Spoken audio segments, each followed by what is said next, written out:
fuck.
Alright, alright.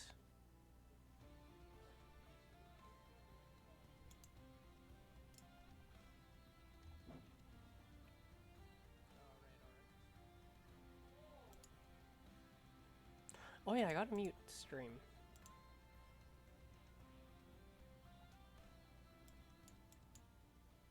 There we go.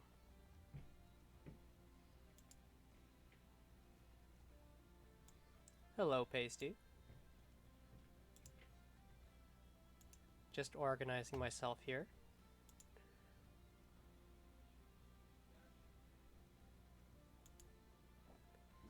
Also, sending some ats. Wait.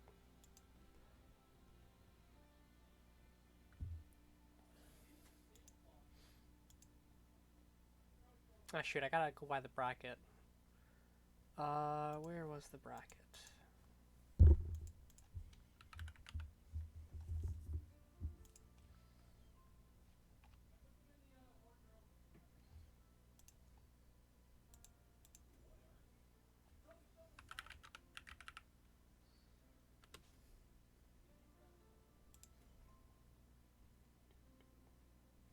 Do I have Andreas added? I'm pretty sure I do. I do.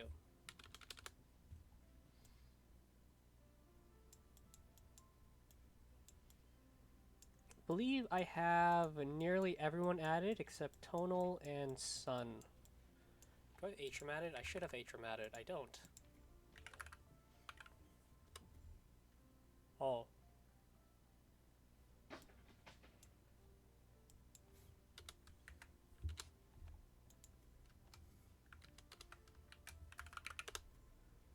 Okay, I can add Atrum.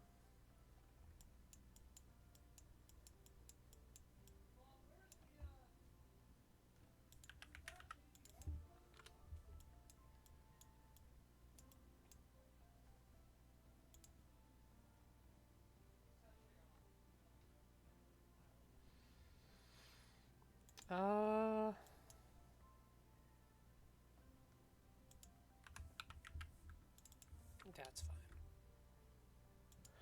Alright. Suppose while we wait for stuff to happen, we can do the good old watch some replays. Anything spicy in bronze.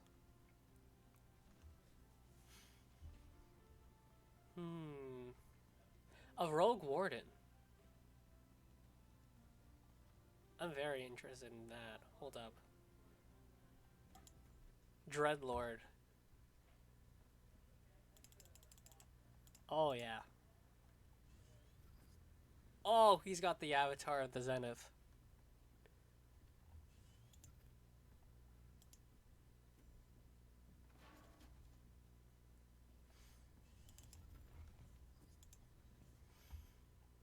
Dude, look at he got the sun bracers too? Holy.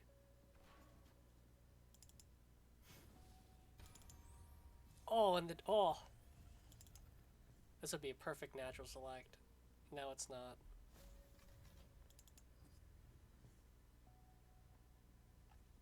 Oh, Tonal can just kill it. Wow. Oh, it doesn't even need to punch. Or True Strike. Oh, look at that tempo. Oh, and another Divine Bond.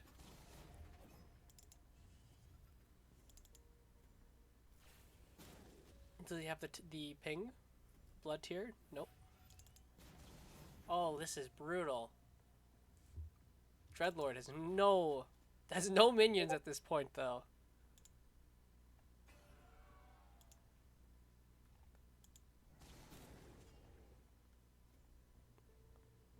Oh, what a bloodbath. How did this game go longer? How did this game go long enough for him to drop a Rogue Warden? He's at 6 health. Okay, War Beast. That just gets True Striked. He's down to 3 health. Oh, there's the Rogue Warden.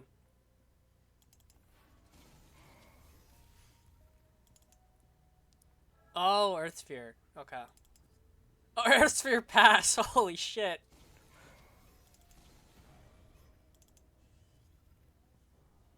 Vindy. Ooh. Ooh.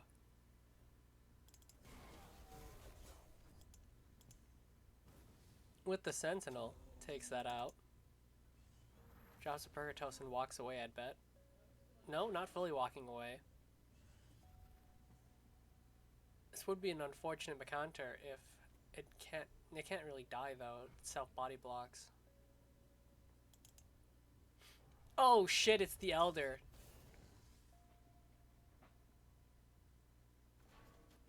Can he clear this? If he had... Hey Kylus, we're spectating some bronze while we wait.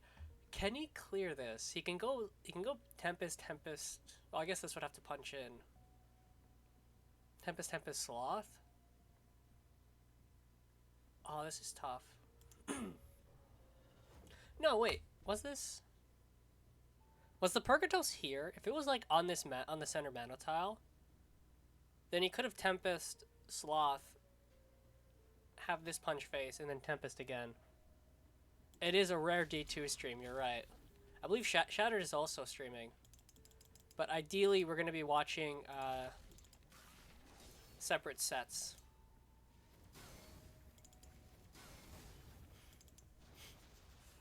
Holy shit, the mana burn! That was a snap mana burn. Holy.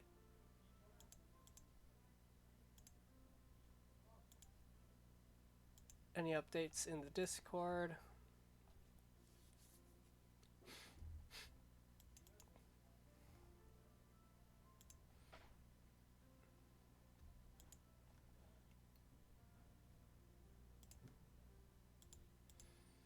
I gotta open up Shattered stream as well. Just so I can see what they're doing. Gotta spread out the coverage. There ain't no way am I covering all of it. That's insane. Alright. It should start very soon, so I'm just gonna chill.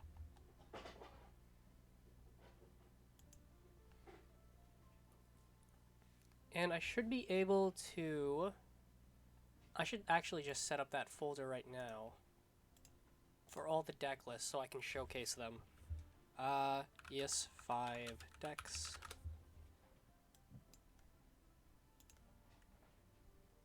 And then our image.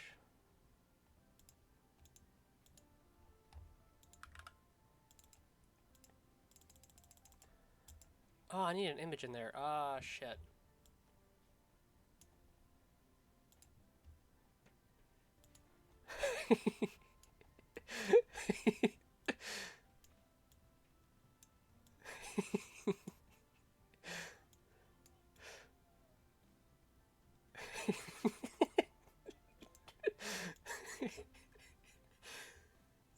Fuck. That'll be our placeholder for the deck images. I have no idea where I found it. It took me a while. That's all I remember.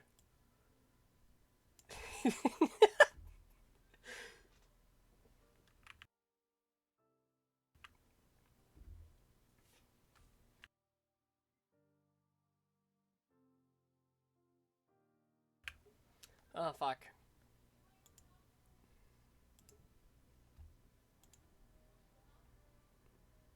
Oh, the decks have been posted. They're starting the games. Oh, shit. We're off to the races. What is Shatter? Shatter's not spectating it. No one's matched. Okay. But we can look at these decks. Wait, where's day 2? Oh, it's huh? Where's day 2? Huh?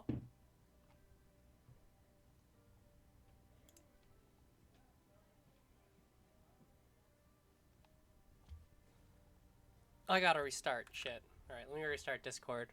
Thank you, Calvin. It's my placeholder. There's day 2! Alright.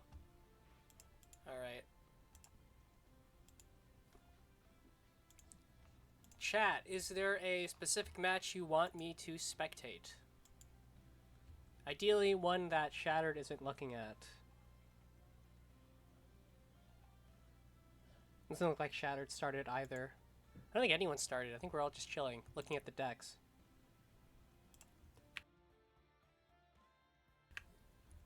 I do not have... Oh, Calvin, you can type in the deck list channel.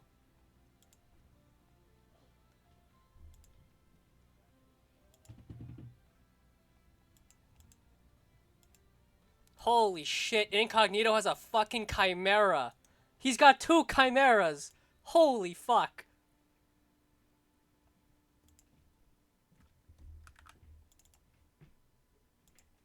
Inc 1.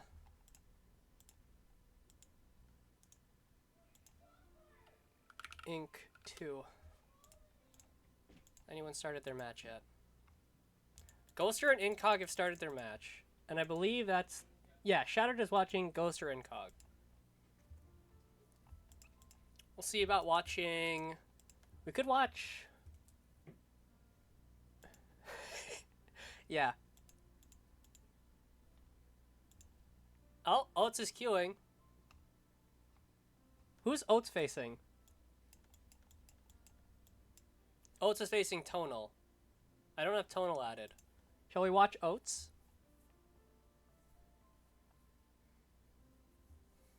The psychopathic Magmar main?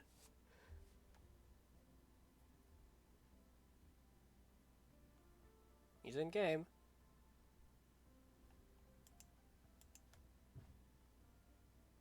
Mez is also getting into his game as well. Oats is versus Tonal, and I don't know Tonal that well. Yeah, Tonal looks like they've got the same decks. Let's ask Oats. Hello. Would you mind me spectating your game for stream?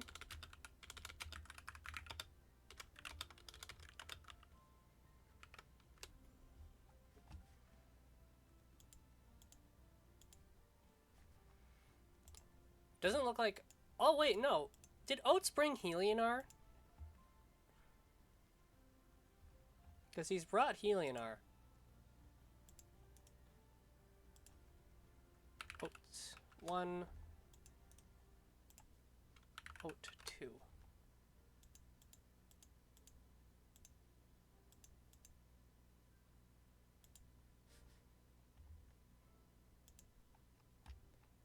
Tonal...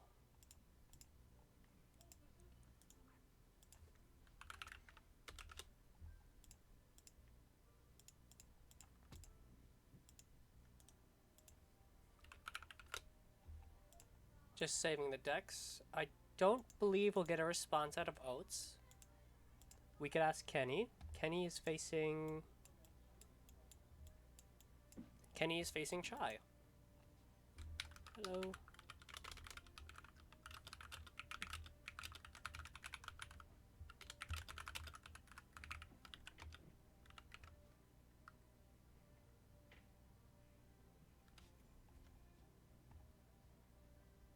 And I don't believe Kenny has changed their deck.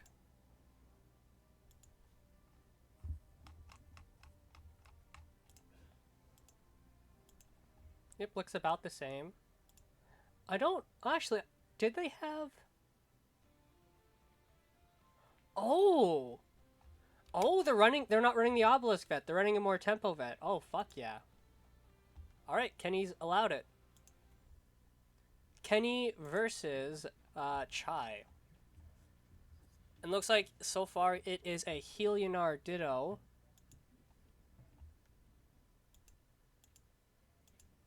Let's hide our image.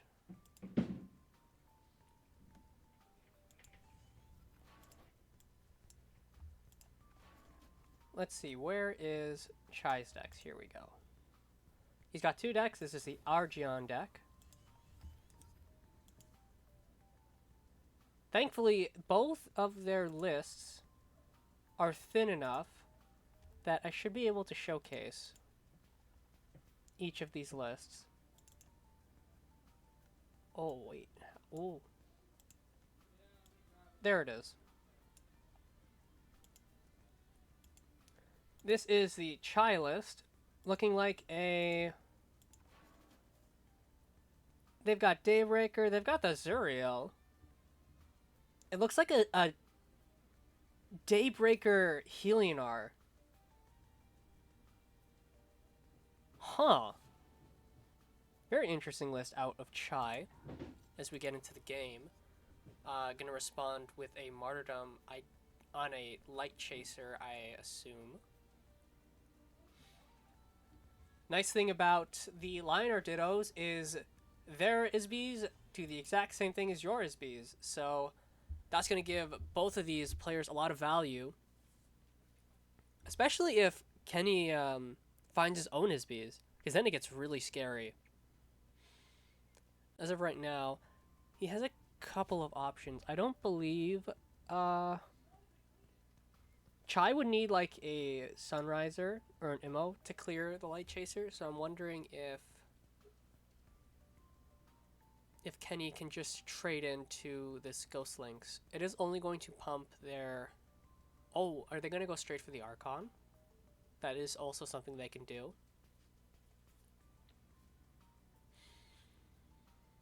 Definitely wants to keep the Isby alive.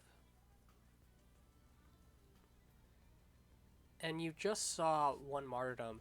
Chai's list does have Alshuans, though. So that Martyrdom can turn into a second Martyrdom very easily.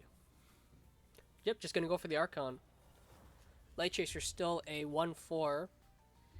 Chai does have 3 blood tiers, so that could be a way for him to remove this Light Chaser fairly easily. The second Martyrdom is found and used. Does he also have a blood tier? Based on the links, I'm assuming so.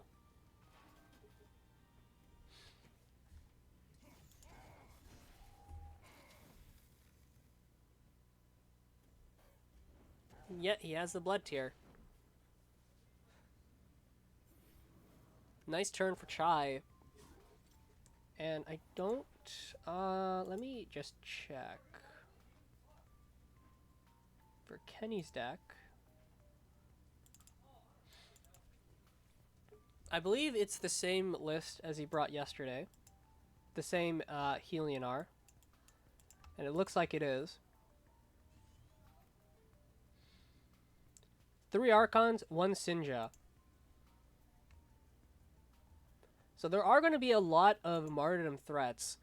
So the fact that Chai's only down to his last one, he really wants to find an Alshuan so we can turn that Martyrdom into a second. Otherwise, these Archons and Sinjas are going to be difficult to remove. Maybe not if Kenny plays a second Isby, or if Chai finds another one. Because that might give a Sunriser enough damage to clear. Kenny has a couple of options. He can just develop these 2 Windblades. He definitely doesn't want to play the Sunriser this early. It's not exactly clearing much. And I think if you're going to go for the Windblade, it's just a matter of figuring out how you want to position. He can isolate one Windblade and walk away from another. He can go for the classic stairs.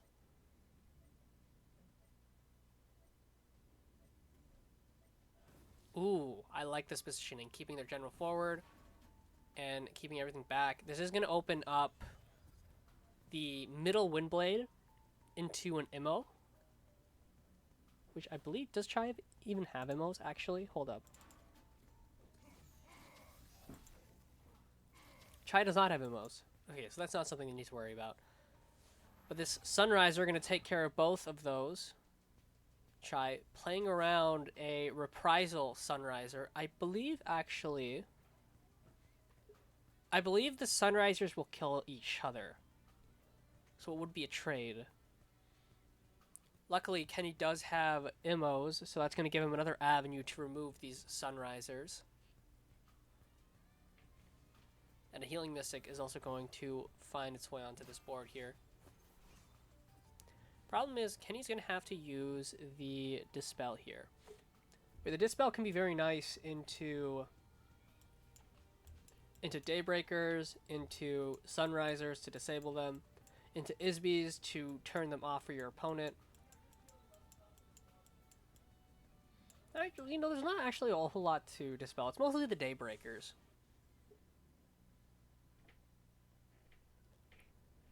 So, up to Kenny. Actually, Kenny might not even know about the Sunriser interaction, now that I think about it.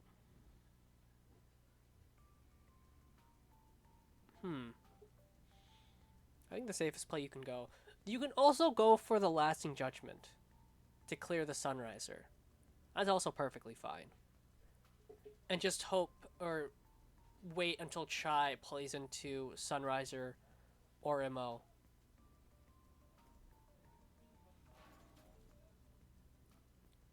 Based on the punch, he's going to go for the Lasting Judgment. It's not necessarily a corner provoke, as that Blood Tear can still get in there, but it is still going to block a majority of Chai's units from getting in there.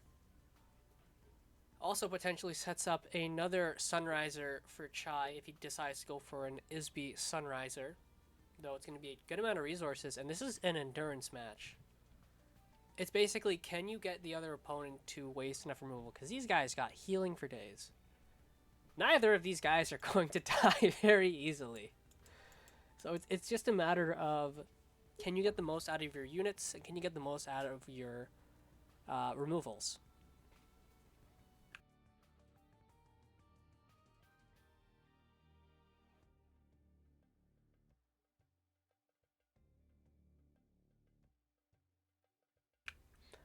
Bit of a slow match to start things off, huh?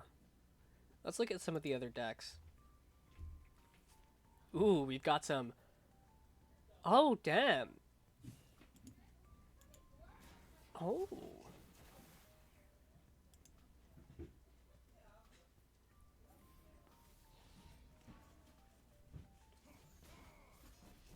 Okay, looks like Chai, with the Dispel, manages to bring all of his units to bear. Kills off the Silverguard Knight. Goes for a second Isby Monument.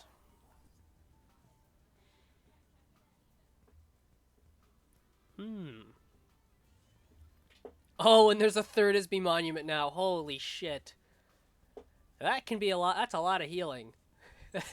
These guys are not fucking dying anytime soon. Holy shit, which gives me time to peruse some of these other decks. Looks like Kyron brought 2 Lionar. Timmy's deck largely unchanged, except for the addition of one of Mesmerize. I don't believe he had that before. His zoo list remains the same. Jack Just brought Arcanist Hide. Did he bring that day 1? Huh. And another list that surprisingly has no Jade Monk. Jack just came to win. God damn. It's gonna be a long game. Strap in. Oh, fuck. I think, what was that? Chai also had another... Oh, Chai has replaced Vet as his... replaced, Lionar as his second deck. Yeah, and Kenny just not gonna... He's not gonna waste any resources. To him, what's the point? Like, the second Chai plays a Sunriser, it's over. But Chai can't even really threaten. He can only threaten with, like, a Daybreaker. Actually, Daybreak? Yo, wait. Guys, do you think Chai's game plan here is... It's going to be a long game, so he's thinking, if I can get a Daybreaker and a Keeper of the Veil to stick, he can spam Keeper of the Veils and flood the board in 2/2s that threaten to become 3/3s. I think Chai's fucking cooked here. I think this is like an anti-fatigue deck. Because those Keeper of the Veils are going to do work if they can get out and running. Especially if there's a Daybreaker on board. Because you just need one Daybreaker to stick and boom. Keeper chains. Go, go, go.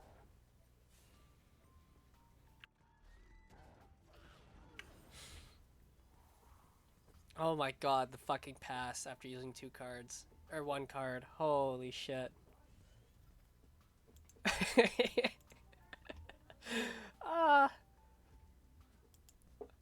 Can you imagine how fast this game would be if it was replace Lionar versus the Vitruvian? Chimera! Cody is in disbelief. While we are having this slow time, I just want to showcase some of these decks. Let's see, image. I believe it was Incog 1. You're gonna be here for a long time, Baldy. We've got an hour-long Lionar game in the works. Speaking of, actually, I'll wait till, did he pass? He passed. Holy shit. Kenny can just wait out the Isbies and then just play them on his own terms. He doesn't have to do anything. Dual Track, you have picked the worst possible match to join for this lovely Epic Series session. So while they continue passing, I want y'all to take a look at this incognito list. Shattered is streaming this match, so if you want to hop over to Shattered and take a look, feel free. Because I want to know how this fucking Chimera do, alright? I want to know what that Chimera do. Because Incog has pulled it out on me. I'm very surprised to see him actually bring it, though.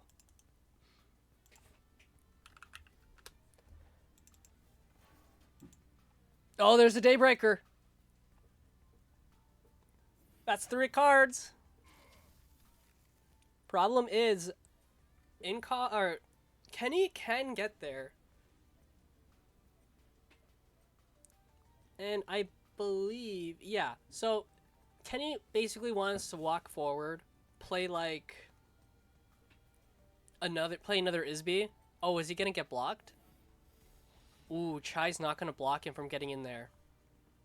So Kenny can walk forward and he can clear the Daybreaker and either of the Blood Tears. Problem is, the Blood Tears are set up where you can't kill both. So the Blood Tear is going to kill the Sunriser if he goes for that line. Otherwise, there's really not a way for him to deal with the extra shitters that Chai has thrown out. Chai always finds these, like, really, really weird and wonky decks that work surprisingly well. Like, this is a pretty... Like, this is tough for Healing Art to remove. You can't even Sinja it because it's at 8 health. Man. I wonder if Chai just sticks onto this list. Probably not into the... I don't think I would do that into Kenny's Vitruvian.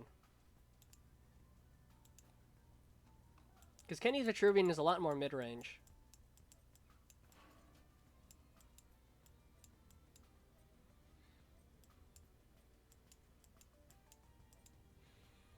Yep, there's the Isby, there's the Sunriser. Actually, he can dispel the other blood tier to keep his Sunriser alive. Either way, response most likely from Chai is either going to be another blood tier. No, it can't be. He's played all 3 of his blood tiers. No more blood tiers left. It can be blood tier. It can be a... let me open up the list again. Blood tier. You could Circle of Life it. Here's a couple of options to deal with this.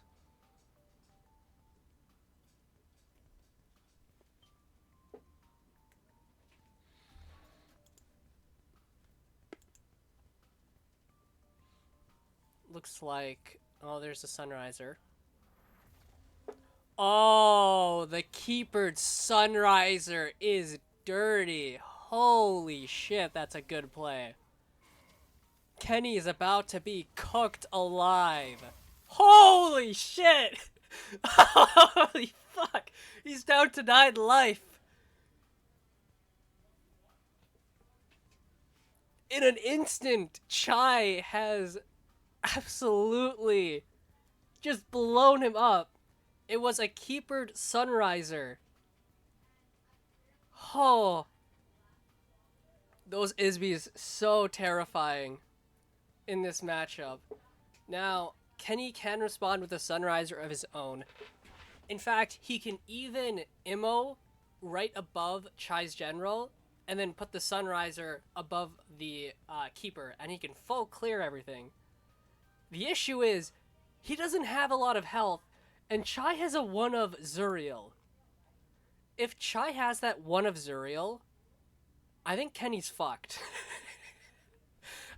I don't think Kenny can deal with the sheer amount of units that are about to come out. Oh no, Kenny. Oh no, wait, he can't do... He has to do it like this. Oh shit. Is he gonna Immo first? Oh, he's gonna Dispel. Okay. What was I saying? You can't play all those cards in one turn. Either way. Kenny finds a way, though still in a pretty precarious position here. Down to 8 health, and... Well, actually, Kenny can, if he realizes and if he needs to, he can always martyrdom his own Isby. That's 10 life right there. It's just, we'll try let him, because there's the 3rd Sunriser. Oh, and oh, Chai playing this. Chai actually just finds lethal. Wow, very well played. Make sure the Sunriser gets procced once, so we can soften it up for the Keeper to kill it. Chai taking game 1. Very well played from Chai. Well, okay, so that wasn't an hour, but it was looking like it was going to take a very long time. Chai finds the angle with the Keepers. Very well spotted. I don't think I would have realized I could just Keeper the Sunriser.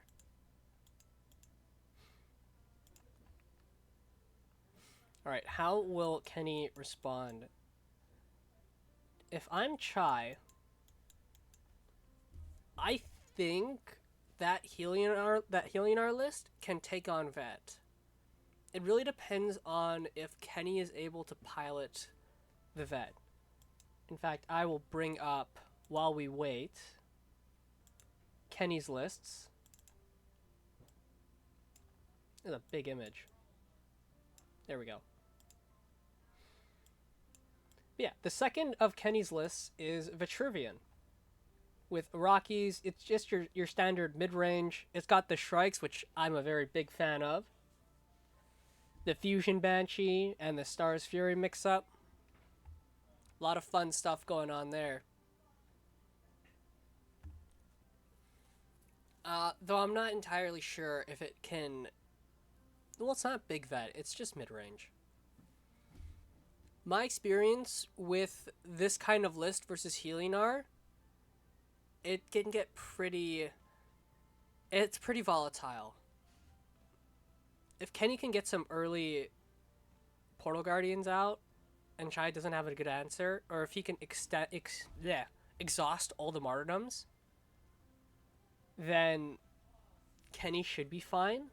But again, it's very hard to say. Just waiting on Kenny to get into match.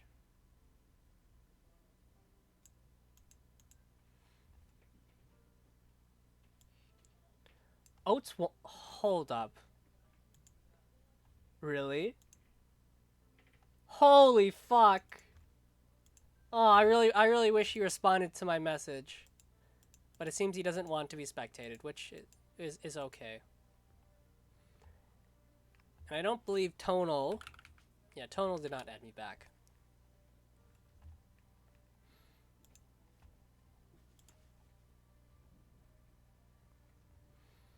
What else? I guess I can also show off Chai's second list.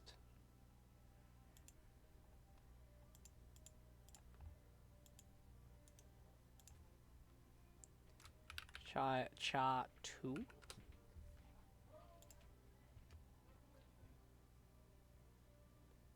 Dude. Oats is just... Oats just has aura, man. Anyway, this is the second of Chai's lists. A fairly standard... oh, they're just getting into match. It's a fairly standard replace vet. Notably, only 2 psionic resonators. And it looks like they're running it back. All right. It's not that bad. It still just kind of burns you down, and also peters out. Replace vet? No, Baldy. Do these look like Vitruvian cards? I know the color's similar. Wait, no Windblade. Oh shit, you're right. There's no Windblade. I guess that makes sense if you're just going in on the combo. Yeah, but that's not the list. It's basically a run back. So we've got the... I did not say replace vet, Baldy. Come on. Anyway, it's this list again. Wait, no it's not. Is it the replace list? Hold up.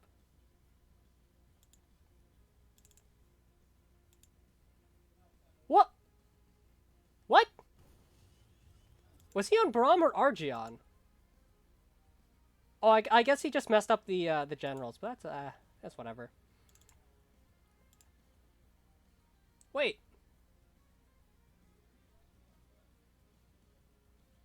Oh, I'm being stupid. I'm being really stupid. Sorry about that. I just had a brain fart. Yeah. I just had a brain fart. All right. Kenny with the interesting Windblade positioning here. Chai most likely going to go for, I think, a Daybreaker. Honestly, this is looking like a backline Daybreaker.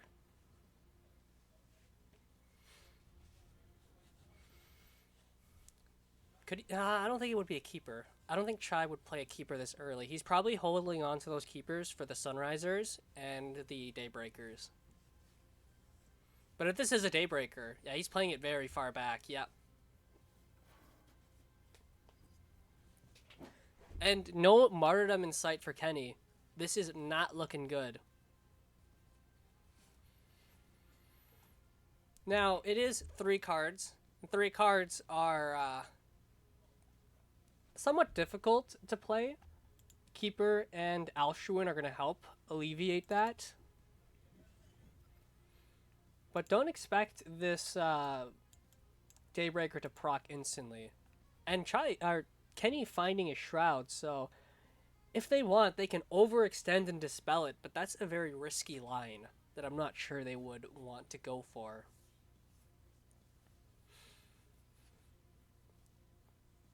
We'll see. Maybe Kenny actually thinks that's the line and goes for it.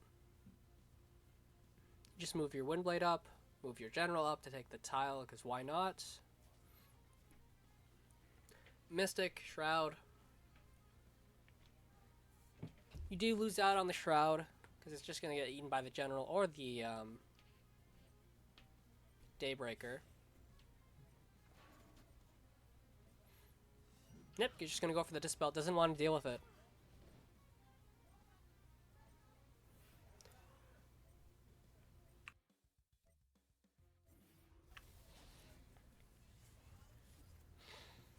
No Sunrisers, no Isbees to be found for Kenny. But there's a good chance that Chai decides to throw one down for himself.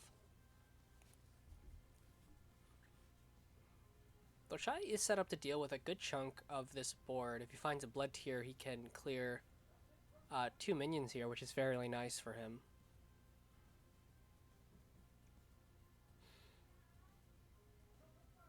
Yeah, he did bring Arcanist. I'm still in the process of downloading all the decks. I don't know if I got to Chai, or to Jack Just. No, I did not. Let me grab those. Perhaps after this match, we will see if Jack Just is okay with us spectating. Because these decks look spicy.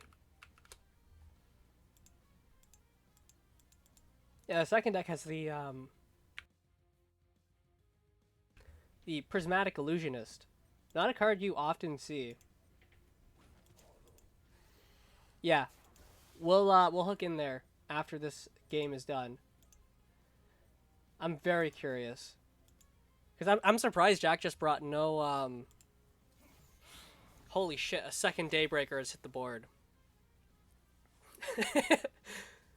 Kenny is probably not happy about that, because Chai's deck is not one you can just burn down. So he has all the time in the world to backline these.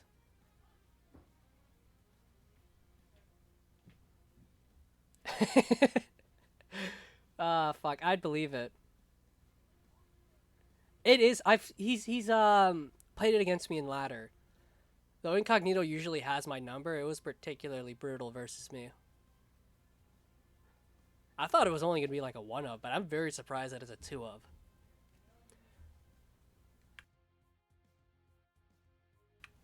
Which, now that I think about it, into creep, their only real way of dealing with it is the Dark Transformation. Yeah, it is. It's the only way to deal with it is Dark Transformation, a Dispel, which they won't run because they're too greedy, and something like Spitter. But if they try to kill it with Spitter, the amount of tokens that are going to pop out is insane. It is beautiful tech for the creep matchup.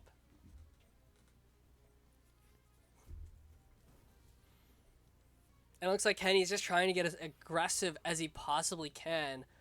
But the problem is he's wandering right into a Sunriser angle. Now, this is only going to be impactful, the Sunriser, if he has exactly Sunriser, double Sun Drop. No, he only has 5 mana, so we can only get 1 proc of the Sunriser. But it's still a really good Sunriser. Yeah, I just thought of that. That's amazing.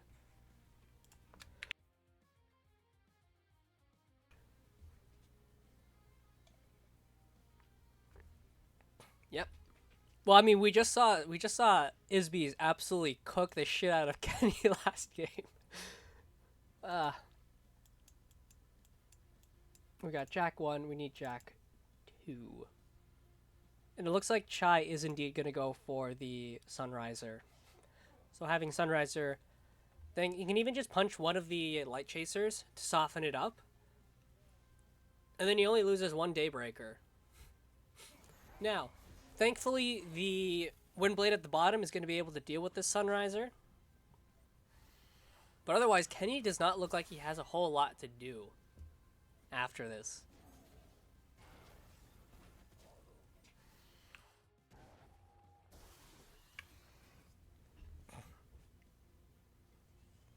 Okay, he finds a sun drop. So he can full clear this board. He would need to send the Windblade into the Sunriser, sadly. And that would give Chai a lot of opportunity to just make some distance. Otherwise, this is really tough. And this is also another issue with the Heliodar deck. If you end up committing a lot of resources, your hand size is going to struggle unless you find turns where you can just pass. And honestly, this might be one of those turns where you just trade the Sunriser in. I don't know, put the Mystic somewhere in Narnia. Or even just trade, just punch with the Mystic, punch with your General, and play a Rejuve. Why not? You're not really going to get much out of killing this Daybreaker.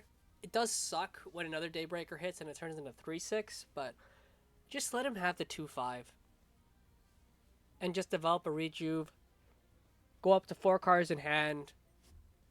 And hopefully find some Isbies.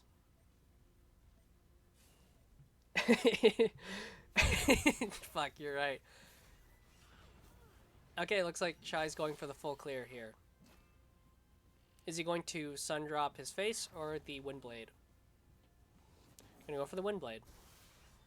Now, Chai's only answer with AoE is another Sunriser, which, in this case, it would die to the other Sunriser if he has 2 heal procs. So I wouldn't be surprised to see Chai just walk off, or...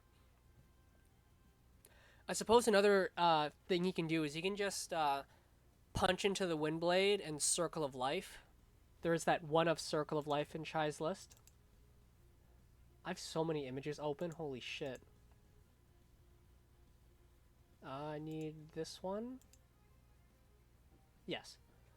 So yeah, there is that 1 of Circle of Life that can come out. It's hard to say. But I think their best bet is just backing off and hoping Kenny plays into it. Oh, nope, there's the Circle of Life. Yep. Not going to take advantage of the heal. Just going to put as much distance as he can. Buy his time until he can get 2 Keeper spam turns or set up some Isbies. Kenny, I mean, if there was ever a turn where you would just want to pass, this is it. This is the turn where you would just pass. It could happen. There's 3 Keepers. And crucially, Kenny's deck does not have Tempest. Keep in mind, his list is net decked off of Mezelgi. So instead of Tempest, it's Lasting Judgments. So Keeper spam would be very difficult for Kenny to face. In fact, I think Chai has him cornered at this point. Because if he tries to go aggressive, he's going to hit a Sunriser. Chai on that 7 mana with Sunriser Isby is going to be pretty brutal. Clear the board, set up the Sunriser. It's not looking good. There's still also a replace. So we could also try to just replace into like a... Alright. Just going to walk forward. Not going to punch. Finds a Martyrdom. And I don't think... Yeah, Chai has not expended a single Martyrdom, which is pretty big. That means those Archons and Sinjas are just going to get less and less value. Whereas the previous game, he wasted 2 early. So I wouldn't be surprised if Chai holding on to at least one of those in his 6-card hand.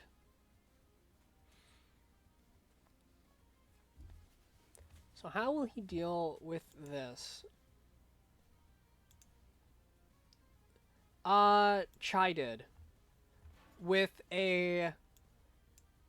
It was Sunriser, Keeper, Sunriser, with 2 Isbies on board. Needless to say, Kenny was cooked alive. Is Chai going to go for a Sunriser to answer? Their Windblade Adept, while it is away from any AoE, is not going to get any value here. Yeah, it was like 25 to 9 HP.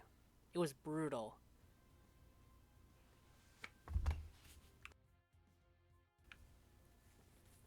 Helionar mirrors are deadly. Oh, how do you handle this? Again, there's still a replace available, so if Kenny wants to try to search for like an MO, he can. But I would think,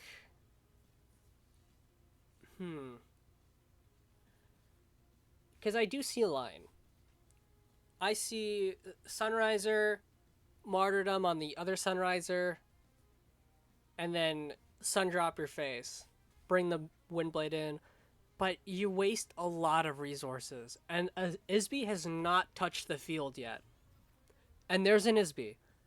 Does this change Kenny's game plan? Because he can go Isby into... Oh. Okay, he is going to go for the Martyrdom.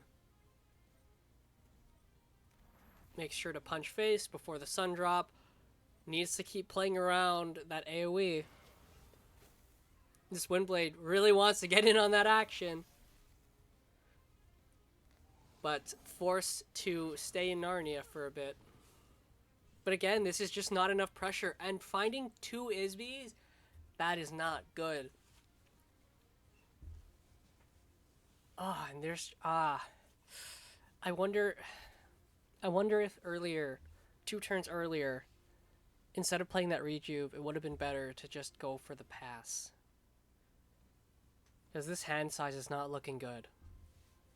Now, it'll be a lot better if he finds Archons or Sinjas. But so far, not looking... Do you have auto-record? Oh, you mean that it saves to VOD? I do. And this should be uploaded at the end of the day to YouTube. I probably won't do it with Twitch, because Twitch auto-deletes VODs after, like, I believe 3 months. Whereas YouTube will save it forever. Realistically, anyway.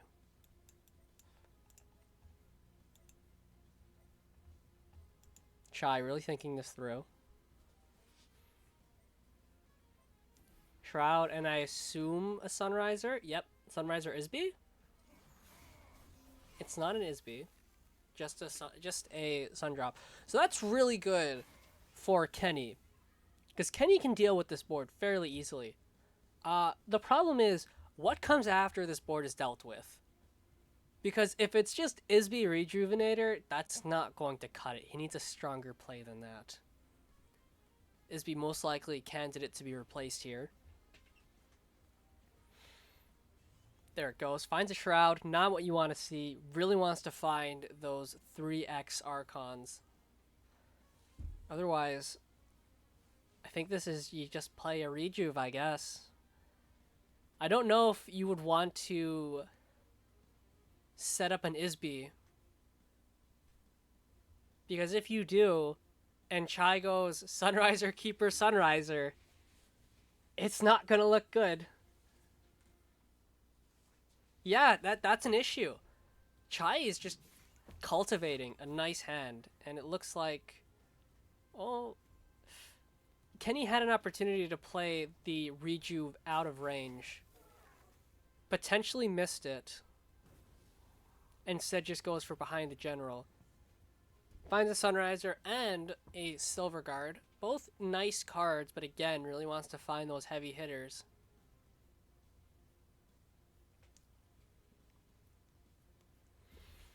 And Chai doesn't really have the best ways to deal with stuff like this. His deck is much more better at taking out small things. He does have Martyrdom. This could be Martyrdom, honestly.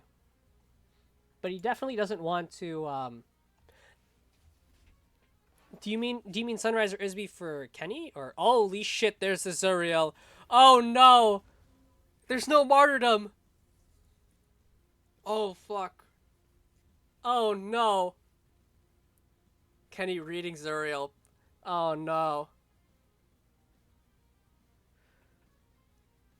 He needs to find a martyrdom. I think he can just barely build a bridge to reach and shroud it, but it's not looking good. Oh, fuck.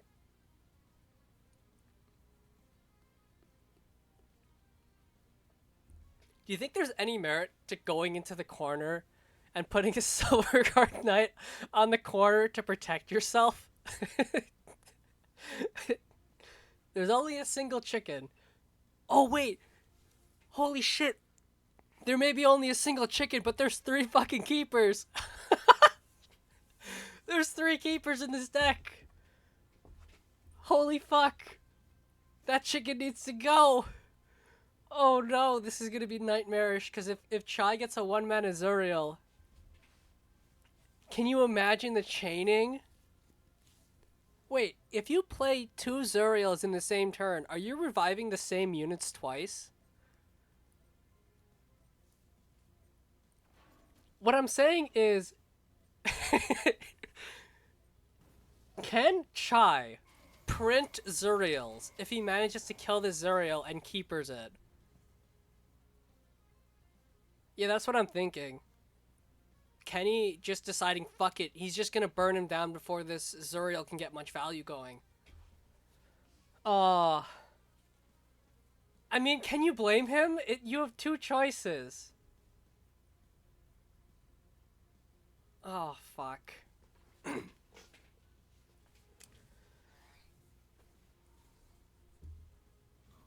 Here comes the AoE. We might see the last Sunriser hit the board here. Oh, is there an Isby? Oh. Oh, there's the Keeper of the Veil! Oh, fuck, it's starting! Oh, no! Kenny can't clear the Zuriel! Holy shit, and he heals back up to 20. Oh, it's so fucked. Oh, no. It's over for Kenny. Yep. All right. What's Jack just doing? Is he still in his match? I think he is. I feel bad, but like fuck, it's so fucked. I should show wait, let me show the deck again. Oh? Oh, Kenny's given up. The deck for reference. What a list. As Chai takes it 2-0. Knocking Kenny to the loser's bracket. Wow. All right. Where is... Oh, it's Kenny versus Sun. All right, but I did say we were going to see about Jack Just. I believe he's in... Oh, Jack Just versus Atrim. All right. Let's ask Jack Just. Hello. Would you mind me spectating for stream?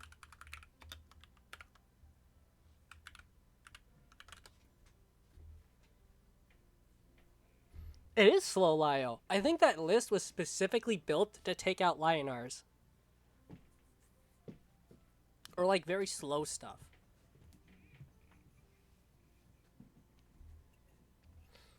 Alright, if we can't get Jack Just,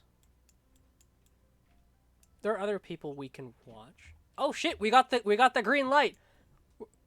Oh, whoops. That's challenge. I don't know. I don't know how you would classify this. Chai always finds these lists that you look at and you're like, what's going on there? And then he plays it and it's like, how? It's like the community college list with double agents. He's just a really good deck builder. It's insane. Yes, once Jack just gets in, we will spectate. Let me get their lists up on stream in the meantime. I gotta close all these images.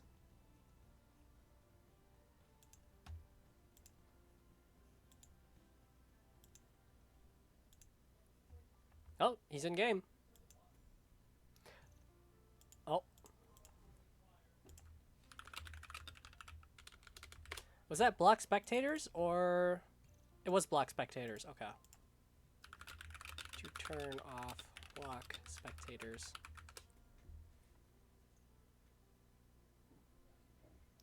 Oh, that's sad. But then again, I've played a lot of high into creep over the past few days. It's been absolutely cursed. What a cursed matchup. Oh, okay, so Jack Just is still waiting. Okay.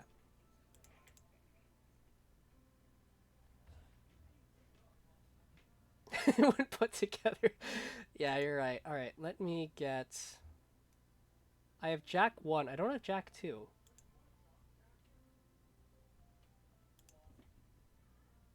There's Jack 2.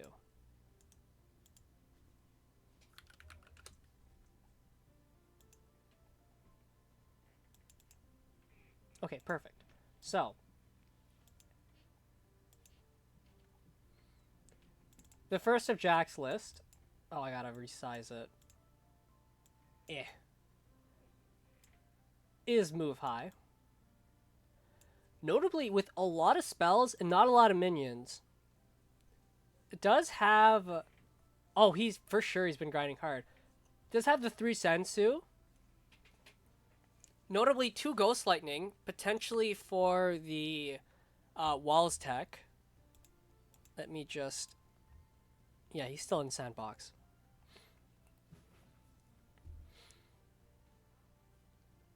But yeah, I mean, it's a very interesting take on move high, honestly, with only the 2 Jaguars.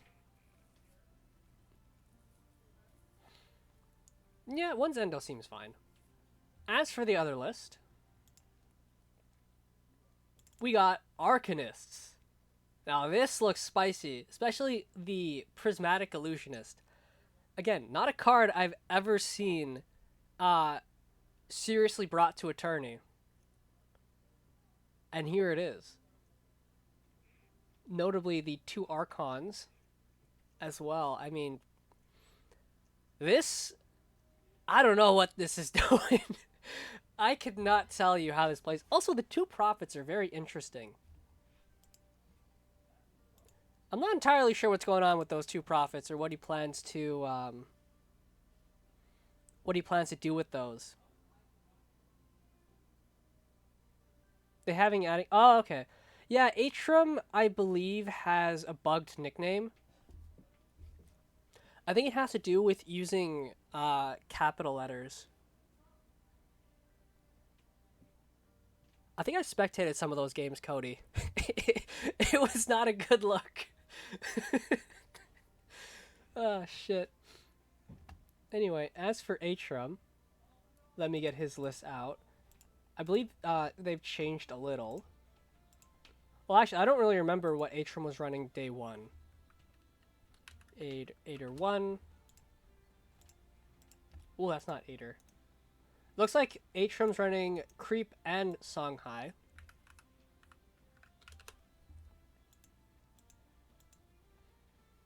The first of the lists, the High. Make Profit an Arcanist. No! No, thank you, sir. Anyway, here we got Atrum's list. Looks like it's a fairly typical Songhai, except for the Chakra Avatar is not a card you see very often. Also, what is he going... No, Archon's just a good Arcanist. I would probably run it in an Arcanist stack. It's just play board. Yeah, let me...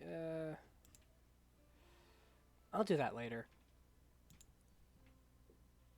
Just make sure we get into the game. Anyway, fairly standard high list. Not much to say about that one. As for Atrium's other list, it is Creep. Notably, only a single keeper, but 3 Alshuans. So, oh, I think they just got in game. Oh, they're queuing? They're in game. Let's just confirm. Yep, they're in game. Alright. It is the Arcanist list. Is that... Oh, wait, yeah, they're doing the Legacy ad thing. I was like, wait a minute. Wait a minute, that card's not in D2.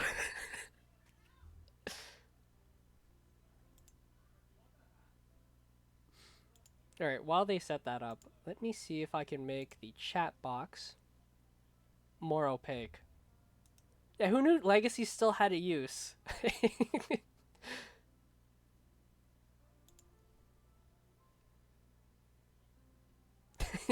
No, don't try it. You're gonna run into... There's still... I bet there's still, like, one guy every now and then who just queues up Legacy in the vain hope. And you know he's playing Mantra.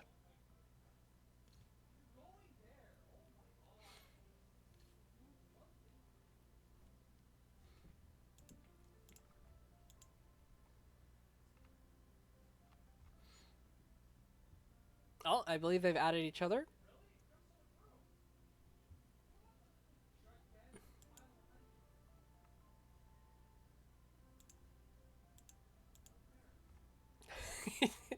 Fucking workarounds. Oh.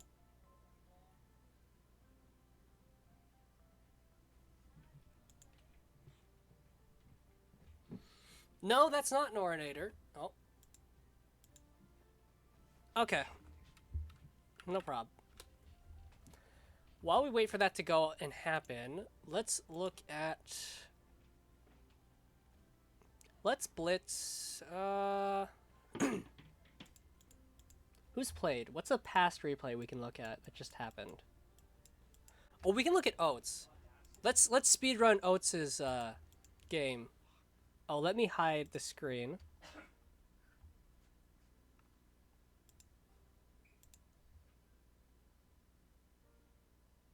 Were they facing...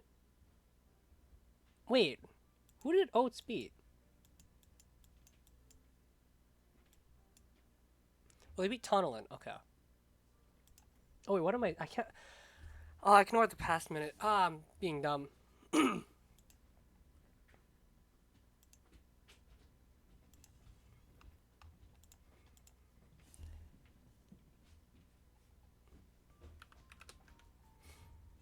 Alright, how... Let's see how Oats did this. Let's try to blitz this. And just keep an eye on Jack Jess. Wait, really? Oh, damn. YouTube keeping Duelist Legacy alive. Okay, Oats just going face. Plays a bunch of shit. He holds on to the mana burn. Either for the Founder Axer or in case Tonelin goes for a Nova here.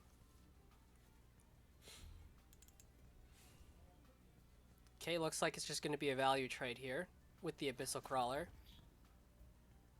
Is he going to go for a Nova? Nova here in the center is very nice. Nope, just the NSA. Not going to be able to block it from the Silithar. Good question. Oh, did they get in game? Oh. Wait, what?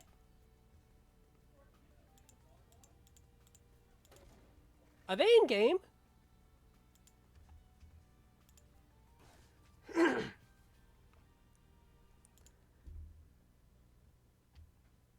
Calvin, are you around? Or did they get into a game?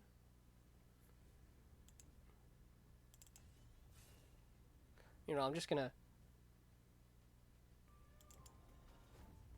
flicker through the replay.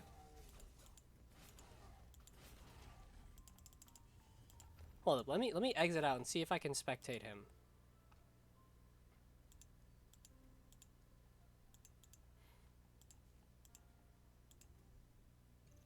Okay, I guess he's just sandboxing. Okay.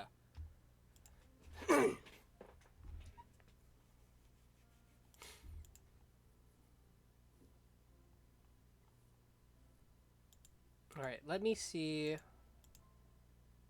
Shattered is watching Mezel versus Chai.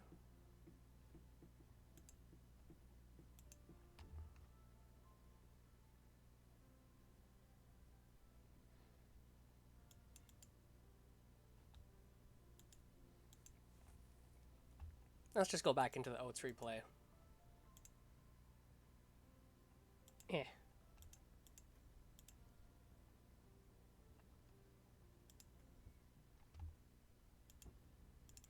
We've already seen how this happens. We're just gonna skip on through real quick.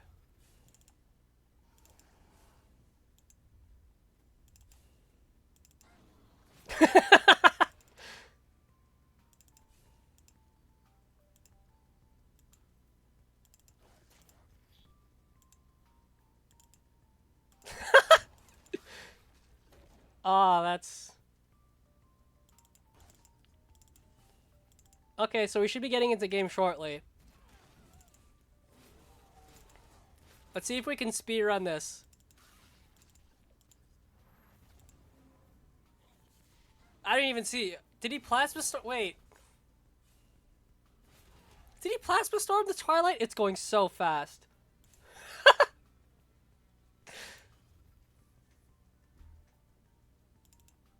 Spear of Darkness. Jove. Oh, he's just gonna go for the Elucidator here. Cody, are you sure you didn't dream it up? Holy shit, he ignores the Rejuvenator and just goes face. Holy fuck, the aura. Response from Tunnel. Oh, he's forced to Dark Transform the Rancor. Yeah, I'm reading the Discord, Calvin.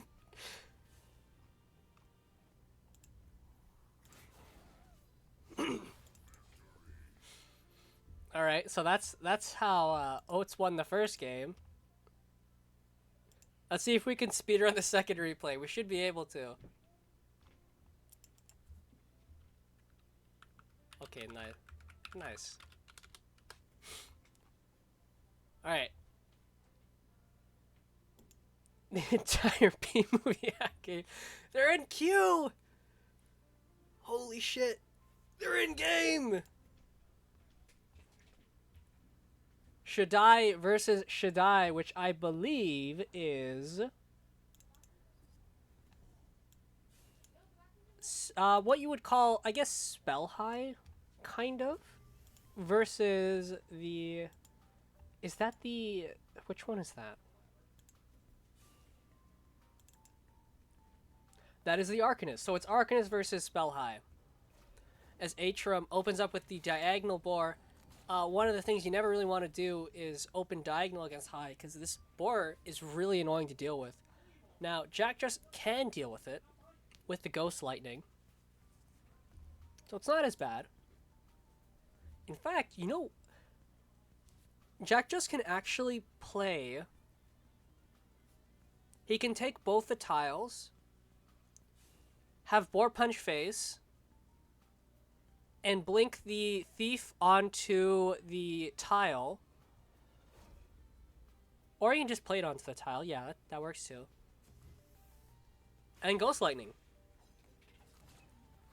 Very nice play from Jack Just.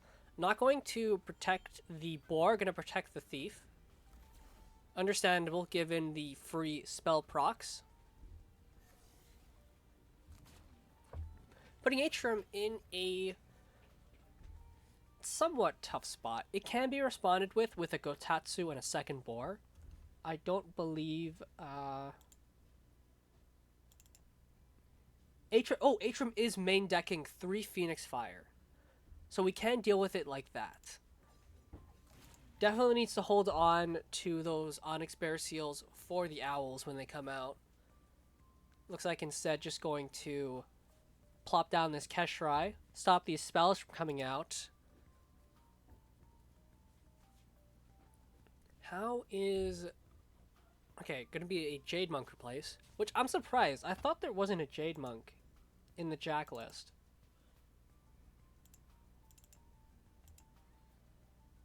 Wait. Wait. There's no... He's not earning any Jade Monks. Huh?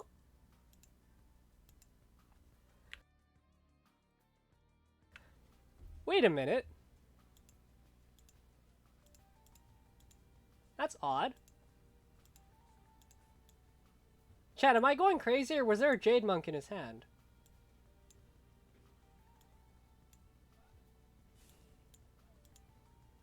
Huh.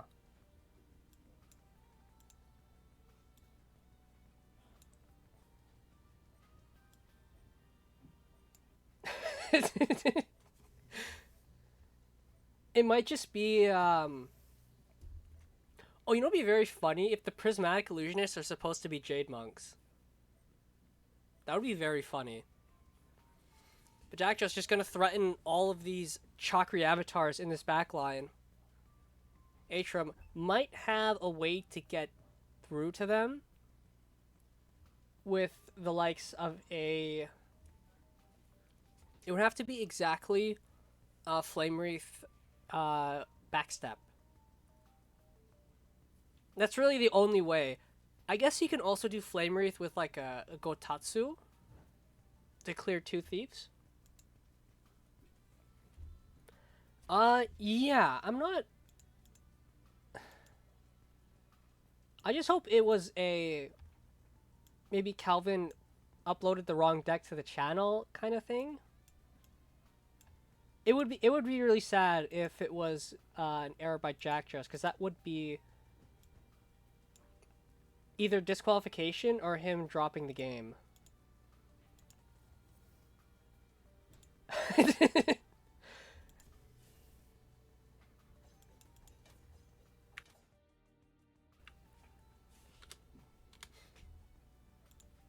Either way, looks like Atrum's only going to be able to clear one of these Chakris, or does he clear the Thief? I just saw that. Jack just had a Jade Monk in his deck.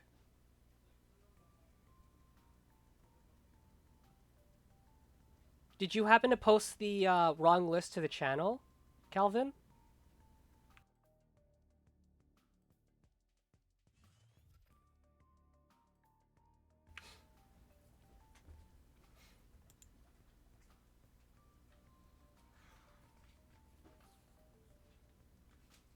Is Jack just... He doesn't really have a way to...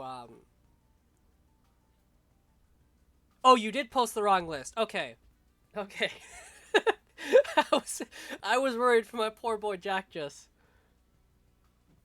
Okay. Alright, so there's no issue. No foul. It's Jack just gonna try to deal with this board as much as he can. Gets these Chakris up to a nice 3-4.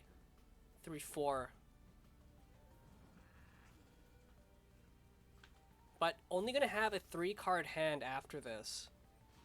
So not a whole lot of fuel left. Oh wait, up to 4-5. Oh, that's very nice. Not gonna be able to connect with any of them either. But still a pretty sizable board, and looking at Atrum's deck, there's not much... There's not really an efficient way to deal with this. So no move list. Hold up, let me get the updated decks. You're right, no move list. Let me save this image. Oh yeah, it's his classic Ancestral Divination Jade Monk deck.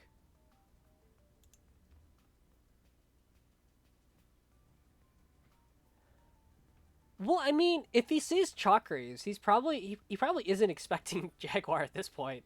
He's probably expecting the Arcanist list. Let's see, let me get the image up. Oh. Oh, that's the... Oh, shit. I replaced the wrong image. There we go. Where's my image? All right, so I've got that up and ready to show.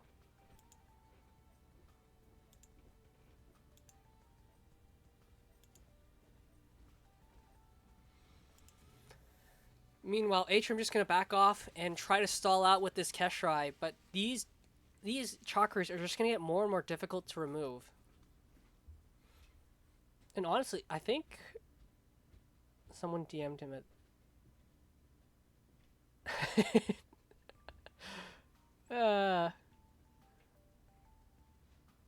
You know, he can honestly play that Jade Monk this turn if he just goes for backstep. Backstep, 3 mana backstep, 2 mana blink, 1 mana Jade Monk. Fills out your curve nice. And it does let him connect with... In fact, he can connect with both of these chakras here. And he might just do exactly that. And this is going to be a lot of damage. This is 12 damage connecting right now. Oh, this is so much. Atrim's like, what the fuck are these chakras doing? The question is he just going to go face? Which I would expect him to just go face. This is a point where you just go face. These are 6/7s. Oh, he doesn't even need to kill the Lynx. Holy shit. He's down to 1 HP. Though, if Atrim, by some miracle, manages to clear this board, then the amount of reach Jack just has is very, very little. In fact, let me just very quickly pull up the Jack Just list. Oh, there are 2 Phoenix Fires in the deck. There's 2 Phoenix Fires and I think 2 Boars for Jack Just. So he has a little bit of reach. A little bit of reach. But it's not a lot. So if Atrim lives, then he might be able to stall enough. I believe that's going to be a Phoenix Fire with the help of the Thief. Oh no, it's an OBS.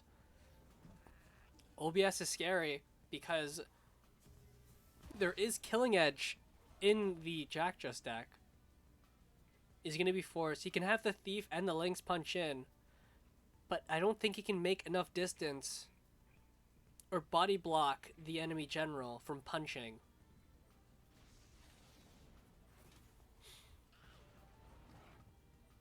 Yep, forced to punch the Thief in.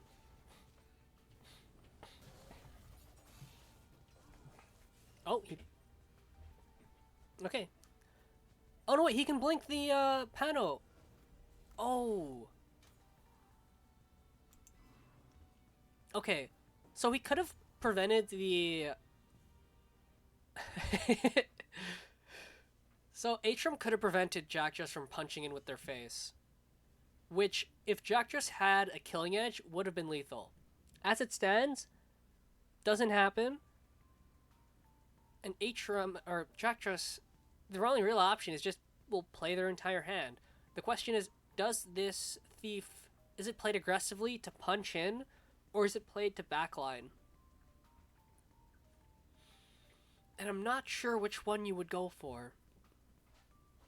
Because he is only at 6 health. But you do not have a lot of burst, and you're not going to have a lot of hand either at this point. He needs to find those sensors, he needs to find those ancestral divs. He needs to find a lot of stuff. So again, despite being at 4 health, Atrim is still very much in this game. In fact, what Jack Just should do, I think, is blink the Pando right behind the other one, just in case he finds like a Killing Edge, and make it very difficult to body block. Oh, he finds a Boar. That's massive. But that 4 Winds Magi healing doing quite a lot here. In fact, we might even see another one come out from Atrim. I believe we've only seen the first one. It's close. The thing with Jack Just's deck, it's very explosive, but the second it's done exploding, it's vulnerable. So if there was ever a time for Atrim to cinch it, it's now. And if that is a 4 Winds Magi, it's going to get brutal for Jack Just. Oh, it's a Flame Wreath. There goes his Pado. There goes his Thief. If there's also a Keshrai. Oh, we can even make a nice little wall, but it's not going to be a perfect protection unless there's another minion. Full hand, sure, but this is this is 2025 Songhai. This is not the Songhai that would kill you at this point. This is the Songhai that's going to struggle to have minions on board. Looks like a thief. Do they have another minion? If they have another minion, it's going to be really difficult for Jack just to get that boar in. Actually, not really. They just need to go tots. Oh, not going to complete the box. Instead, Atrum just going for the damage. Oh, and you can't... Replacing the Gotatsu is psychopathic here. Because while it is going to get you draw next turn, it's not going to secure you the win. If he wants to win this turn, that Gotatsu needs to be replaced. And he needs to hope for a ping or like a Jade Monk chain. I don't know. This is so tough. Are there any Flame Wreaths in the Jack Just deck? I don't have it open. There are not. Oh, this is dicey. Do you try to go for the Ancestral Div Lethal? I think he's gonna go for it. He can find a Killing Edge. He can find a Phoenix Fire. He can even find a 4 Winds into a Mana Vortex. He finds another bar! But there's no room! If he finds another Kotatsu, though, or a Phoenix Fire, or a Backstep, he still has outs. He finds a Backstep. Holy shit! Jack just takes it. Holy fuck! Finding the perfect cards off that Ancestral Divination. What a fucking legend. Holy shit. What a banger. How does Atrum respond? If I'm Atrum, I think I bring out the creep deck.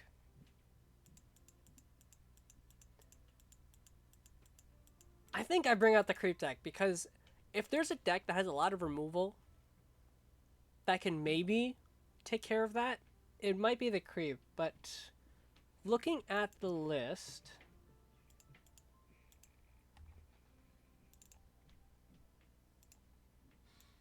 there's no grasp. Songhai and Songhai violence. Holy shit, they got into that game quick. Nope, they're sticking on it. It's a Ditto. It's the Spellhigh versus the Ancestral Divination deck. Holy shit, we're in for another ride, folks. Songhai loses either way. Songhai has been losing consistently throughout 2024, alright? They need wins in 2025, alright? They need something. Is Jack just gonna open up with the Jade Monk? I have 21. Wait, Deglum, is that your name in game? Jeez. My condolences. Holy shit. It's a lot of Songhai.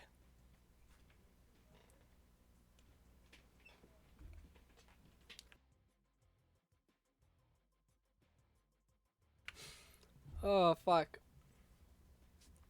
Now, nice thing is, Atrum can just punch it and clear this Jade Monk. Just to check my banners. No worries, no worries. Oh, is Kyron out? Oh, that sucks. That's sad. Who knocked him out?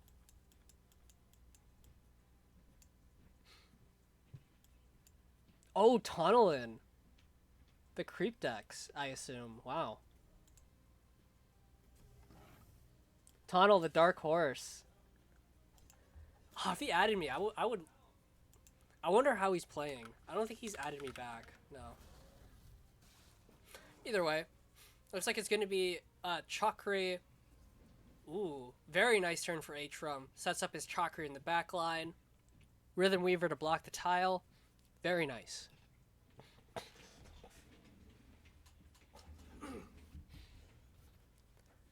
Jack Trust, his response, really wants to clear that avatar, but not going to be able to this turn. So does he just set up his own avatar? He could also...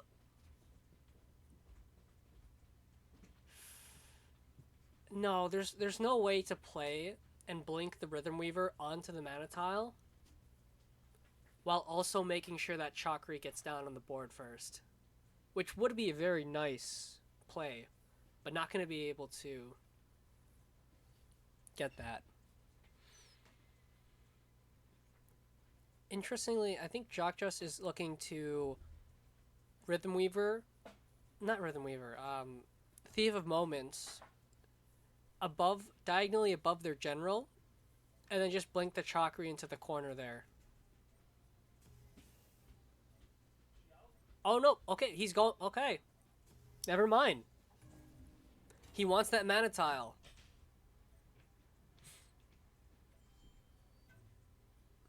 No clue who Tunnel is. I don't know if they've added anyone else. So they might just be a Smurf or something. I don't know. Either way, Jack Just. Decent response, though a bit susceptible.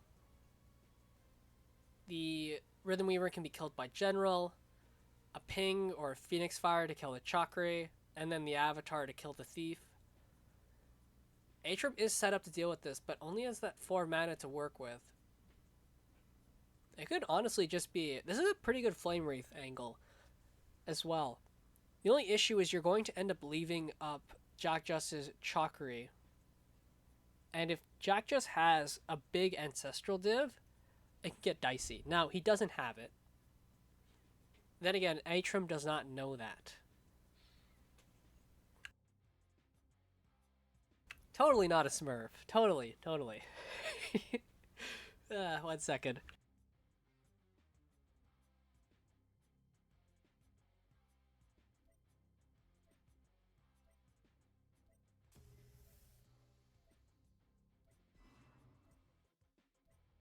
I do not want to imagine that future, Cody. As Atrum just going to go for the 4 wins. Doesn't look like they have a spell to pair with it. Okay, just going to back up. Eclipse is still... Eclipse is viable in Lionar. That's pretty much it. As, oh, I guess Magmar too. Atrum just setting up his hand. Wanting a response out of Jack Just instead of answering his board. Oh, Lionar is Penance. If you Penance the Eclipse, it deals 7 damage to the enemy general. And clears the board in most cases. Magmar is just Predation. Alright, it's looking like it's going to be a War of the Magi. As this... Actually, he can clear one of these, and it looks like he's going to clear the 4 wins. Going to have to blink that Thief of Moments in, which is a pain. But I think anything to stymie the amount of healing Atrum has. He could also just blink in his Avatar and go face. But that's all your mana? Look, if you Eclipse Penance, they don't have a board anymore. You don't care how much mana it costs, alright? Now, oh, Jack Just is not going to kill the 4 wins. Oh, no, he is. He changed his mind. Does have the Divination to refuel. But yeah, it does a decent amount of pressure. Again, that Chakri living is not good. Finds 2 Divinations. If he finds a minion, he is going to unload his hand. You've seen what 1 Divination can do. Let's see about 2 in 1 turn. He just needs a minion. And looking at Jack Just's deck, there's not a lot of minions in here. Wait, that's Jack Just 1. I need Jack Just 3. There it is. There's 17 minions and 19 spells. So, about even odds to find a minion. Actually, wait, no. There's also 3 artifacts. Only 17 minions. If he finds one of those, he's going to flood the board. If he gets a decent bit of luck. All hinges on those initial draws. But getting 2 cards for every 1 minion, a lot of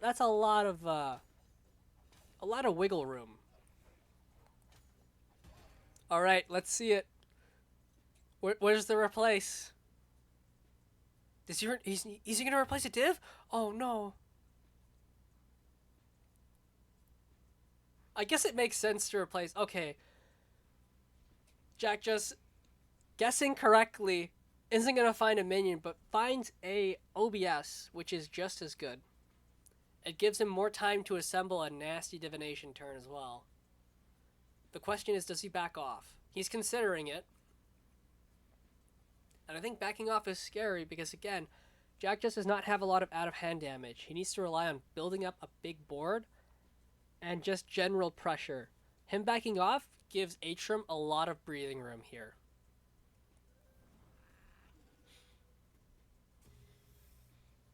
Alright. That should be it. Just going to hold on to everything else. No point playing the backstep. Finds a Chakra and a Thief. How will Atrum respond? We could just see another Four Winds Magi. We could even see a Thief and a Flame Wreath to clear the 2 Pados. I believe... No, it's only going to clear one of them. That specific lion. But still not too bad. Clearing those means there's less killing edge targets, which is always nice.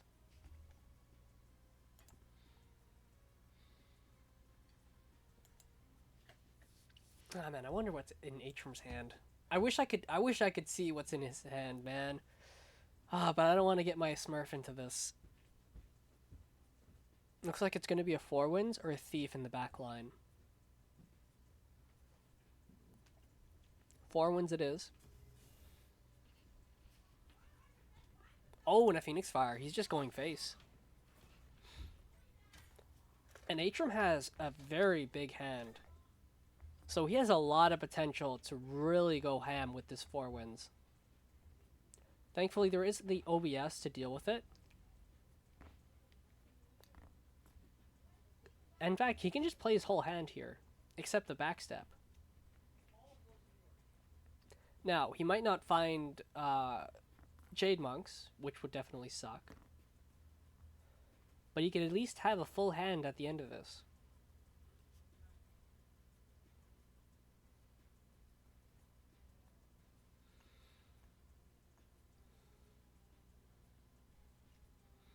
Considering it, I think this is just, you just go in, you're at 10 health. Atrum's a fairly aggressive deck, so he should have the burn to end this soon. If there's any time to pop off, it's now. Looks like he's going to corner block with the Pado first.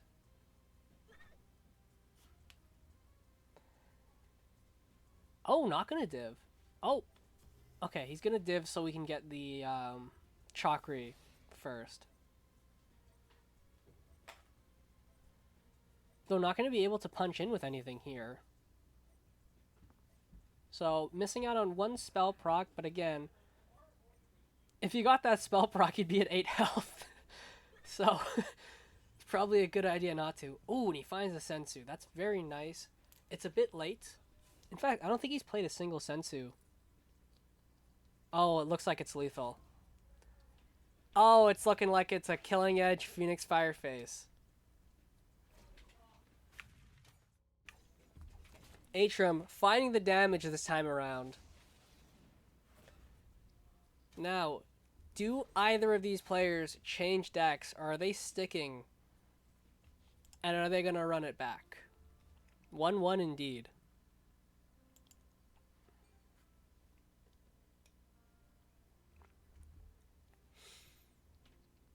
Alright, what do they decide? I'm very curious on how the Arcanist deck plays. But I have a feeling it was brought as a I'm only gonna play one deck. I might as well just bring something else kind of deck. Yep, they're in it. It's the same decks. Neither player changing. All right, while this occurs, I'm gonna quickly be right back.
All right, I'm back. Hopefully, chat was behaved. It's Calvin Smurf. Oh, damn, that's awesome to hear, Calvin. Oh, hey, Music, what's up? This is best of three. Oh yeah, you've already been answered. All right. Uh, all right. What's happened this game? Looks like we got a bore into the I assume the Jade Monk that was played. As Atrum sets up a very nice board here.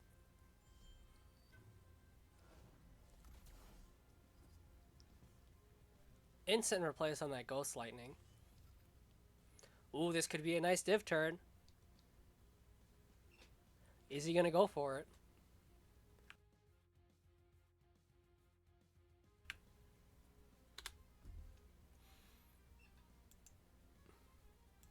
Man, I wonder what's correct. If you would rather have the extra card draw, or if you would rather have the extra 1/1 on the Chakri.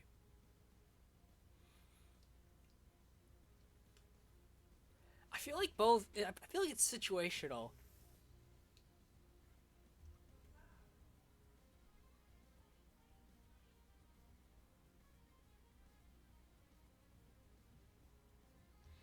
Oh damn, that's awesome that he's joined these tourneys.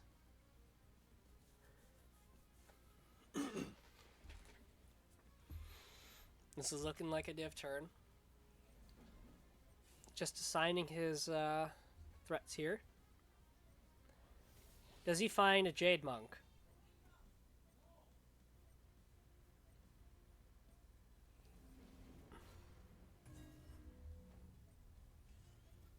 Nope, just a Kotatsu. Nothing too crazy this turn. Oh wait, he found a Sensu. Oh, that's so nice for him. Oh, and there's another Sensu. Jack just is about to pop the fuck off if Atrum can't clear these Sensus. Oh, this is huge for Jack Just.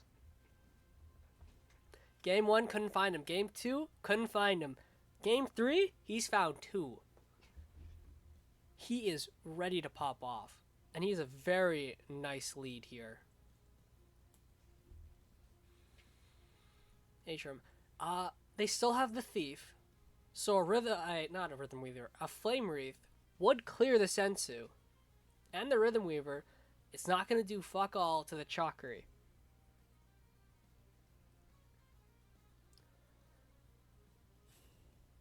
Okay, it looks like he's gonna go for the Flame Wraith, I think. But he's gonna try to burn down the Chakra as well. He won't be able to kill it, but he can at least start. Oh, is he? Oh, he has to leave the Sensu up. Oh, that's so... Oh, no, wait, he's gonna have the Thief punch in. Oh, this is very nice. He is Russian. Oh, this is very nice turn from Atrum. Clears everything. But this is an empty board. And Jack Just is... Holy shit. Jack Just is going in.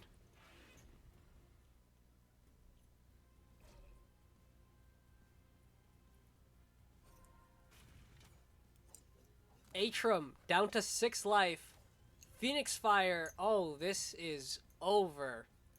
Unless Atrum can pull off a miracle here, it would have to be like a 4 Winds Magi, Mana Vortex, Phoenix Fire to kill the boar. Oh, it's very messy. And this positioning from Jack just really prevents running away from the general. Yeah, this is indeed a Tuskboar moment. I'm not sure how you would get out of this. Especially knowing that there's a Phoenix Fire and a 4 Winds in hand. That's 4 damage plus the general. Oh, there's the 4 Winds. There's the Phoenix Fire. This is massive. Does he have another spell?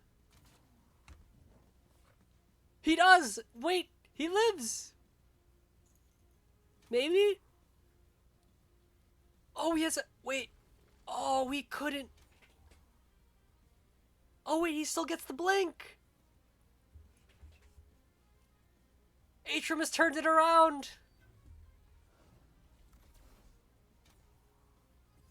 Now, not for long, because there's another 4 Winds Magi about to hit the board. Stop healing. And this Phoenix Fire and Gotatsu is perfectly lined up to clear the 4 Winds, put out a 0 mana Jade Monk, and a 4 Winds. Atrum is not out of it just yet. You just dump your whole hand. There's not much else to do.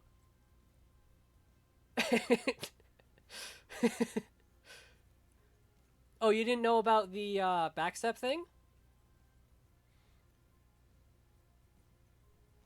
They're just taking turns. Mom said it's my turn for the 4 Winds Magi. Oh, the numbers just go up and down, up and down. But in this case, it's Atrum who's back down at the bottom. Gonna be 5 life to his name. Though this positioning does very slightly. This positioning does slightly play into Flame Wraith. And if there's a Phoenix Fire, then he can clear the board again. And he has 1 mana to play with. So Atrum can survive. But it's not looking good. He can't escape from the enemy general's reach. And he's not going to... Well, it's very hard to say. This is close. He needs exactly Flame Wraith Phoenix Fire. And just hope that Jack just doesn't replace into any of his burn. This is looking like Flame Wraith Phoenix Fire. I think Atrum only has 2 Phoenix Fires in his deck as well. And we've already seen one. Oh, he doesn't have it. But I think he had a backstep. Ah. He tries his best, but it's not going to happen. Jack just takes game 3. I don't know how he does it. Jack just the fucking mad lad. All right. What a series. What else? Let's see. So, so Shattered is currently in Lionar Hell, spectating Chai and Mezel G. Who are we gonna watch? Who's in their series right now? We've got Timmy versus Tonnel.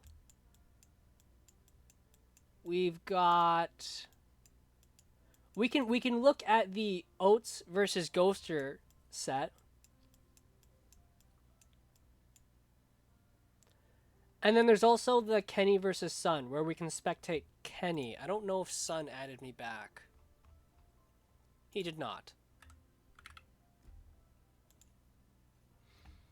So chat, what will it be?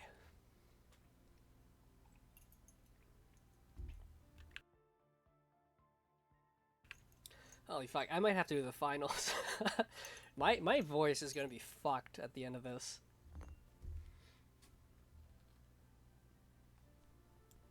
Because Jack just is waiting for Kenny's son to conclude.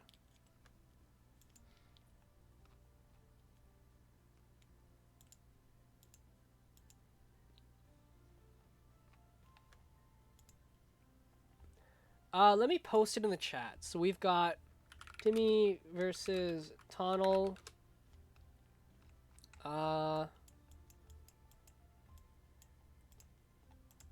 Oats. Ghoster. And the only perspective I don't have is Tonnel.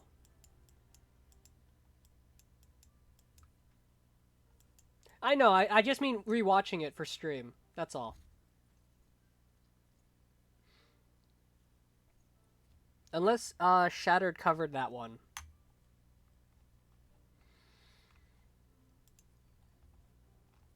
Alright, let me ask Timmy. Did he just conclude a game? He forgot replays. Alright, let's watch Timmy.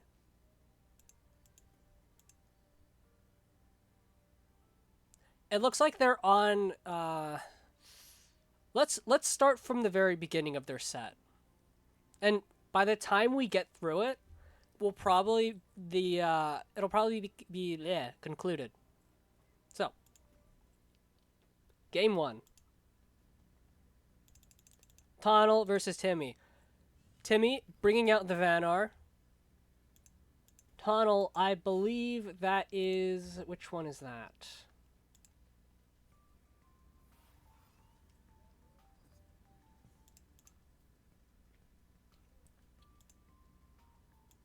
It is the creep deck. So this is, I would assume, Timmy's answer to creep. This Vanar deck. Generates lots of tempo. Can end games quickly with Razorback. And has that, I believe, one of Jacks? Yeah, one of Jacks. Very interesting opener from Timmy. Going to strand the Mystic in the backline. It's not really walls. Also important to note, Tonnel is running Sphere of Darkness, Void Pulse, no Grasp, no Lure. In fact, you know what? Let me pull up their deck real quick, because it's not exactly how a lot of people have been building their creep decks. Let me just pause the replay real quick. This is their deck.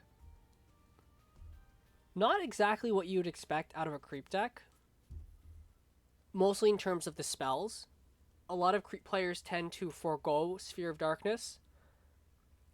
Also no Spectral Blade, only a single Mind Lathe. EJ rapping. But we won't pause for too long. We're not Faroka. And it looks like Tonnel's only response is an NSA to clear one of the walls. EJ writhing in response to the pause or the sphere of darkness. Either way. Oh, I'm surprised Tunnel. Ah. I'm surprised Tunnel punched in with that Mystic. I would have probably wanted to keep that around. As Timmy not having the best options. Obviously, you have the Blazing Spines, but really want another minion to seal the deal, so to speak. It's a Tempo Razorback. Wow.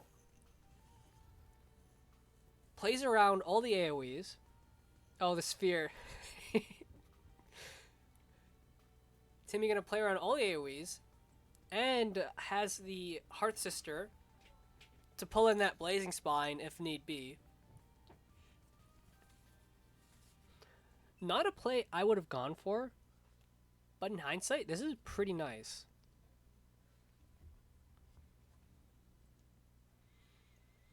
How will Tunnel respond? I keep forgetting it's a replay, so we can kind of zoom through this. It's just Dark Terminus. All right. Even gets an wait. Oh, Abyssal Crawler in the corner. Tunnel hedging his bets and playing around the jacks early. Very nice.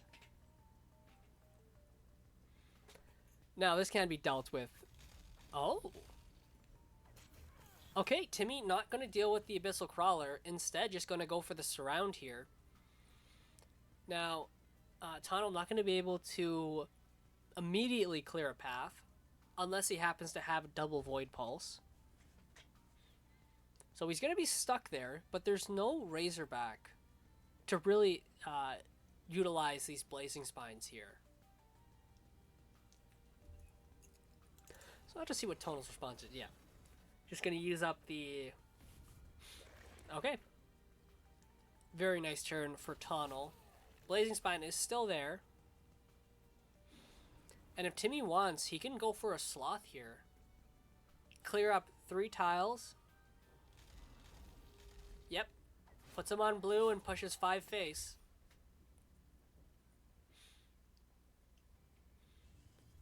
Tunnel can respond, though, with another... I'm blanking on the fucking word. Wait, Cody, did that actually happen? That's so funny. I must have missed that. How does Tunnel respond? Now, he can just put another Nova down on himself. Set up for a Night Spitter and force Timmy to have another Sloth turn. And it's looking like that's going to be exactly the case. That's 3 tiles for Tunnel. Timmy really needs to cut those down. Only going to be able to clear 2 of them. 2 of the 3 in this position. But it's not too bad. Timmy can go for the aspect of the worm, but it is a fairly slow play. The alternative is letting Tunnel heal up, which you really don't want that to happen.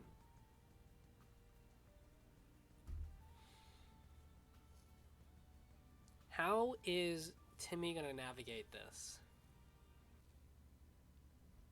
I think the fairly obvious play is the worm on the Sloth. Instead, it's looking like Timmy is just going to try to set up a board outside of the creep and then look to close in.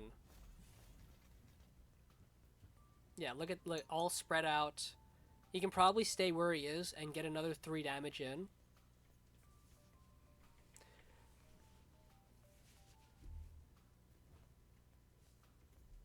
Question is, does he heal up the... Oh. Okay, so he's going to back off the tile. Heals up the Sloth, and most likely going to move it onto the red tile. Nope, going to keep it on the creep.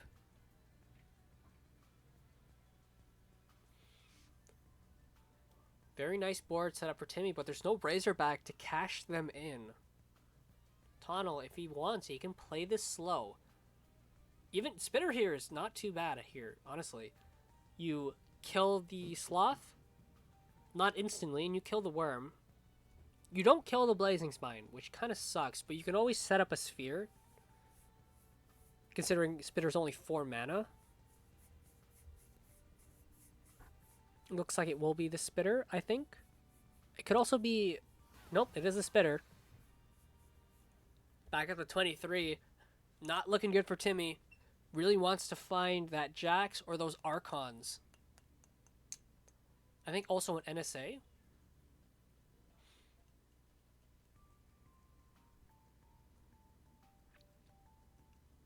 I believe that's an NSA. Nope, just a Darkspine. Timmy now in a pretty bad position. Having to clear that, both the Night Spitter and that Darkspine. He can stun the Darkspine. It's not that bad if it recurs. Well, not that it would recur. But you don't want that Night Spitter to recur. Which there's only 2 keepers, but even still. You really don't want that to happen. The second Tonal gets a 1 mana Spitter, it's very dangerous. Yep, and there's the stun. To me, if he wants, he can send the Mystic in. Nope, gonna slow play the Mystic. Does he go face?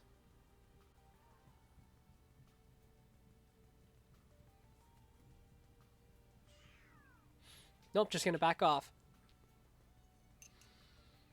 Dangerous position.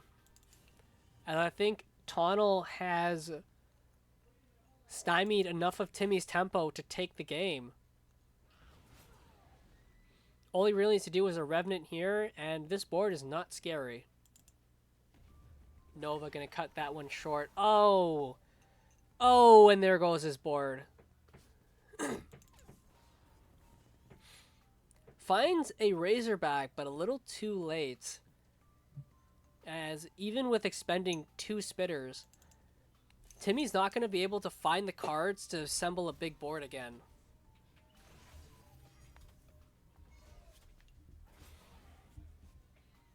Looks like he's going to save the 6/1 Arctic Displacer as well. Only finds the Worms now, so not going to be able to recycle that Hearth Sister. But I mean, at this point, Timmy has acquiesced way too much of the board, giving Tonal plenty of time to take care of this.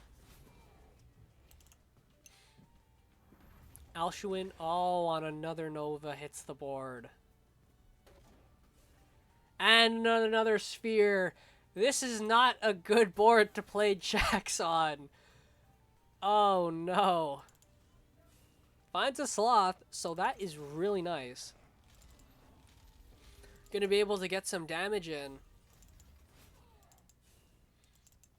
And Tonal only has, yeah, this is a replay. I believe they're in, the match is still ongoing, live. As Revenant comes down, Tonal, do they stay? No, they probably back off to their, yeah, just back off. No point. And there's the Jax, but it's a little too late. That Jax is not surviving.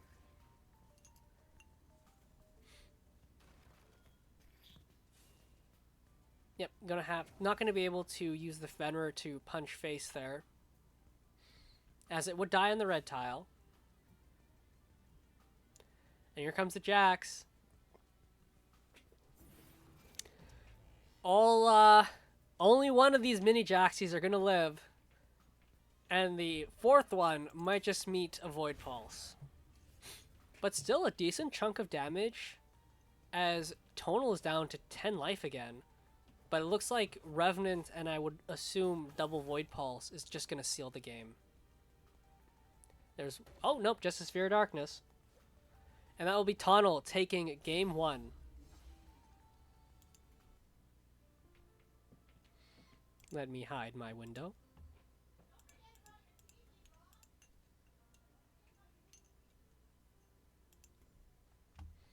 All right, game two.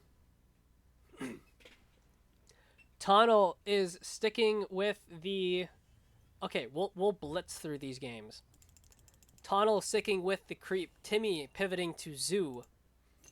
A matchup that I'm not honestly sure how it goes. I feel like Zoo is going to be able to develop enough board and pressure that they can also take care of things, but it's going to be difficult as early NSA Abyssal Crawler going to take care of Timmy's early 2-drop. Dreamgazer, though, going to help him get back up and running. I'd be very surprised if he denies that mana tile, yeah. Just going to go slow, as Tunnel's going to deny it. With another Abyssal Crawler and another NSA? Wow. This is a very fast opener for Tunnel. But keep in mind, 3 cards. His hand economy is not looking good, and Timmy has nothing but fuel. There's the Iraqi, and there's the Inner Oasis. 3/6 Iraqi with two NSAs being used means this Iraqi is going to be very difficult to remove. It's going to require a Dark Transformation. Oh, I think a slight misplay from Timmy. Doesn't catch that Dreamgazer with the Inner Oasis. Though, we'll see if that ends up biting him. But finds a very nice Sloth for this 5 mana turn. Nova gonna come down. Takes care of the... Well, almost. Oh. Okay, Tunnel is going to set up a nice little creep throne for himself. Or at least debating it. Nope, not gonna set up the throne. Which is very curious. Either way, Timmy, he has a couple of options here. He can go for the Syzygy and push a good amount of damage, but it looks like it's just going to be the Sloth. Now, he can put... Yeah, I was going to say, he can put Tonal's General on the blue tile, but I think it would have been better... It would be better to just put it on the Chrono. Keep the Chrono alive, keep all of these minions alive, and just be a menace, because there is no grasp. The only AoE is Nova. That's it. And again, this Iraqi is just going to sit here and threaten a big blast. Because Tonal is not going to be able to reach it. There is no lure in Tonal's deck. That Iraqi is not dying unless it's Dark transformed. As a bunch of Sphere of Darkness comes out, is there going to be a Spitter? There is. Played on the green tile. I don't know. Did that affect the damage? I'm actually not sure. Either way, Timmy down very low to 10 life. And with a Spitter on board, does Timmy answer this? He actually can't answer the Spitter. He doesn't have enough minions for the Syzygy Blast. How does Timmy respond here? If you just go for the Archon, then you're going to give up a lot of tempo. You can go for the corner provoke with the 2-drop. Oh, this is tough. How do you manage this? Oh, fuck. He can also dispel a tile and instead go for the Shroud on the corner, but this is tough. He could also even move diagonally down here, where he's going to place the Lady Lock. Lady Lock here so the Spitter can't punch him unprovoked. And then corner provoke with a 2-drop. Okay, he's going to corner provoke with the Lady Lock. Oh, finds another Iraqi. Not going to place it, going to heal up instead. Respecting the damage. Oh, especially because Revenant, if he didn't heal himself, Revenant would have been lethal. But man, Timmy on 12 health. Can he pull this off? Okay, it looks like another, not an NSA, a Revenant, going to take care of the backline to Rocky. And I assume this is just a Syzygy turn. You can play Chrono, you can play a bunch of 2-drops. All your 2-drops. And the Iraqi. So this might be a very strong turn. Question is, does Timmy kill the Spitter with the Blast? I would assume so. While he is only going to heal up for 2, it's also going to deal a good amount of damage to your board. There's the Iraqi. Down there, too. And I would assume he's going to Chrono somewhere here, or here, and then Primus in the center, and then move all of his minions into Syzygy positions.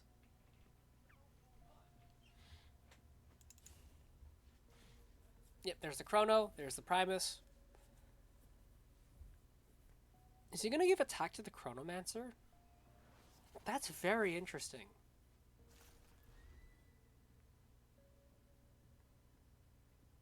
And not going to attack with the Lady Lock. Timmy is looking for a 1-turn kill here. Question is Tonal going to let this happen? Mind Lathe, that's a lot of pressure gone. But crucially, that Iraqi lives.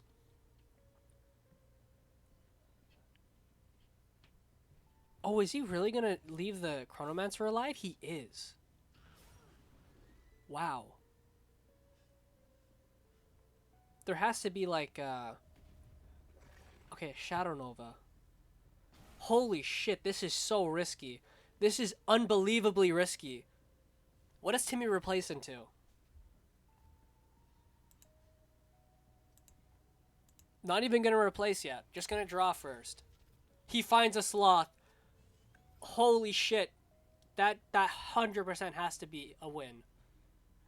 Red tile and a second opening gambit. This is so much damage. Timmy should take this. Oh, it's so much damage. It's so much damage. 6 overkill. Timmy takes it with the zoo. Alright. Let me hide the screen.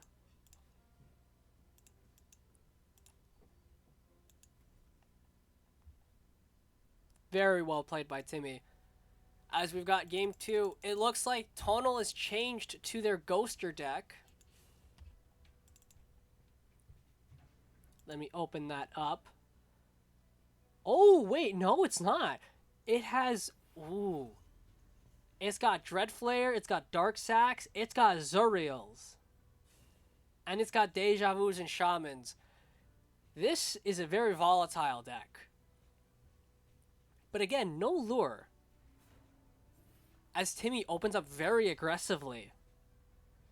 This opener very susceptible to Pulse to kill off the Iraqi. Also, no NSA in this in Tonal's deck. Will NSA's exclusion? Oh, the early Mind Lathe going to take care of this early board. But beyond this, it's not going to do a whole lot because, again, there's no lure. Which means Timmy can just play safe with his minions. There's the Chrono, draws first. Does he replace the Archon? He does. Finds a Syzygy, which is very nice. And interestingly, keeps the Jaxi forward. Now, Mind Lathe is not going to give Tonal that Jax, mini Jaxi, if they punch into it. Which is very nice. And it looks like... Is it a Dark Sack angle or a Soul Scythe? Oh. Thank you for the updates.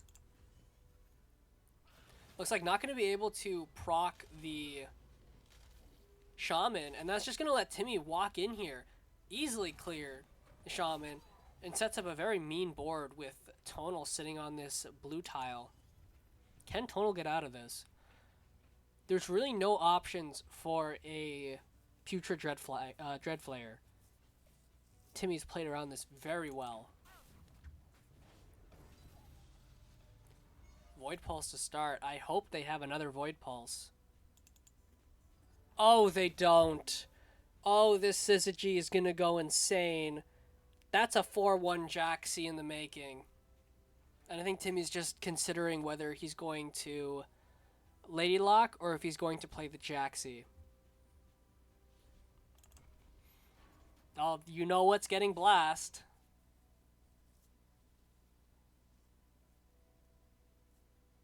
And the 4 attack Jaxi, mini Jax just clears the Deja Vu. This is a horror.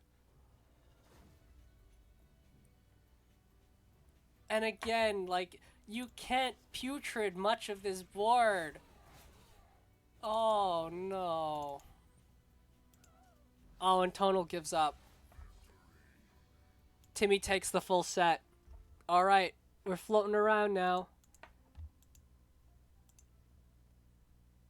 It looks like Shattered is watching Jack Just versus Sun. Who else is playing that we can watch?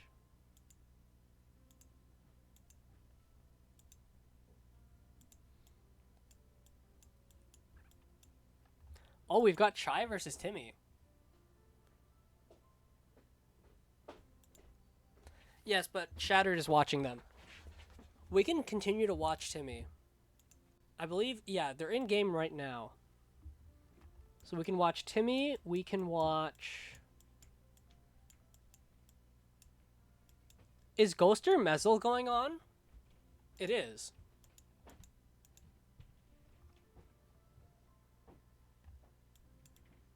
So we can watch Timmy or we can watch Ghoster Mezzle.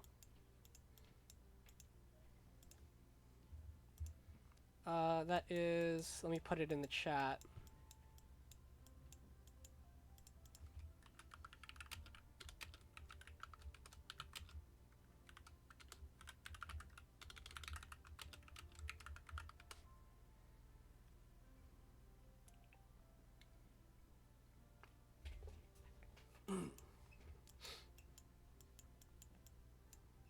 Which will it be, chat?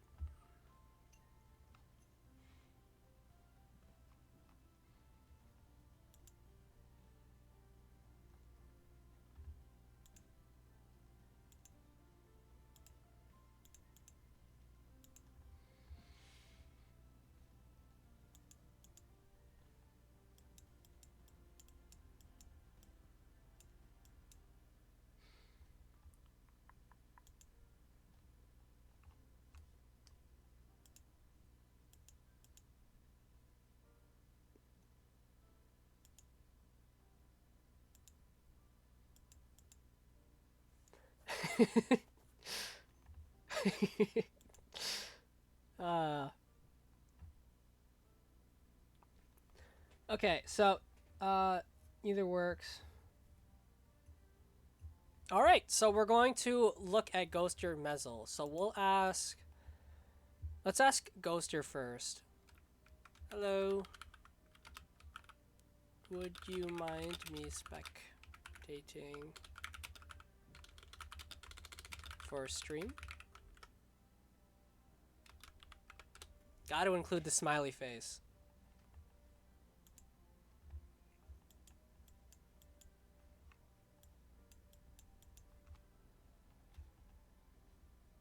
Ghoster driver. That emote combo. Hopefully we get a response from either of the two.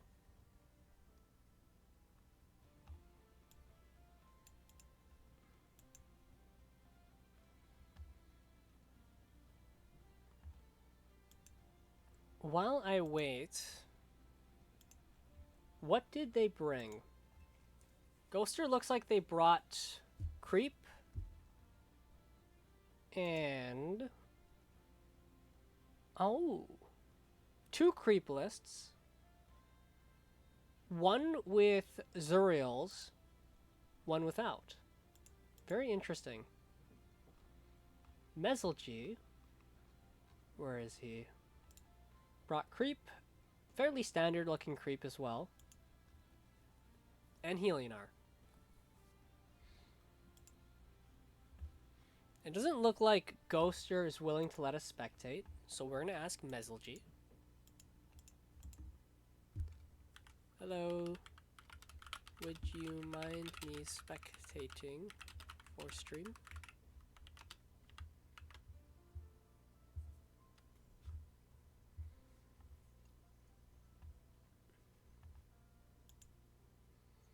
If not, I'm pretty sure Timmy wouldn't mind us spectating.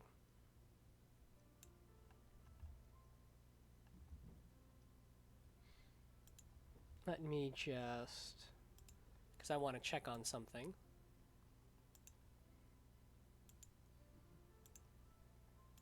Oh. Alright, Mezelgi's okay with it.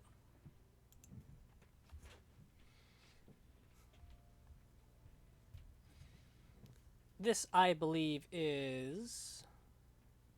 Game 1. Mezelgi on the Helinar. Ghoster on the... Which Ghoster list is this?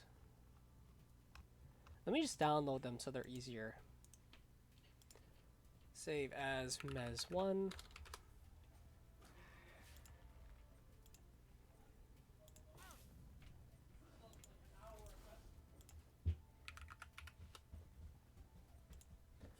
Okay, Ghosters.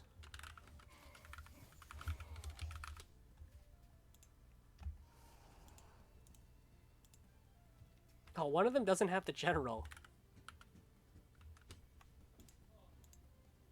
Neither of them have the general in the picture. Fuck.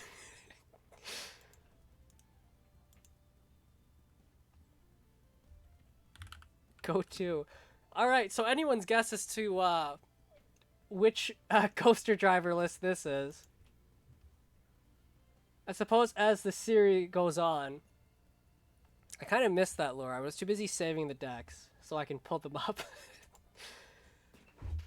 Alright. No Novas have dropped yet, which is pretty good for Mezelgi. Let's see. Let me bring up...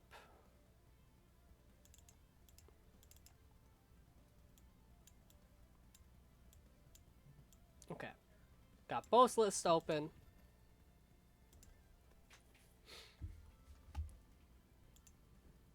We're all set.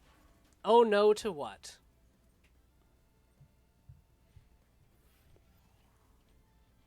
Ooh. Mezelgi potentially playing into a grasp. It would need a lure, which we've already seen 2.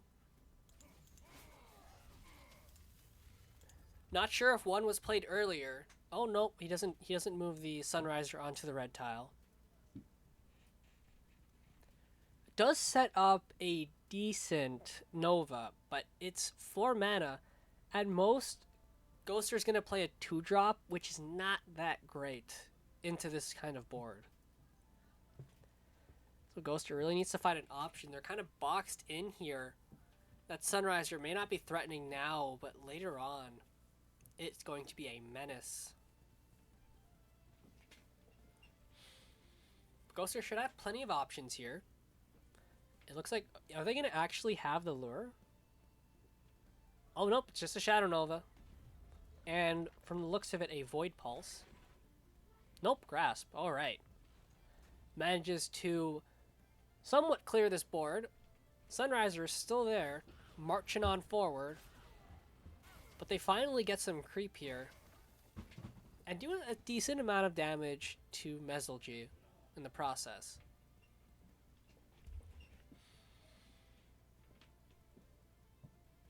Now, we could see Sloth. Sloth to clear either 3 or 2 tiles. And let the Sunriser move forward. Because what you can do is you can put the Sunriser on a green tile. That way Night Spitter isn't going to kill it. Or you can just tile specific creep tiles. Let's see. He's considering the sloth, if only to get this sunriser in, honestly.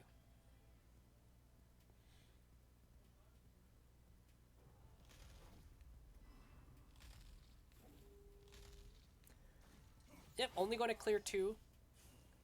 Puts the enemy general on that blue tile and sets up a Windblade Adept, trying to find where to place this to play around Grasp.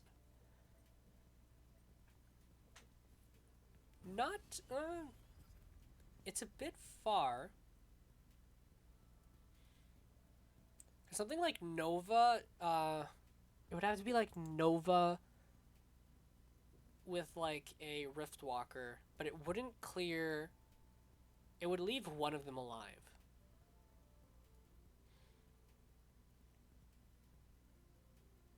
Which, in this case, it would be the Windblade.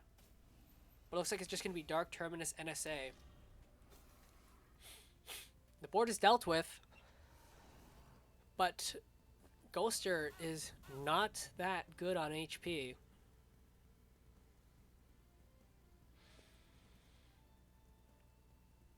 Though Mesolgy's hand is not looking very good. Really wants to find a Sunriser, maybe even an Archon after seeing that. Ooh, finds an MO. Are they going to MO the Sloth? They can MO the Sloth and set up Light Chaser and Windblade Adept.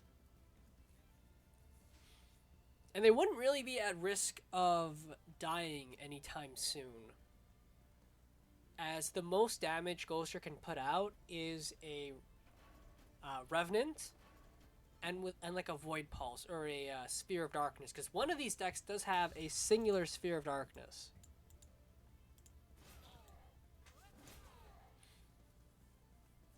Yep. Puts Ghoster to 6. Okay, not going to go for the Light Chaser. Instead, going to go for the Healing Mystic. Holds on to the Light Chaser. And he finds a Sunriser. Massive. I don't know. See, Ghoster can get a pretty nice Nova Spitter here. They heal up for 6. They clear the Windblade. They can clear the Sloth with the general attack. But the Mystic lives. Now, that might honestly be enough to get a foot into this game. Which is all Ghoster really needs. He needs to get into a comfortable position. Question is, does he have it?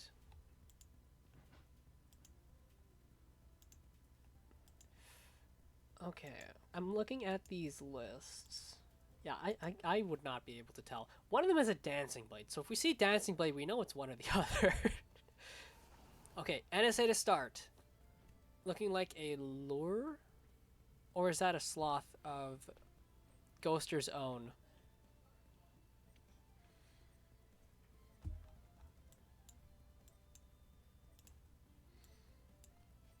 Really considering this. I think it's a Sloth. Yeah.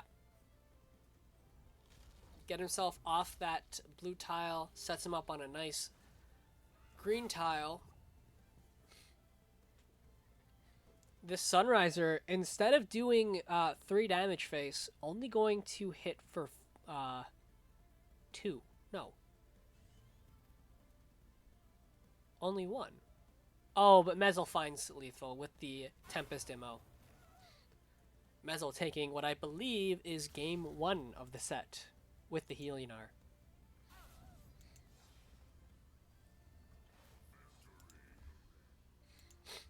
Let me bring up that Helinar list on stream while we wait for them to get into game 2. Let's see, Mez 1. No, Mez 2. And yeah, notably, there's no Sunbloom, and there's no Lightbender. In fact, I believe the only additions over the past lists is, yeah, just be better, is the 2 Sloth and the extra Sinja. But otherwise, it's just Helinar. Oh, also, only 2 Isbees. So, I mean, shit. Just be better indeed as we get into game two.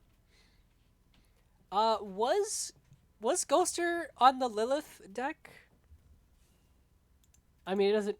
Again, you can't tell which deck this is. We'll know if we see a Dancing Blade. A Dancing Blade or Zariel. But Mezel opening up with the classic Windblade Martyrdom line. Just gonna get that early 2-drop out of there. Get himself a whole lot of tempo. Ghoster possibly gonna respond with NSA.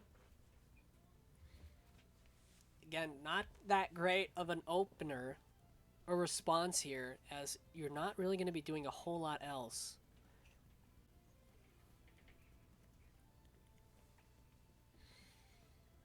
Could also be the Void Pulse with another 2-drop. That would probably be Ghoster's best response to this. As one list has 3, the other list has 2 Void Pulse.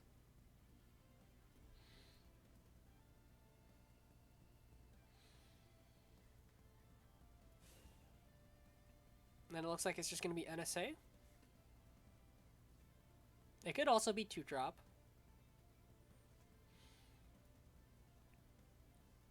Nope, just NSA. This is deck 2. Okay. Deck 1 is Maeve. Thank you for the information. So this is the Zuriel deck. They've got 2 Zuriels in here. Only 2 Revenants, so not that much ability to close a game.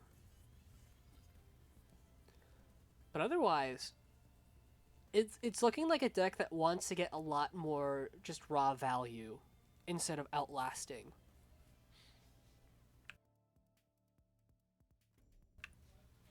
This Ghoster, if they have a Riftwalker, this is a really clean Riftwalker.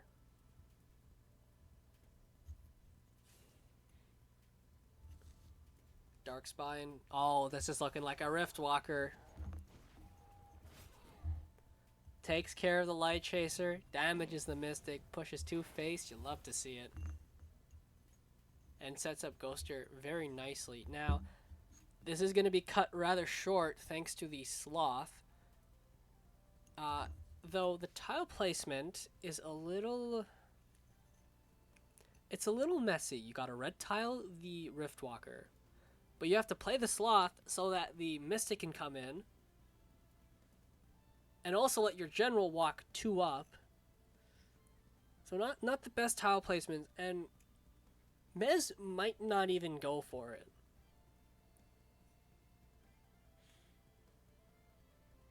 It's really hard to say.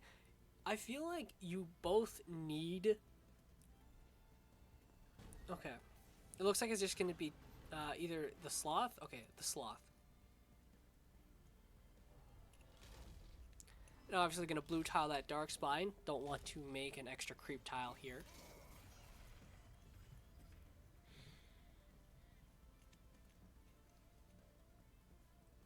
Ghoster has a pretty nice response lined up in the form of Nova. And with how slow Mezel G has been this game, well, I shouldn't say slow. Ghoster's responded pretty well to Mezel G's opener. But nonetheless, a Shadow Nova here is pretty devastating. I believe there's only one Sloth in Mezel G's deck. Let me check. There's 2 Sloth.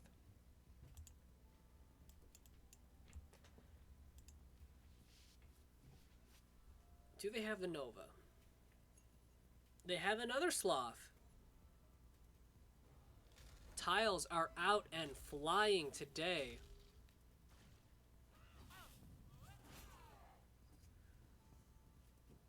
As interestingly puts Mezel on that blue tile there. Now, and also a great green tile placement going to prevent Sunriser from clearing this. Though that Sunriser would need, like, double Sun Drop, which is probably not what Mezelgi would want to expend to clear it. Which really only leaves Silverguard Knight as their response, and it's looking like it's going to be exactly that. No point in wasting the Sloth or the Sunriser just yet. Another thing they can also do is they can move... I believe if they move the Sloth on the green tile, it would live. Okay, instead just going to move it away. Preserve that minion. Also finding a Sinja. That's going to be very nice, but potentially tricky with all these blue tiles in effect now. How does Ghoster respond? Again, they can also just Nova here. And they would have mana left over for a 2-drop. And they would kill the Silverguard Knight. All things that are very nice for Mez. And crucially, if they do go for the Nova here, this Sinja cannot be used, because Mez cannot damage his general. He's sitting on a blue tile. It's going to be the Nova. Also a Darkspine as well. That would be pretty annoying.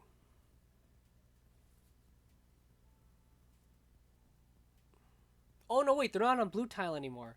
Okay, so the Sinja can come down.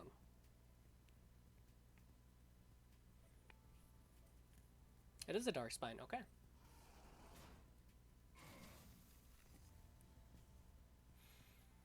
Now, if they go for the Sinja, they're effectively sticking on this creep tile. Which is not a bad thing. This is Lionar. They got plenty of healing. But I would worry that it would lead to... Yeah, because you have to put the Sinja next to that blue tile. There's no other way. And if anything, Ghoster can go for the Revenant here to kill it. It's just a matter of... Well, Ghoster definitely doesn't want to take... Oh no, they can't go for the Revenant. They would have to take that 7 damage. Which obviously they would not want to do. Really only leaves Lure. Just lure it away and hope it doesn't bother you for the rest of the game. Or Dark Transformation.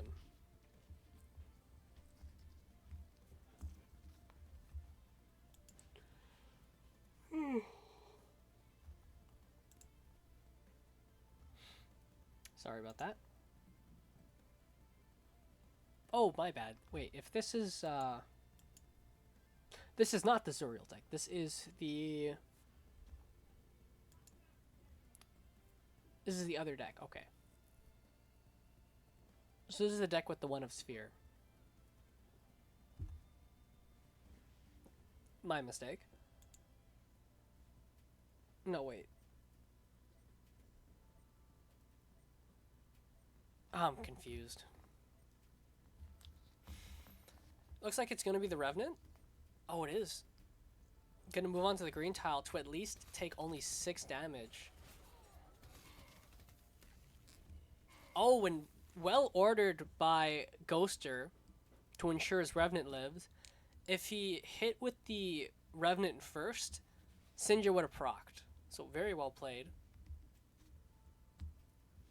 Which pretty much forces... Not only... actually, no, it doesn't keep Mezelgi on the creep. He can walk away now. But he really wants to find... Oh, wait. Sadly, he can't Sunriser, MO, and heal at the same turn. If he finds a Isby, it's very nice. Then he can deal with the Revenant. He can also deal with the Revenant if he MOs... Oh. Oh, yeah, it's on blue tile. I'm being silly. He can just punch it.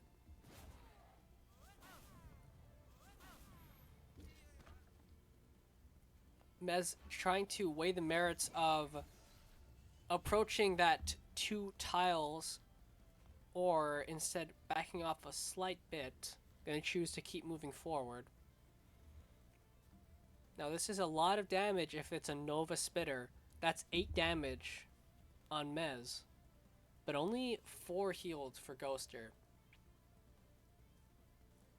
No, actually that's 10. Ghoster can put Mesl down to 3 life. Now again, it is Helinar. They have Sun Drops. They also have Isbies with Martyrdom. So Mez can heal up. The question is, does Ghoster go for the gamble? Or do they play it safe? In fact, they can set Mesl down to 1 life, because the creep also does damage.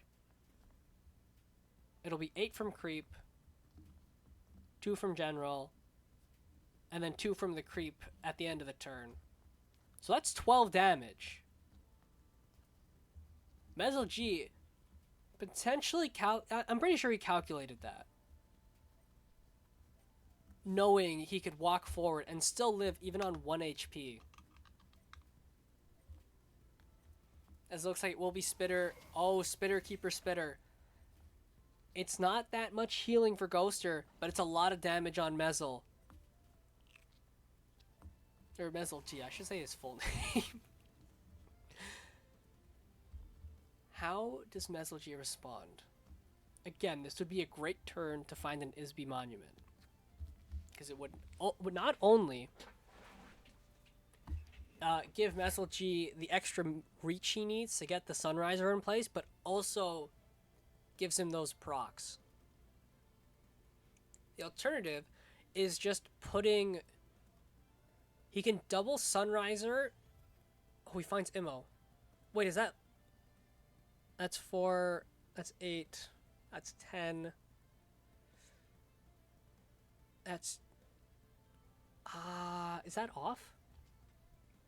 Chat, forgive my mental math. I'm pretty horrible at it. Opens up my calculator. Let's see. 4 plus 4 plus... 2 plus... Holy shit, I messed that up.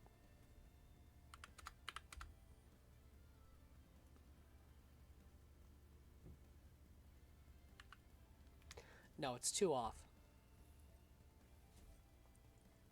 So now it's just a matter of... Does Mesl G... He probably goes for the Night Spitters. Okay, no, he's going for the full clear. He's not risking anything. Does he even punch face? That punch face is very risky. Unless it was an oops. It may have been an oops. Because he dies to Revenant. Oh no.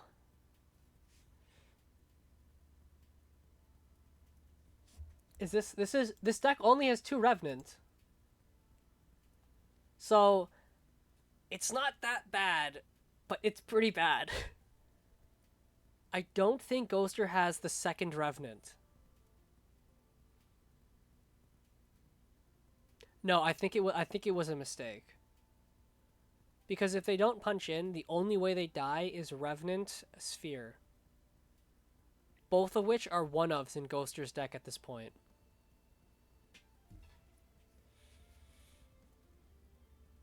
Though Ghoster can heal, he can go Sloth Martyrdom to heal for 6. If not, he also has the... Is it on creep? Oh. Oh, you might be right. Yeah, that is how creep tiles work. It's at the end of the creep owner's turn it deals damage. I believe DGG is start of the creep owner's next turn. Something like that. How does Mesl G get out of this? He can't really escape. And he can't really heal all that much. Maybe if he draws an Isby off the replace, he can go Isby Martyrdom, but it gives Ghoster a lot of breathing room to set things up. Yeah. Yeah, Martyrdom, your own Sloth, only heals you for 2 extra HP. It's not going to be enough to save you from the second Revenant and General Punch. Which is why I think the only real line is Rejuve. Oh, okay, wait. Oh, he replaces the Martyrdom and he finds an Archon. Ah. I think he's just going to go for Sloth Rejuvenator. Sets up a Provoke. Clears some of these creep tiles so that the Sunrisers are safer. And potentially buys them another turn. This is very close. Finds another Archon. I don't believe we've seen an Isby yet.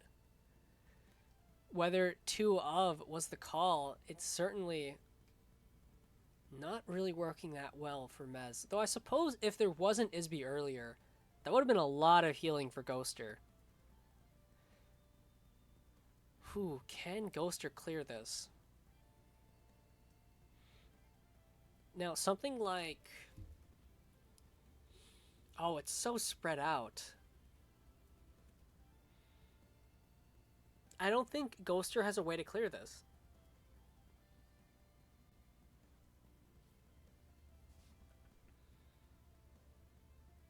At most, Ghoster can heal up a lot. Oh.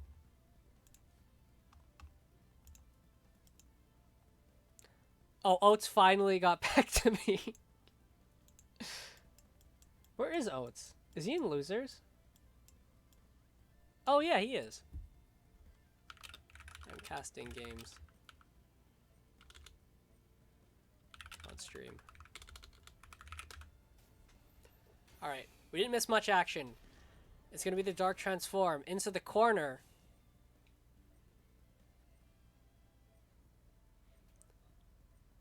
Lures the Rejuve away. So he's safe for now. But those Sunrisers are still marching forward.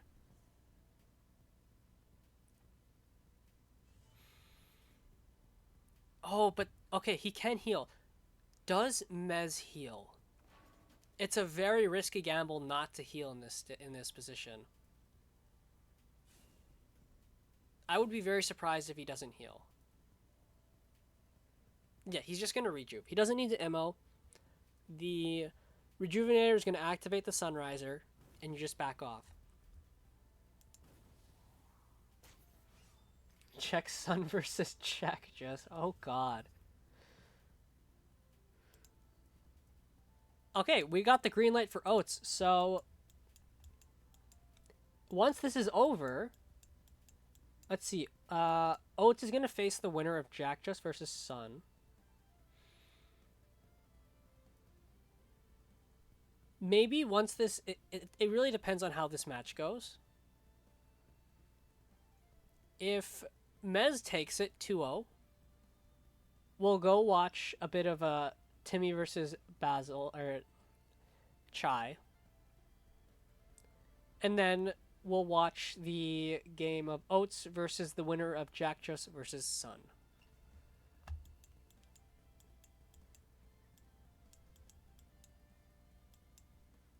Yep. We can always watch the replay if need be.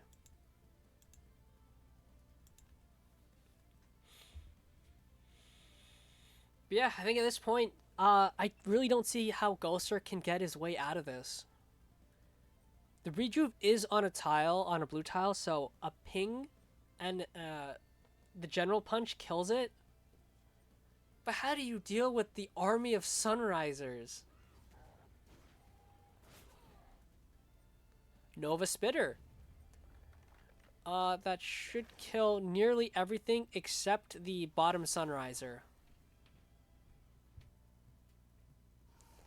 Not going to double body block the other Sunriser, though.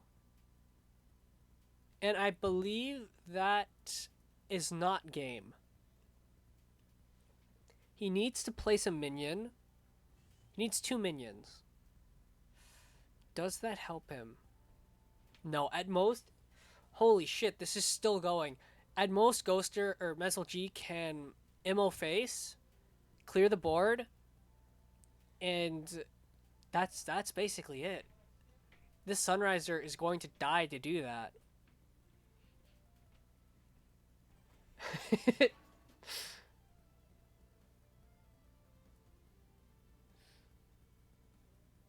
Oh, how do you play this? You definitely want to kill the Night Spitter. You don't want to leave that alive. Which Mez can go for the Archon and Martyrdom here.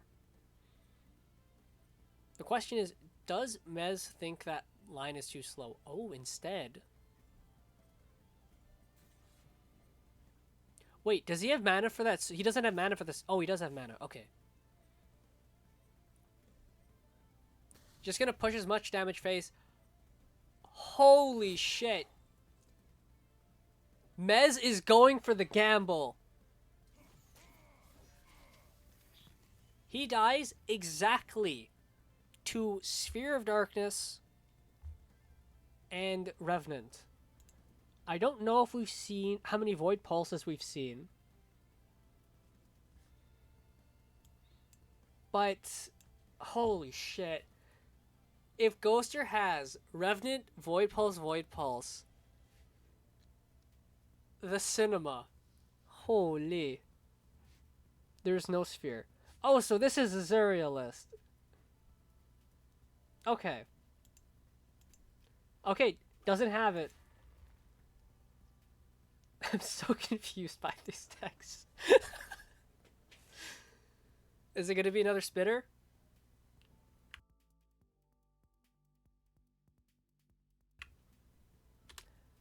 It is looking like another spitter. And that is going to full clear this board.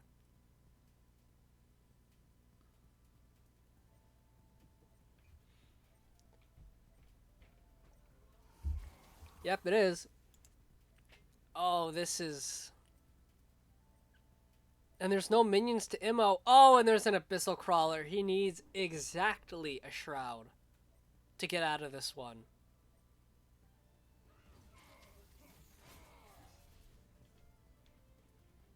Does he find it? He finds a Windblade Adept. It's not a Shroud. Oh, Ghoster just managing to eke this one out. And Mezel's just gonna try his best to survive. He's gonna have to play the Archon to body block.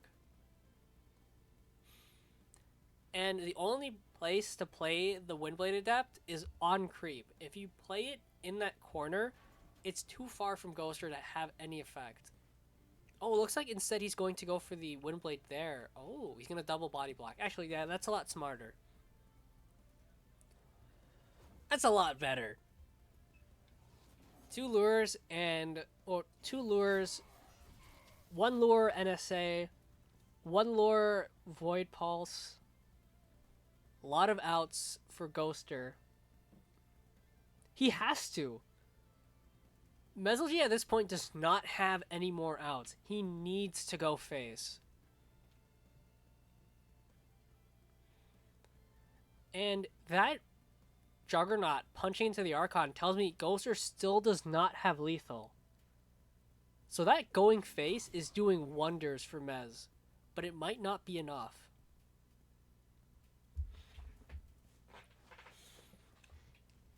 It looks like it's going to be Keeper. Here come the Juggernauts.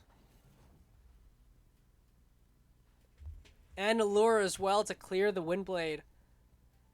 There is no damage. There's only an Immo, and this Archon is a little too expensive for that Immo. Folks, Ghoster, I think, has managed to win this. Even Shrouds the red tile. Even if it wasn't really going to do a whole lot against a fucking 11-11. Is there some miracle Mezelgy can replace into? This is a best of 5? Oh, folks, we're going to be here a while. Oh, fuck. I wonder if we'll see a Creep Ditto. Oh, and it looks like Shattered is watching the Timmy versus Chai in lower brackets. All right, that's perfect. Mez gonna concede 1-1.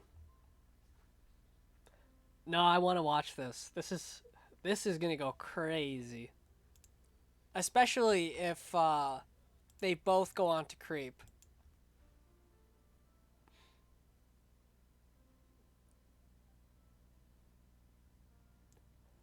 All right, just waiting for them to get into game again.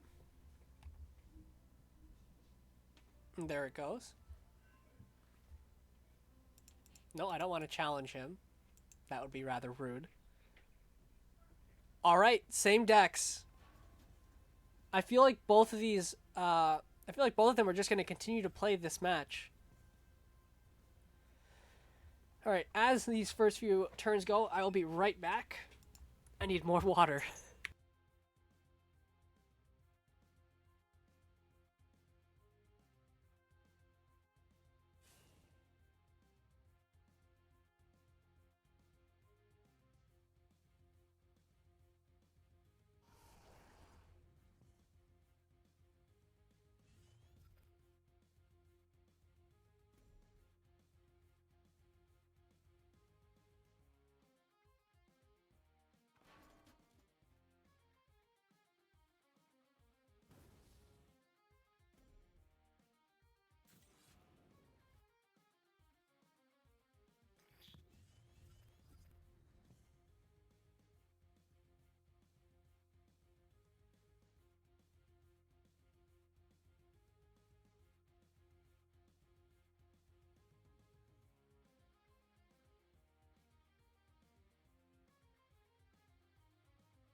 All right, how's it going?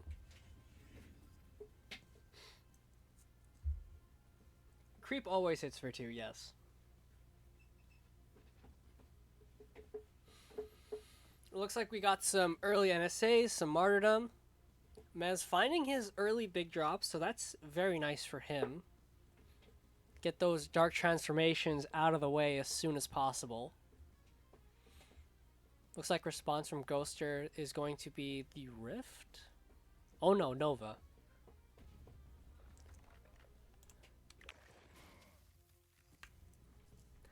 The change to 2 damage creep was, I think, 2 patches ago. And then it was 3 damage creep, I want to say like 5 patches ago. But yeah, it was a pretty big change. This man is just gonna throw out that Archon. All of his minions set up to come in very slowly though. So Dark Transformation still pretty good here, even if it will be his whole turn. Also finding an Isby this time around. Those Isbys are gonna be very nice. They hit for 4. I thought GGG was 3 damage. Did they up it? Huh.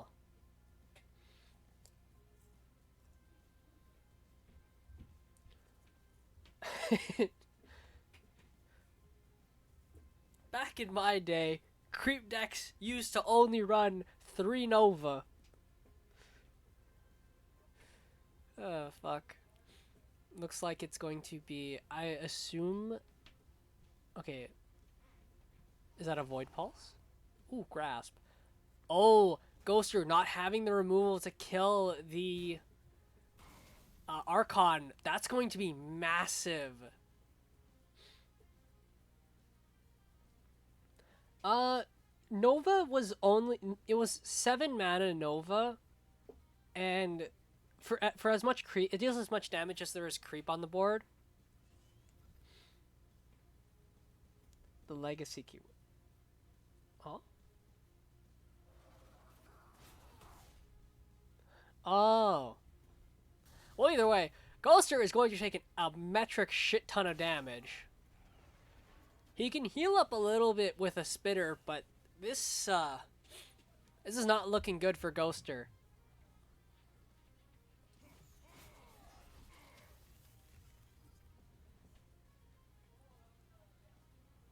At this point, there's really not a whole lot Ghoster can do. He can maybe go for a lure spitter, heal up a little bit, but it's not going to answer the Archon. If he answers the Archon, he's not going to be able to answer the Windblade Adept, or even really the Mystic. It's rather nightmarish for Ghoster in this third game. I don't see how they get over this.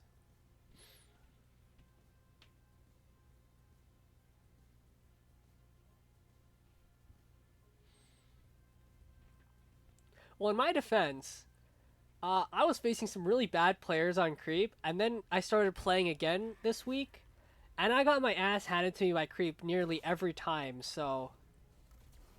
I don't know if it was just ES5 getting people to actually play or what, but fuck, man. Oh, Ghoster finds a way to clear the Archon. Not going to be able to deal with the Windblade Adept. In fact, that's just going to be lethal with the Immo. So, Mesel G taking the third game. Obliterate was never in D2, no. The only other creep cards that we haven't seen are New Moon Hex, which uses the Painful Pluck sprite. And I believe that's it. That's it for creep cards.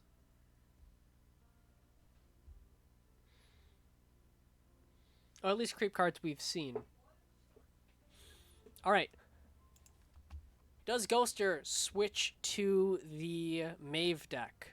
Or do they stick with the Lilith?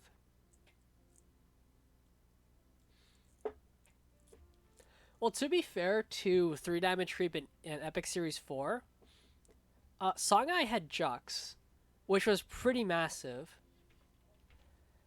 And you weren't able to heal a metric shit ton with Keeper for your Spitter turns, which made Spitter fairly slow. Now it's fast, even if it's only healing 2 per tick.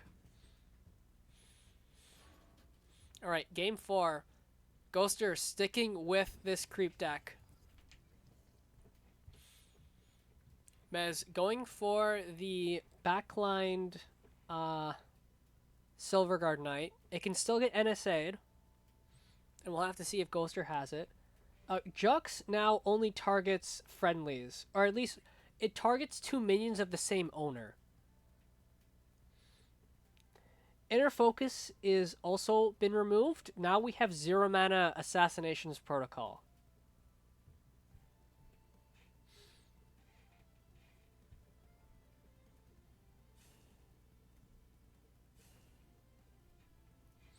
Guru had a nasty run. And it looks like it is going to be the NSA.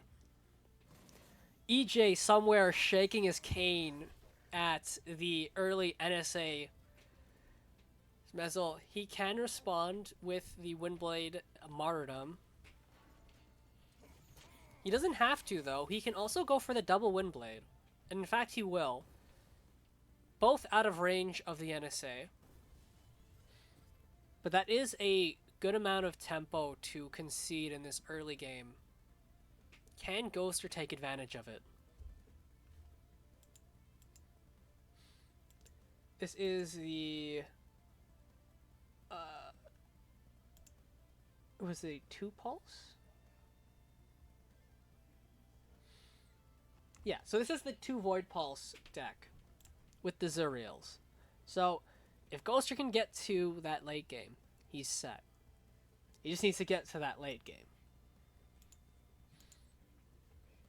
Whereas Mezel is just business as usual. Just beat them down before they can get you.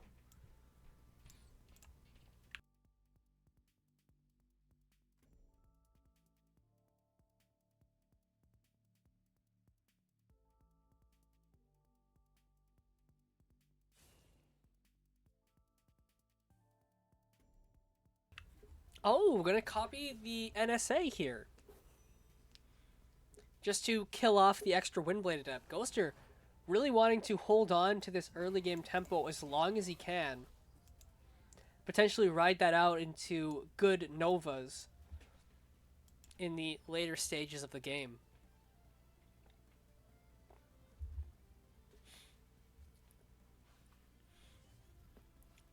Potentially going to be the Martyrdom on the Keeper, yep. You don't really want him to start duplicating those Keepers. And just another Windblade Adept, but at this point, Mez has lost a lot of life. And no Sundrops in hand, Ghoster might be able to just smork at this point. Obviously, it's probably not a wise call. But it might not be that bad. How does Ghoster respond to this? They also have those two Void Pulses, so these Windblade Adepts aren't too bad. It looks like it's just going to be the Sloth. Oh no, NSA. And a Dark Spine in the corner. Ghoster running circles around this board. Keeping himself nice and healthy while Mez takes chip after chip. Does Mez take another 3 damage, or does he use his Windblade Adept? Okay, he's found another path. He can go for the Sunriser. It's not the best, because he has to keep it away from that Darkspine Elemental. But it's not terrible. Okay, no, he's going to take that 3 damage. He's saying, fuck it. You may have Revenants, but you only got 2 of them. I'd like to see you try. How does Ghoster respond? Now, funnily enough, the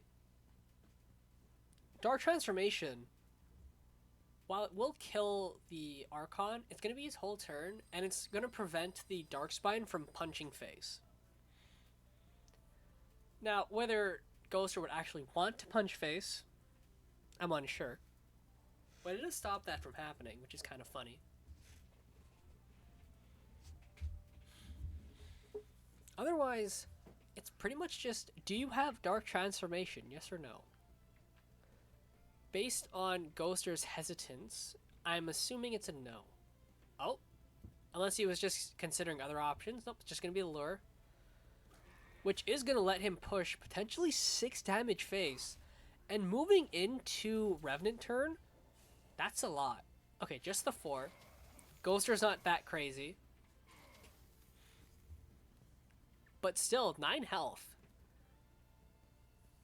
Now, Mez doesn't have to heal right away. He can, if he wants to, he can just go for the Isby Sunriser. That's perfectly fine. He can even just go for the Sloth. Sloth, clear the tiles, play a Mystic, move your Windblade up. It's slow, but it does respond to the board. Otherwise, I think this is just an Isby Sunriser turn. It's not the most value. You're only dealing 3 damage face. No, wait, you're not even dealing 3 damage face. You're only dealing 1. No. Yeah, 1 damage face. That's it. And the Sunriser is just going to get Revenant next turn. So, or ideally it's going to get Revenant. And if not, I mean, Ghoster has plenty of ways to deal with that.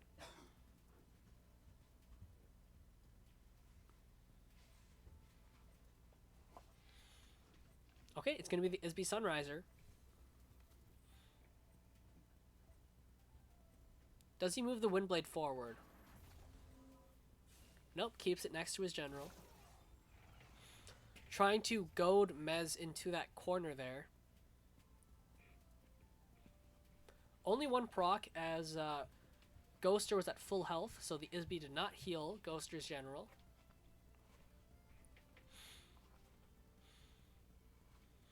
Now, with this Isby on board, does Ghoster... He probably doesn't go phase. But he could just Nova here. Nova on the Isby, put that Isby on a clock. And ideally, it peters out before another Sunriser comes down.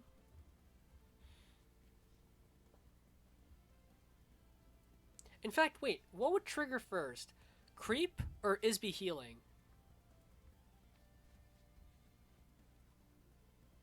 Because if the Isby healing triggers first, Ghoster's going to take an extra 2 damage.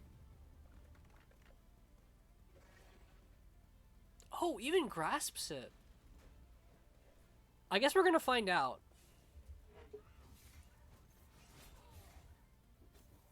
He doesn't take the damage. Now his Isby is a living time bomb. And with, I believe, he used 2 NSAs earlier, so there's still an NSA to activate that time bomb.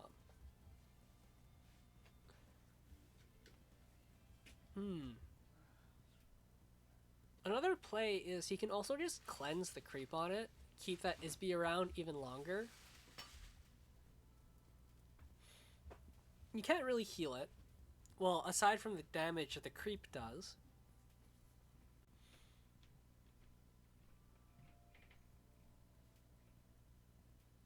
How do you approach this? Obviously, you're going to move the Archon 2 steps forward. You can also go diagonally, but that's eh.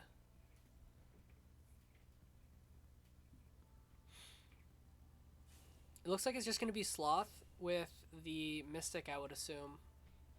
Clear as much tiles as you can. Put the Isby on green. I believe if Isby's on green, the grasp will only deal 2 damage. I believe that's how that interaction works. So, fairly smart to put that green tile there. That brings me back to when Isby was first introduced, and you could green tile it. That was such a dumb time.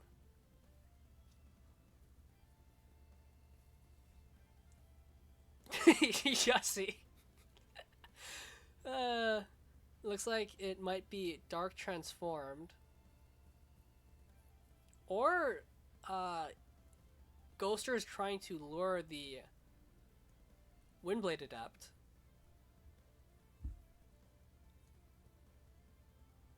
Either way, Mesel G is slowly sneaking their way up to Ghoster's General with the Archon hot on their heels. And I think that's a Sloth. Oh nope, Nova.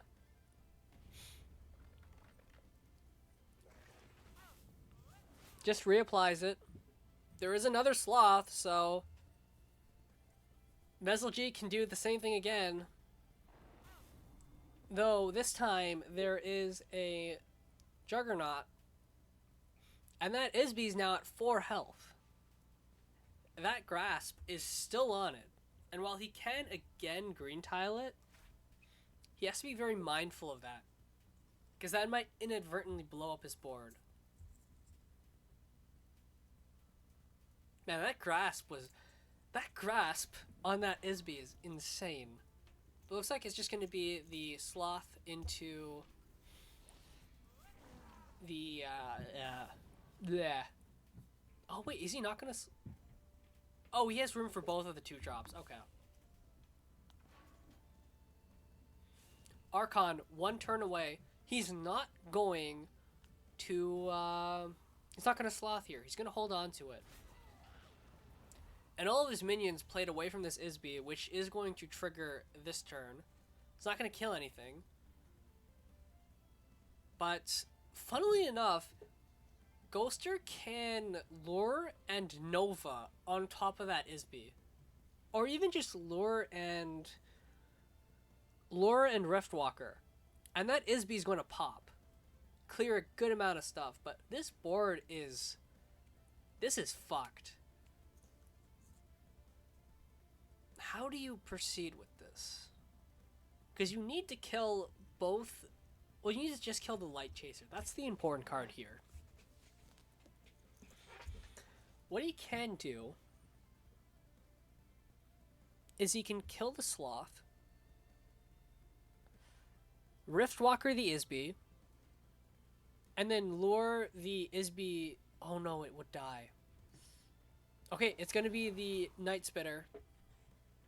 He needs to kill that Light Chaser. If that is it, oh, it's a Dark Terminus. That's not feeling good for Mez, or for Ghoster.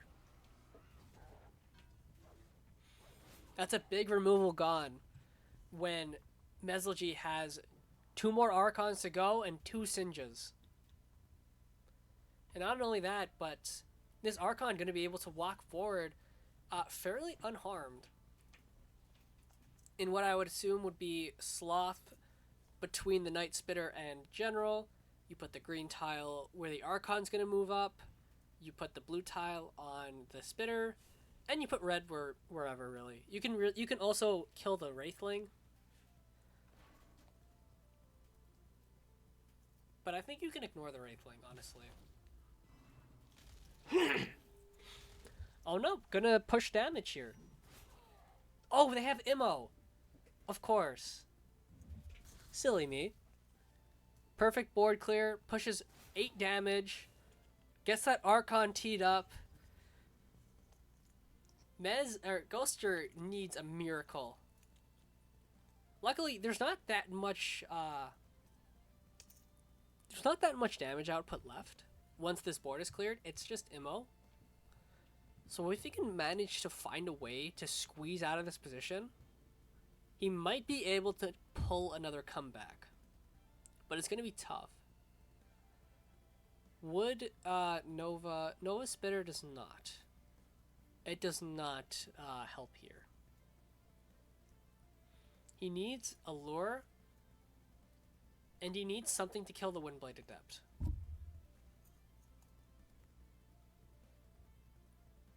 Looks like either, okay, a Dark Terminus, that's good.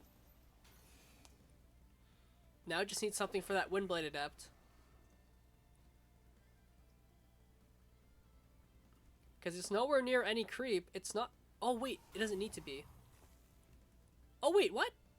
Oh, there's creep under the Sloth. Oh, that's perfect. Oh, I wish we could see both hands, yeah.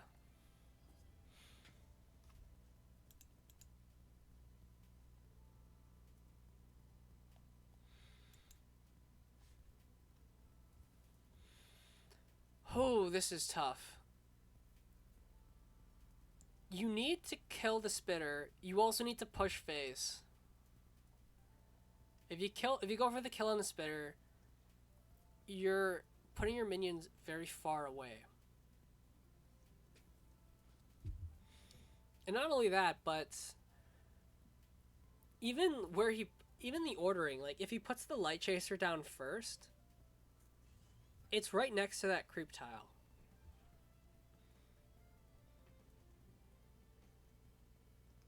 Okay, it looks like it's just going to be Silverguard Knight, Light Chaser, and the Immo. Light Chaser, nice and protected from the creep, but not as much protected against a Revenant, should it come down. Finds a Sunriser and a Martyrdom. Not the best.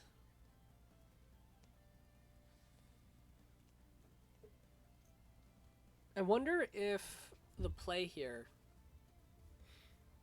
because he can go for a Nova, which would clear the, if he goes for a Nova on the Silverguard Knight and the Light Chaser, he can go for Spitter, kills the Light Chaser, lets you General Punch the Silverguard Knight, heals you up a little bit, and you have 4 mana left, no, 1 mana left over to do whatever.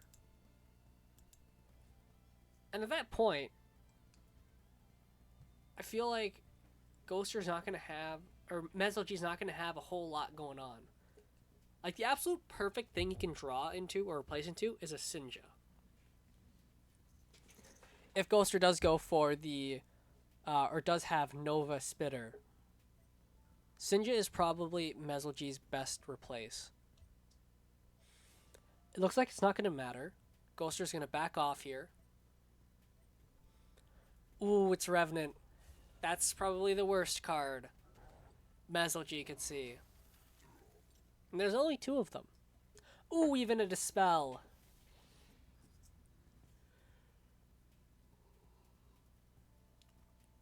Does he replace into a Sinja?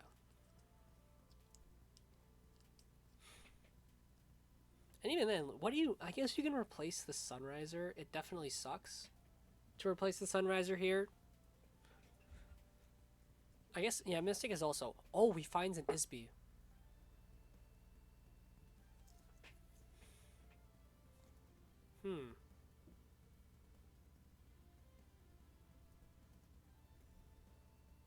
He's gonna have to back off. That's tragic.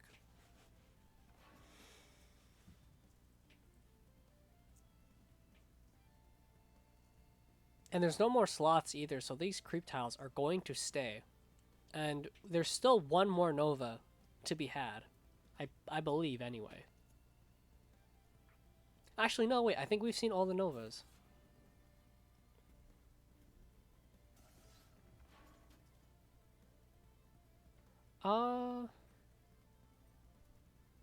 Yeah, I think we've seen all the Novas. As Mez going to be forced to martyrdom that Revenant.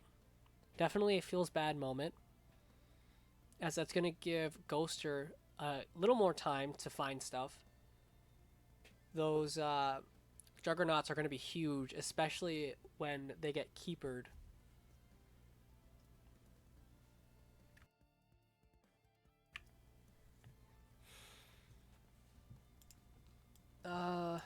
Oh. And the Oats Sun matchup is going. Oh, and you know what? Holy shit, there's a the Ghoster special, the Zuriel, hits the board. Revenant perfectly set up to not only be near the enemy general, but also near the Silverguard Knight if Ghoster wants to play this a bit safer. Not going to, as he doesn't really have a need to do that. Just going to punch face. And I think after this, we're going to dive into Oats's. And if you want to watch the final match of Ghoster Mezelgee, I encourage you to head over to Shattered Glass, as they're currently covering the same match as we are.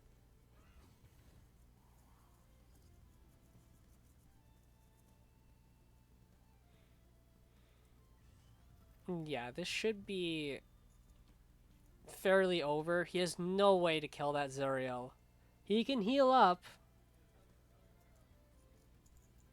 but all the health in the world isn't going to help, isn't going to do much when there is a 9-6 chicken on its way. But he's still going to at least try.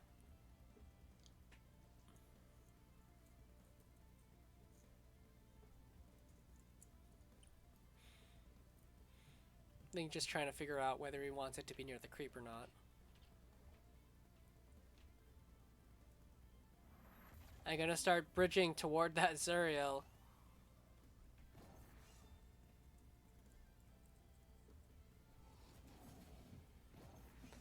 "15 health, but I mean, that's a 9 damage chicken. If there's another Zuriel, it's going to get really, really fucked. Especially if that Zuriel spawns another Revenant right next to that Sunriser. Can you imagine that? One Revenant spawning right next to the enemy general, and then the next one going right there as well. That would be very funny. Also, there's Keepers. Oh my god, he can Keeper Zuriel. That is so cursed. Dude, if we see another Keeper Zuriel, I swear. First Chai, now Ghoster. Oh no, oh no, oh no. Moving forward, gonna punch that Sunriser. We might even see the one of Dancing Blade. as that is still in Ghoster's deck. And will hopefully cement, at least in my mind, which deck this is. Oh yeah, because it's Azuriel. Is it going to be the Dancing Blade? Indeed it is. There it is. There's the one of. Oh, and a Spitter as well. Oh, it's so over.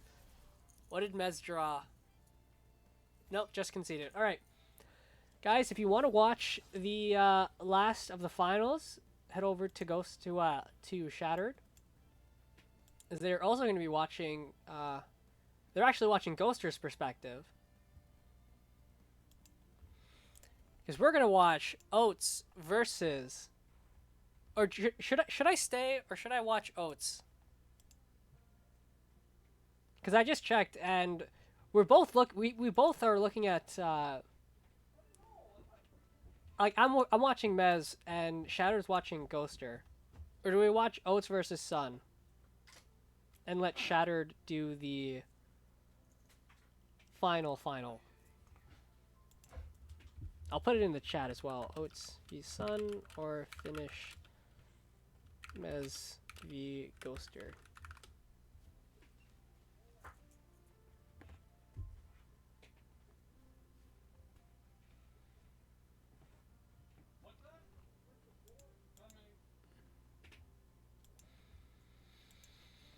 Anything in the chat?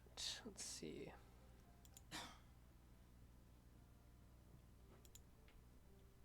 Oh, did Jack just miss lethal? That's sad. Finish Mez versus Ghoster. Alright, we'll finish it. And then if anything, I'll probably take a small break just to grab some more water. And then we'll dive into Oats versus Sun from the replays.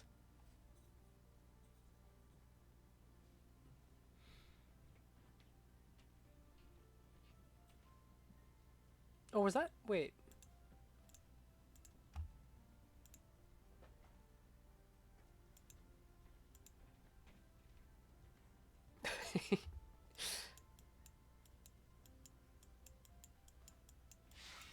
Yeah, it's 2-2. Actually, you know what? I'll go do that right. I'll do what I need to do right now, and I'll be right back.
Alright, I'm back.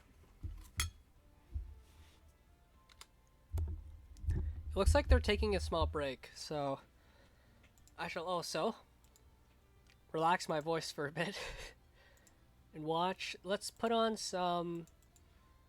Let's look at Silver while we wait for them to get into the final game. Oh. Let's see.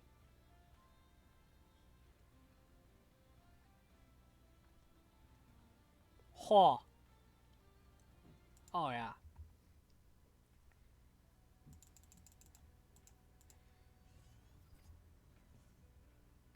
Oh, shit, they're in game. Alright. Where's Mez?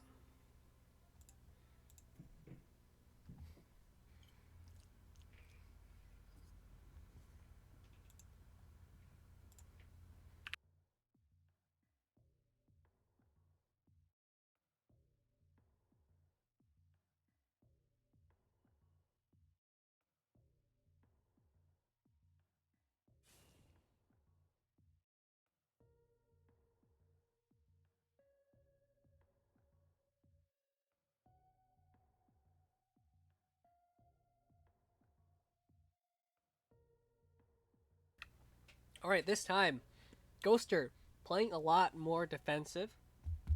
Not going to walk up to those mana tiles. Only has an Abyssal Crawler.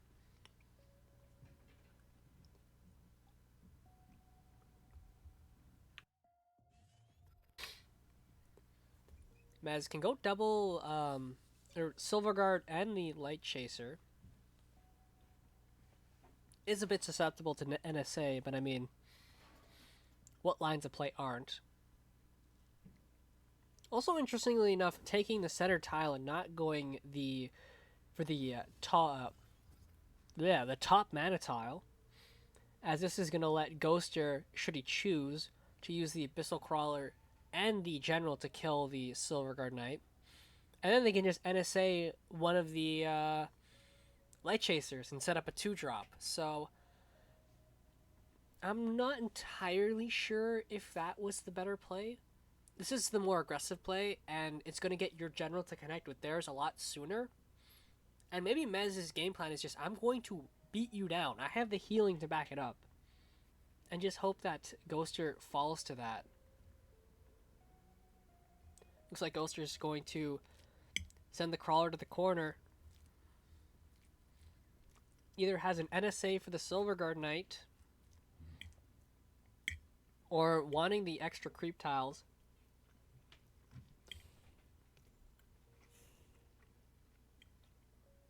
Oh, wow. Very defensive.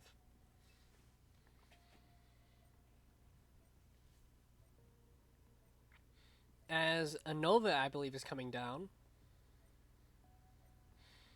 It's not the best positioning, especially if Ghoster can't make it out of this corner. But it is going to make Spitters difficult.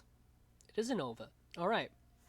So now if they Nova somewhere in this quadrant, that's a lot of creep spread out for a Spitter.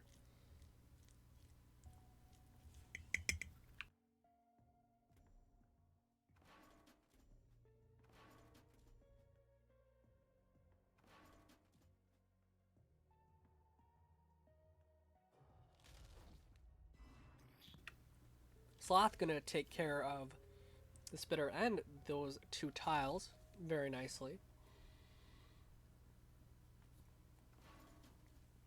Almost went for the Light Chaser moving up to that creep, but decided against it. As Ghoster now effectively cornered, but they do have tools to make this not as bad. Something like NSA for the one of these Light Chasers, Void Pulse for the Silverguard Knight. Not that you wouldn't be able to connect both. Looks like it might just be NSA on the Light Chaser. Oh, I suppose they can also go for Lure on the Silverguard. And in fact, they are. But crucially, Mez has 2 big minions lined up. And they can start on the damage train with this, if they decide. And Sloth Immo. It's only going to push 5 damage, though. Replaces it. Not a fan of that line, but finds another Sinja. This is a lot of stats to have back to back. And if Ghoster doesn't have these lures or Dark Transforms lined up, it's going to be very difficult for Ghoster to manage these threats. And finds 2 Sunrisers. Holy.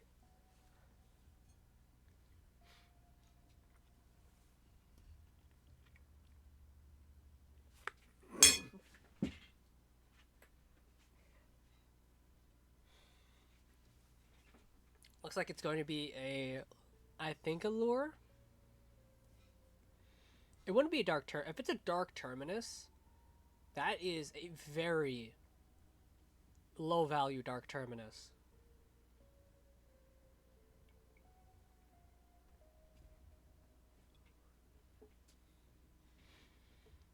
Really considering this.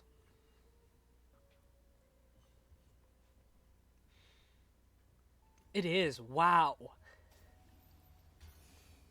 Ghosts are about to be very punished by these Archons and Sinjas. It's just going to be an endless train of stats. Oh, replaces a Sinja. Doesn't want too much beef.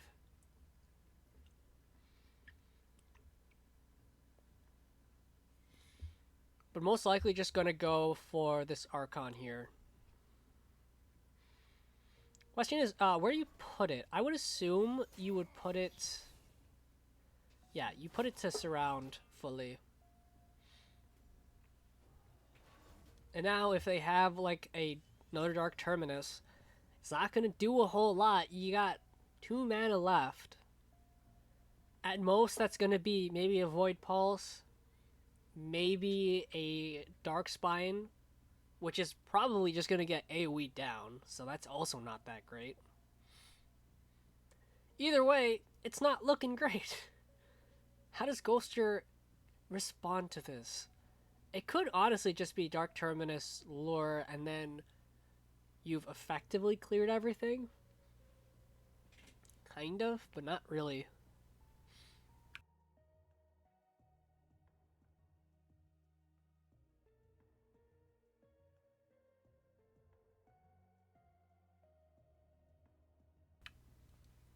Looks like it will be that Dark Terminus. 2 mana left. How is he going to spend it? It would be really painful if he doesn't have a way to use that. But nope, has a Void Pulse. Even a Grasp also is pretty nice. Wait, no, it can't be Riftwalker. That's probably an Abyssal Crawler. Oh no, it's a Dark Spine. Maz wanting to find either some more... I would think you would want some more healing procs. Actually, there's really not a good way to clear this Sinja, or the Dark Spine, especially with this board. I wonder, I guess, yeah. Oh, we find another healing proc, but not enough mana to do it. Is he just going to go for the Sinja? He would have to play it on creep. Oh, no, he finds it. Very well, very, very well played. As we've seen 1 Terminus, we've seen 2. Does Ghoster have a 3rd or a Lure? Even if he does, I mean, you're at 13 life. If you spend the resources to lure it away, you've got 6 mana left. At most, you're going to play like a Spitter. But even then, you can't get to it because you're provoked. So you can't really heal up. Well, if he has a Void Pulse, he can get in there. But again, it's tough. Does he actually have a 3rd Dark Terminus? If he does, I mean, that's the last Dark Terminus. Which is pretty big. Just a lure. And if I... Okay, he moves it onto the creep. I think he's going to Spitter. No, he's not going to Spitter. Wait. He is. Okay. That will kill the Sinja. Heals him up nicely. Ghoster can respond with the Sunriser. Problem is, he's not going to be able to distance himself from that Sunriser. Especially if he wants to punch face as well. And he doesn't have a way to kill the Spitter with the Sloth. So it's going to be the Sunriser.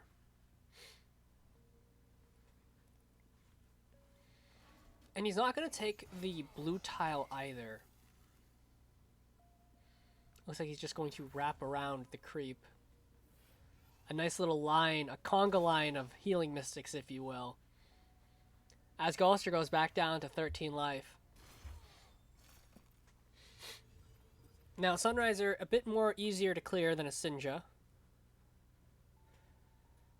So something like a Nova and a second Night Spitter would do the trick and heal Ghoster up to 8.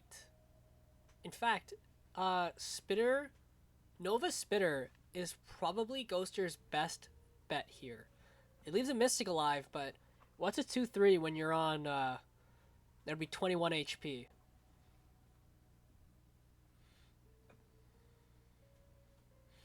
Yeah, if he has that, that's massive. And again, Ghoster, Mesl G, replacing that Sinja. Well, it is only a 7-7 compared to Archon's 6-9. I think having those extra beef stacks would have been so nice, but alas.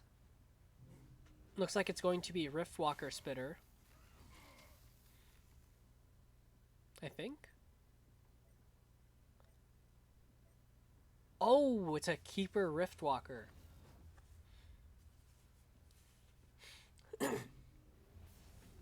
Killed off the Sunriser, but ends up leaving these Mystics alive.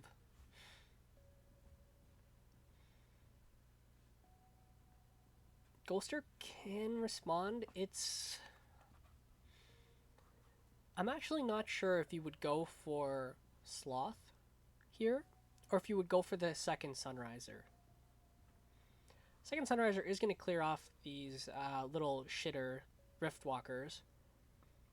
But then again, your Mystics can take care of them. Downside is those Mystics aren't going to survive the next Spitter. I'm not entirely sure how... Okay, it looks like he's going to replace this. Doesn't find an ammo, which would have been very nice to deal with the Keeper. I would assume he's going to go for the Sloth here. Oh, not going to go for the Sloth. Looks like he's going to go for the Sunriser Rejuve. Can't really afford to send this Martyrdom. As doing that, well, it is going to give Ghoster only 2 HP because of the Sunriser. It's still a lot of HP when you consider Spitter. This Ghoster has a... He's staring down not the most threatening board, but a board that needs to be answered nonetheless. Again, though, this is another really good Spitter Nova. Or Nova Spitter. If you Nova the Sunriser and Rejuve, you just walk behind the Sunriser. Spitter, heal up because of the 6 tiles. It's not bad. It only leaves, again, a 2-2 Mystic.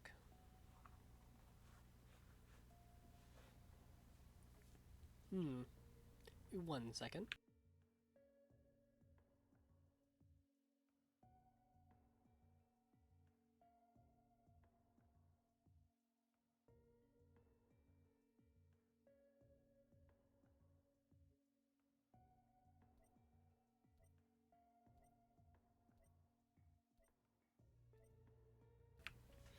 What does Ghoster decide? Man, this is such a tough match. Looks like it's gonna be Shroud. Gets rid of that blue tile. Dancing Blades? Oh. Ooh. Is he actually? Holy fuck. Holy shit, you're right. Dude, Oats the Dark Horse. What the fuck? Coates is never gonna live this down. Oh shit, is this lethal? Oh, it is. Mez finds lethal. He defeats the Scourge that is Creep with the Helionar. With his just bash their face in strategy. Holy shit. Alright. Let's look at this bracket.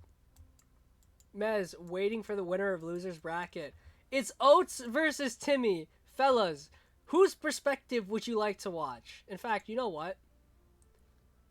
We'll watch whoever's perspective Shattered isn't.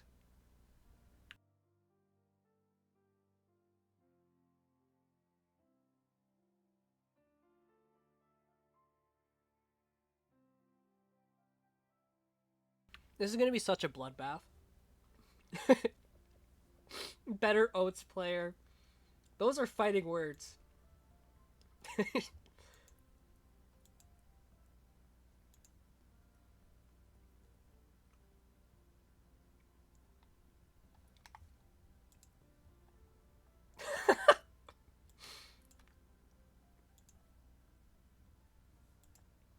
If Nightmare comes on top, yep. Well, they're in game. Has Shattered started spectating? They have not.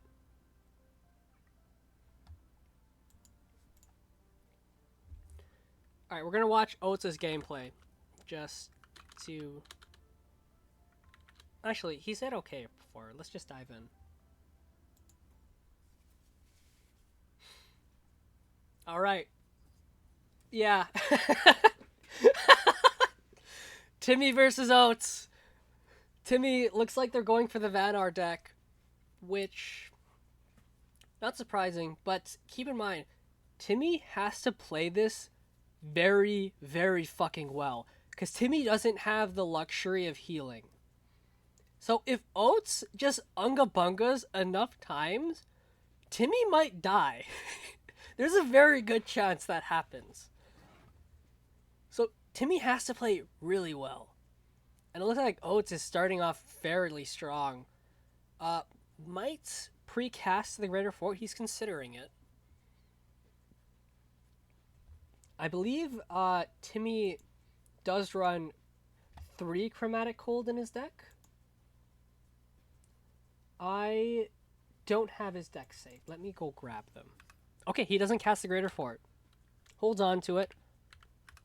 Potentially for a Macantor later on in the game.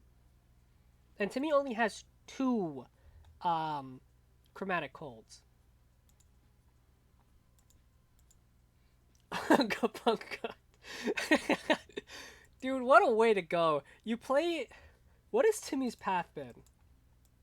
Timmy's fought Chai, he's fought Tonal, Incog, Andreos, PKP, Eagle, Seagull, and Macantor, Jesus.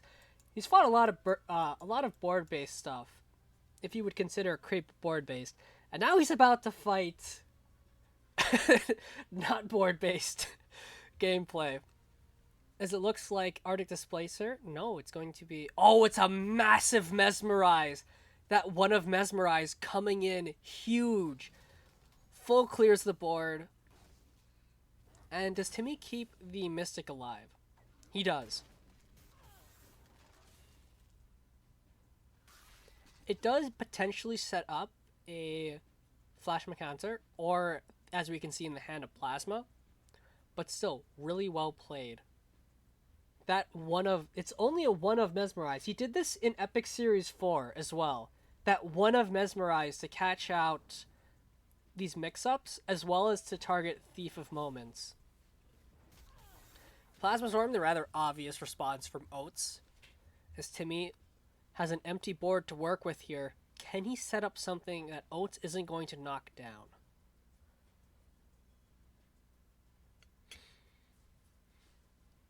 Did he end... Oh yeah, wait, no, it's Timmy's turn. So we can go for a Lady Lock on that mana tile with like a Fenrir behind his general as an anti-Macantor positioning. That's probably his best 5 mana Macantor. Oh shit, you're right.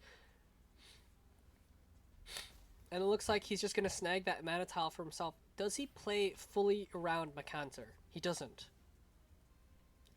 So Flash... Greater Fort Macantor is still in the books, and knowing Oates, he's gonna go for it. Here it comes!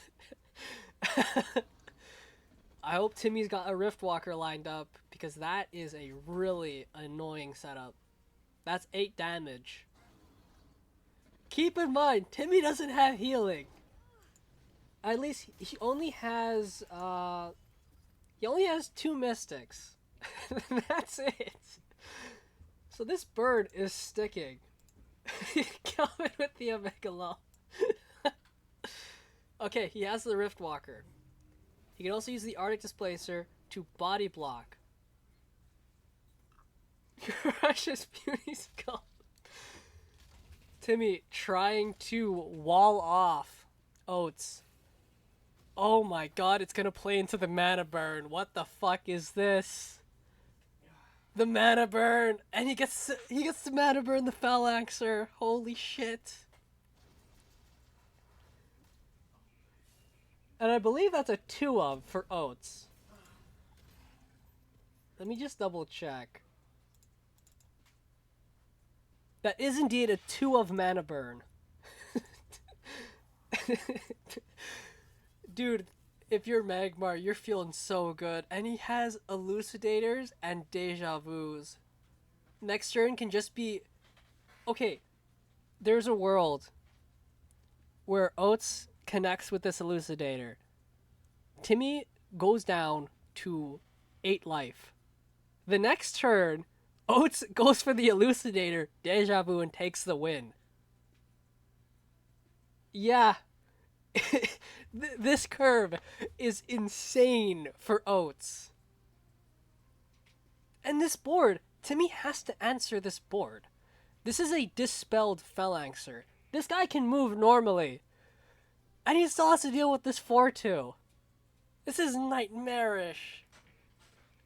Now, a thing... Also, Timmy's on 3 cards, by the way. That Mementos getting mana burned was devastating. And it looks like, okay, he's gonna stun. He's gonna stun the Displacer. He's gonna stun the Phalanxer, which is good. The problem is, Timmy might not realize the danger he's in if he stays close. He needs to get the fuck out of dodge. He's staying close. Holy shit. The ball's on Timmy. He doesn't know. That said, Oats might die to this Elucidator. Razorback and a Hearth Sister is quite a considerable amount of damage. That would be 6 and 5. That's 11.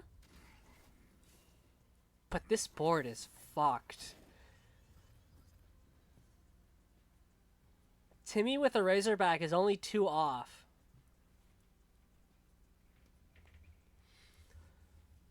Though, I will say, this can be a really, really good Sloth turn. If Timmy has exactly Sloth and, like, a Chromatic Cold... No, wait, he can't kill the Phalanxer. Actually, he doesn't need to kill the Phalanxer. He doesn't need to kill the Phalanxer. He just needs to kill the Rancor and the Elucidator. So again, a Sloth saves him. That Provoke is going to do massive work. Does he have a Sloth? And does he have a way to kill? Oh, sorry about that. Doesn't look like he has it. He's going to trade the Displacer into the Elucidator, I think.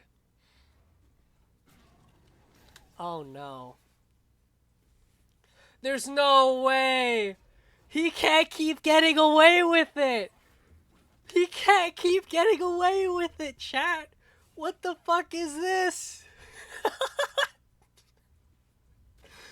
He's making a mockery of our game.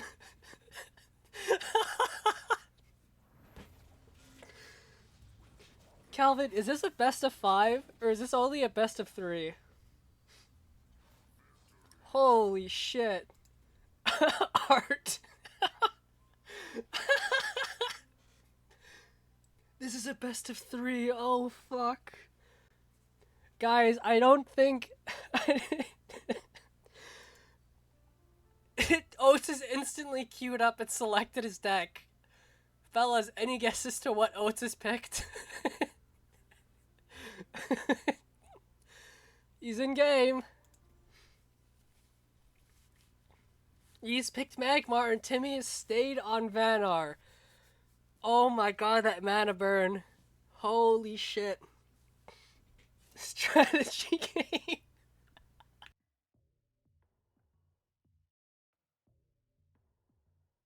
Oh, fuck.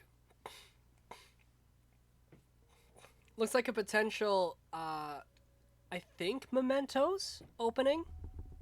There's no one drops in Timmy's deck. Oh, wait, are there? Oh, double Mementos. Oh, no, just Blazing Spines. Okay. Fairly strong opener for Timmy, especially one that can't be mana burned right away.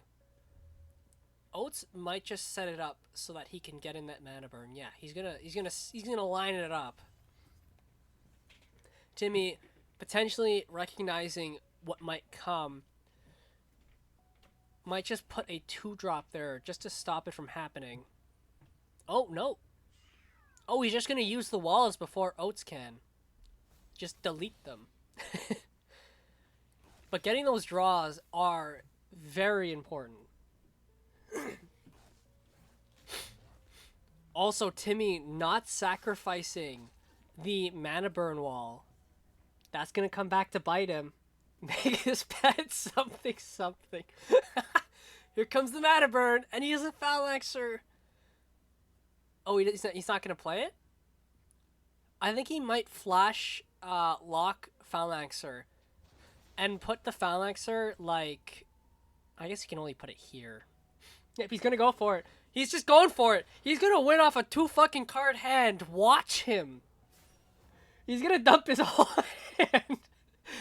He doesn't give a fuck. Dude, he's 1 game up, alright? He is the epitome of fuck it, we ball. And this guy might as well be in the fucking NBA. Oh, but a Razorback not only answers that perfectly, but sets up a rather nice 4-block. And with that Razorback, that Heart Sister is not going to fall to the Plasma Storm. Only finds a Ghost Links. You know, sometimes you have a bit of performance anxiety. It happens. Sometimes you just need to Ghost Links after dumping your whole fucking hand. This is really good for Timmy. Timmy has weathered the early storm. The question is, can Oats recover? Now, if he finds something like double Macanter, it's nice, because then he can do Macanter, and slowly increase his hand size. But letting that Jax live is awful. Because Timmy can throw that thing in Narnia, and the only way Oats can deal with it is if he uses a Plasma Storm, which is not what you want to happen. Does Timmy have the second Razorback? That is the question. If he does, this is a lot of damage phase. Even if it's not a Razorback, even if it's like a Sloth, it's still pretty bad. It's a Sloth. Oh no, it's just Mementos. Okay. Is that a Razorback? It's a Razorback. This is... Oh, this is so good for Timmy. The villain potentially falling. Has Oats dropped a game? Well, yeah, he's in losers. Where's his run? He lost 1 game to Ghoster Driver and one game to Tart. Wow.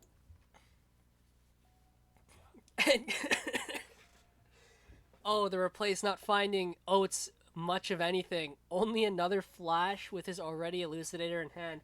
He can't play it. He finds 2 Macounters though. But I think Timmy's just found lethal. Yep. This might be the fastest. Oh, actually, no, it's not. It's only losers semifinals. Wow. What a game 2. Fellas, it's been like 10 minutes and we've gone through 2 games.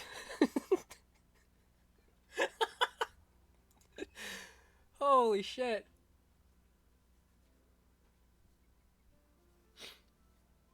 Bring it back. Oh, I think Oats might be reassessing. They do have another Vanar deck. Their Vanar deck could be... Stop thinking.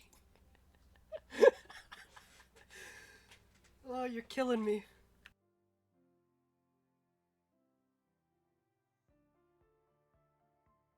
Oh, you're killing me, man. Oats really deliberating here. His second deck is very similar to Timmy's. Oh no, wait, Oats' second deck is Helionar. Honestly? Oh, that's very hard to say. Let me bring up their deck as they wait to get into the next game.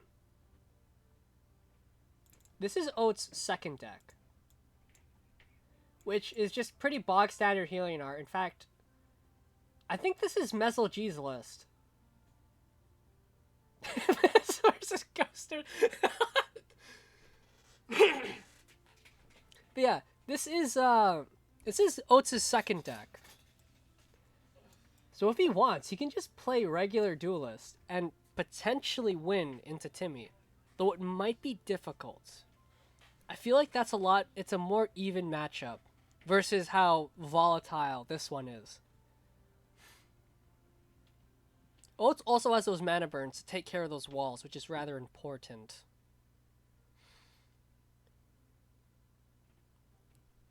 So Oats called for a break.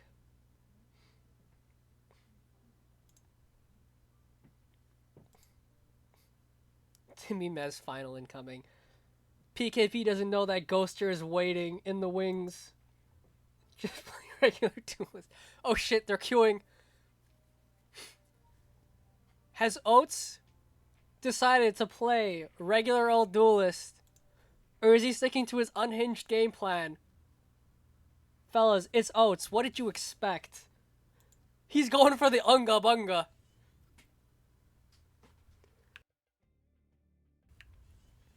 Silithar, to start, really wants to find those Ghostlings so he can keep up the pace.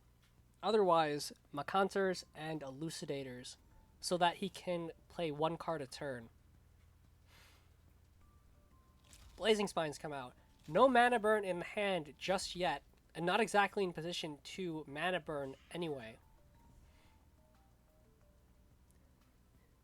He will win in spirit. The fucking spirit of the Meg. It looks like Oats. Very interesting that he's taking center tile with the Silithar.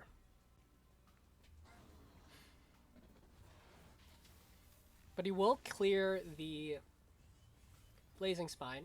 Finds a Macanter, which is very nice for his curve.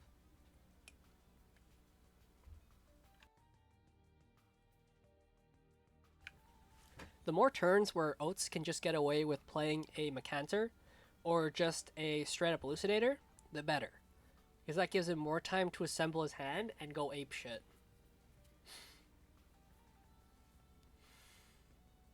Timmy, though, with the Worm, he might even...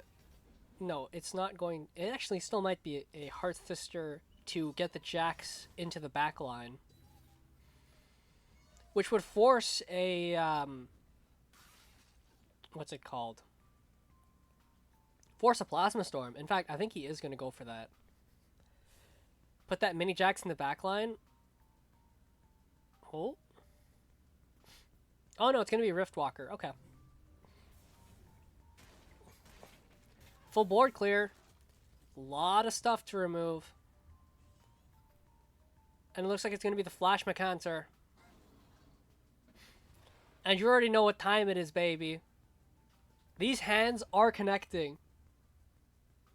Yep.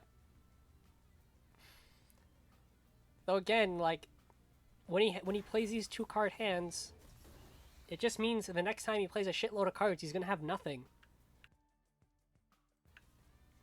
He has to both punch face and pace himself. He didn't punch face. Fellas. He didn't walk forward and punch face. Are we sure this is Oates? Are we sure this is Oates? Does he have someone whispering in his ear not to punch face? Either way, the restraint is admirable. Timmy only with 3 card. Mistake was made. How will Timmy respond? You think that 2 damage face is gonna make the game? Also, Timmy with the almost anti-mana burn setup. Oh, and the Razorback as well. Oh, look at this wall. 4-3, 3-1s in the middle. Oh, beautiful. And Oates doesn't really have a way to deal with this. He can Plasma Storm, but that's a lot of cards for Timmy to get. And after that, you can't do anything else. You're not close enough to punch face. Yeah, it's very hard to say.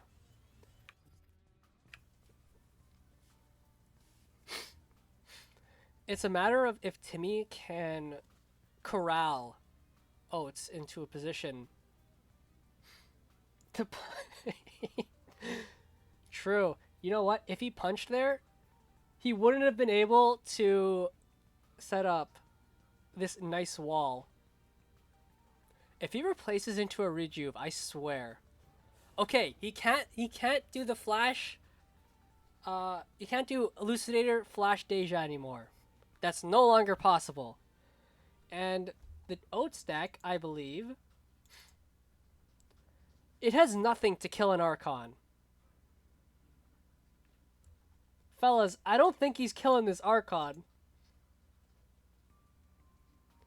I mean, even if he did, he would have been close, but this is still...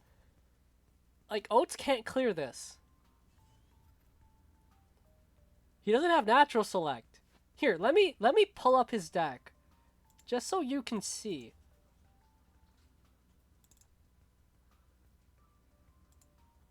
Oh god, it's big. There is no Natural Select, even if that wouldn't help. There is no meta. There's nothing. This Archon is sticking. He's running away. No, Oates. He's running away. I mean, it's his only option, but oh, this is sad. He thought for a second. He's like, damn, I should have brought some Metamorphosis. But you know the problem with Metamorphosis? Metamorphosis does not go face. Oh, you know what? You're absolutely right. We have not seen a veteran. Yeah, that's really... Huh. I wonder where those veterans are hiding. Not that it would save him. Now, with this Archon on board, Timmy's goal is basically just set up a monster board. Just to close off any win condition Oates can muster.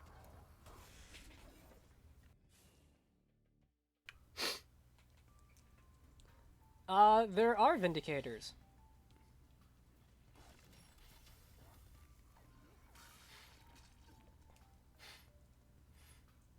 Okay, Heart Sister to kill the, Oh, Jesus. That's a lot of minions. And with the stickiness of Fenrir and Jaxi, he's not getting out of this corner. That Archon is going to connect. But I'll tell you what he can do.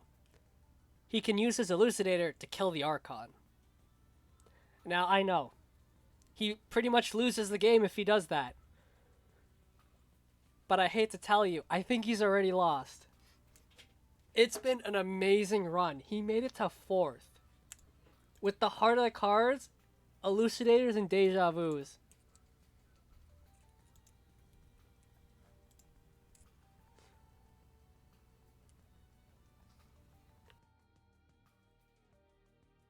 Oh man. Oh, I can't wait for this. Is he gonna clear the Archon? Is he still believing in the dream? Honestly, valid if he does. In fact, what he can do is he can... If he puts the Rancor right here... Oh. I was gonna say, if he puts the Rancor in the corner, and it punches the Heart Sister, none of Timmy's minions can reach it, and Timmy can't run away from the Rancor.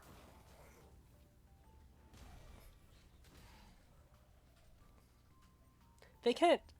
When you're spectating, you can't see the spectator's cursor, right? I hope not, but one thing he could have done was he could have put the Rancor right here. Timmy can't run away from it. There's nowhere to run. There's only this way, and it's blocked by a blazing spine.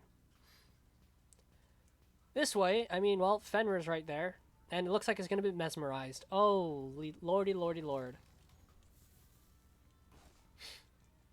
Oh, true, true. Right, because he used one early and then one for the mementos.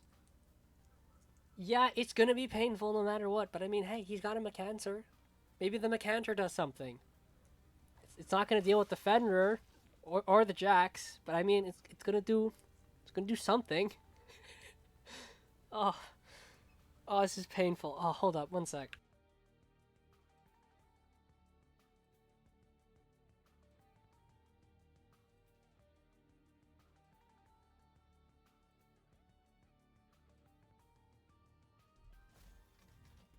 It's so over.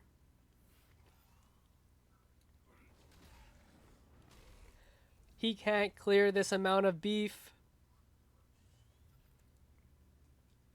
But he's gonna damn well try. He can at least survive. Barely.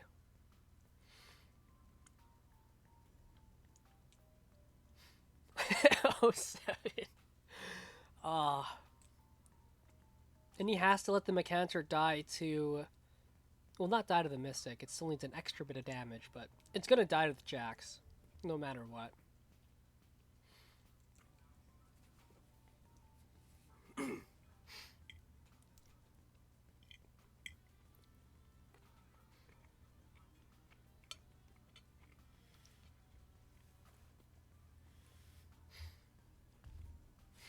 Yep, gonna go for it.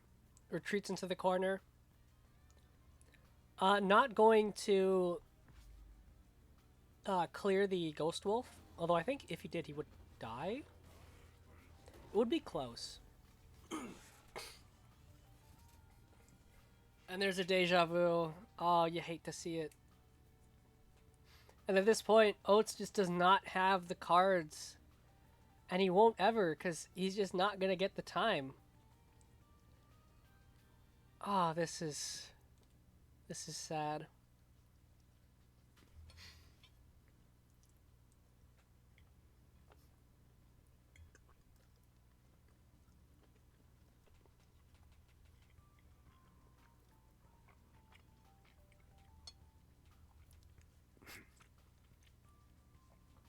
Oh, and it's going to be Sloth. Oh, no. Oh, no. Avert your eyes.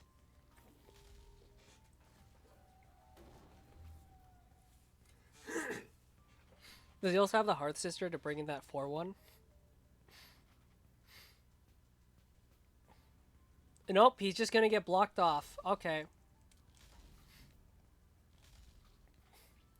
Okay, at least Oates can play a minion. He can play one minion in Sloth range. Here's how we can still win. A Mecancer here would be so nice.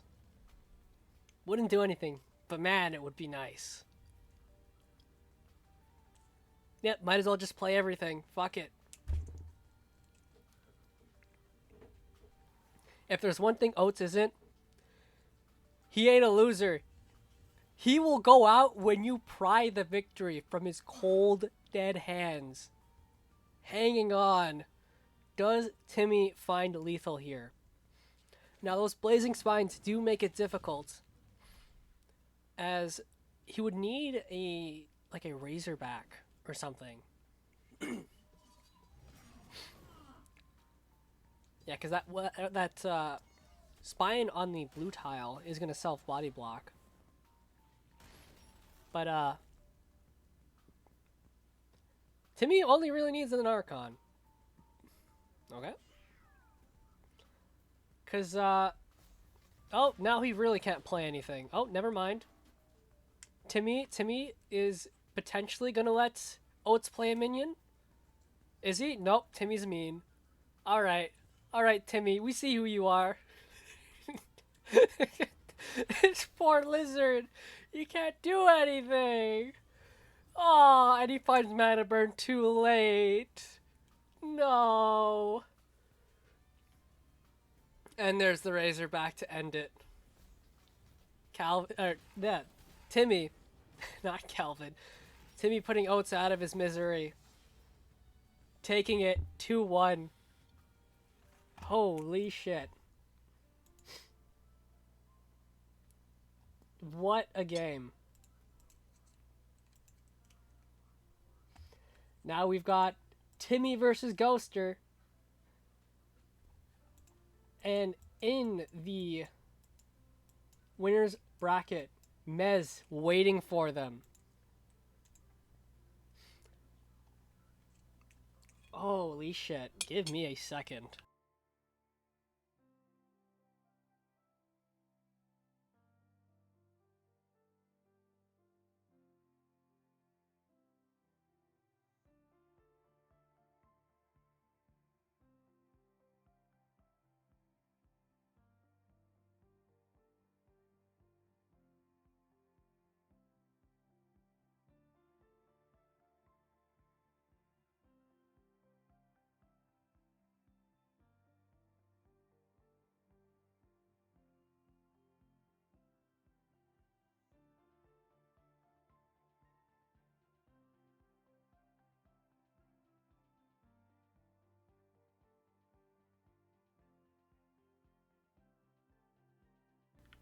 Okay, so it's looking like Shattered is going to spectate Timmy. We are going to spectate Ghoster's perspective.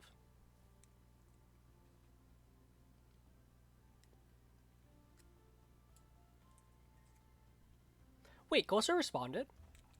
Oh, I thought he didn't. Oh.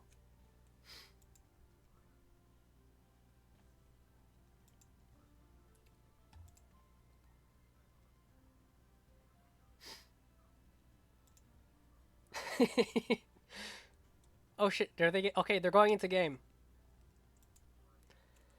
Holy fuck, I might just need to... Alright, let's see. Is Shattered on Timmy's perspective? Okay, they are. Perfect.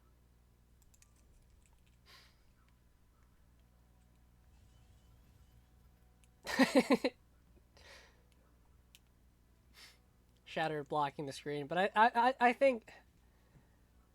I feel like Timmy's honorable enough not to screen peek. Fucking... Oh. I love that.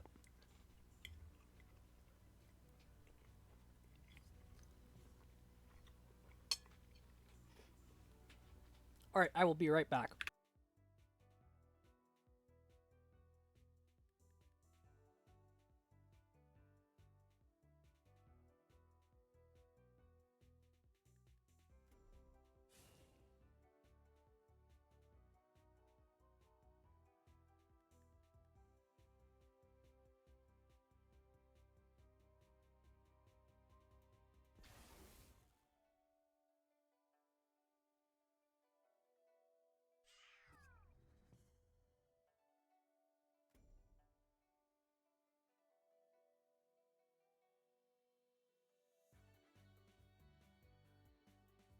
Alright, Timmy versus Ghoster. Timmy on Zoo, Ghoster on the... I'm not going to try to say which deck that is, but that should be... Where's the Ghoster list? This is not the Zuriel creep deck. This one's got only a single Juggernaut. It's got a Sphere of Darkness. And only 2 Novas. This creep deck only has 2 Novas. Huh. That's a very interesting choice. As Timmy most likely going to backline an Araki and just keep it there for the rest of the game. Yeah. It's a pretty nasty response, as the only way Ghoster can really deal with that is airdropping in an NSA, which is rather awful. Uh, Maybe Timmy plays into a grasp on that Dream Gazer. I believe that Dream Gazer is not moved, right? It can still move. Was that replaced this turn? Okay, that's not gonna be as easy. No, it can move. Okay.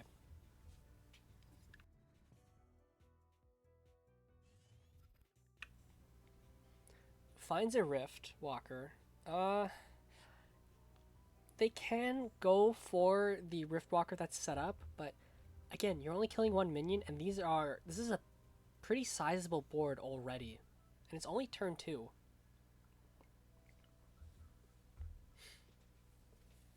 And there's not really another option. Well, actually, there is. No, there isn't. There isn't another option. You can't Rift Walker on the tile. Man, this is tough.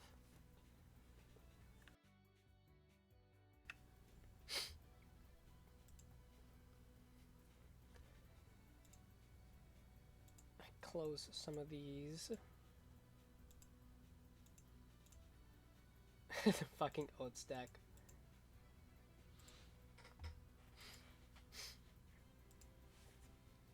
Actually, you know what? If there's a bit of a lull state, I want to check if Oats was on Magmar the entire time. These ghosts are just going to go for the rather slower or safer play of the Shroud with the Blood Siren at the top. Can be reached by the Dream Gazer. So if there is a... Oh, what's this?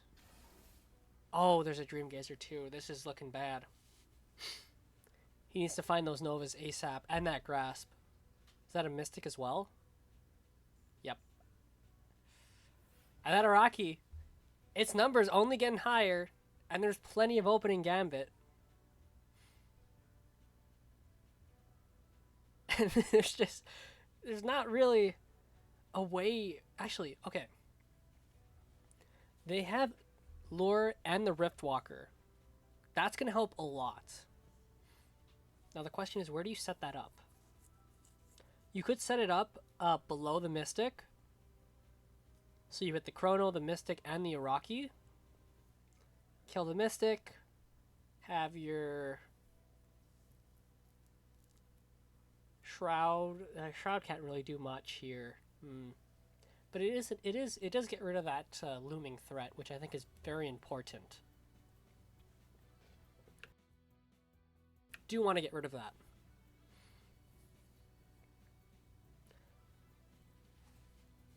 And it also does clear a decent chunk of these minions.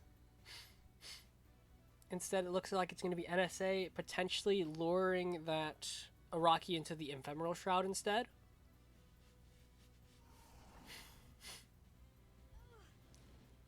Oh, wait. Oh, the Dream Gazer doesn't get Provoke. Ooh, that's really nice for Timmy. Those 3/3s are a lot more valuable than the Lady Lock. But either way, manages to get rid of the Araki, but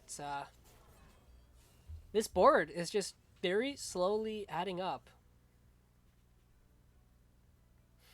And at this point, I think this is a pretty decent Sloth. You probably want to save some of the Sloths for the Novas, but considering there's only there's only 2 Novas in Ghoster's deck, and I believe 3 Novas, or 3 Sloths in Timmy's.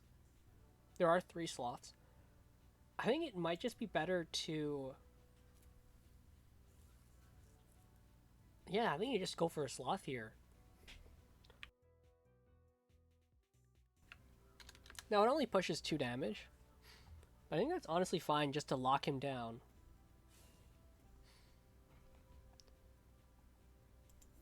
Oh, it's a Primus Fist. Oh, and an Inner Oasis. Holy shit, this board is massive. And there's no Lightbender. Look at the fucking size of this board. Alright, so while Ghoster tries to figure out how the fuck he's going to respond to this, I want to take a quick look at Oats. Oh no, he played some Lionar. Okay, he did play some line art. Okay. That's very interesting to note. Potentially thought his game one could be reproducible.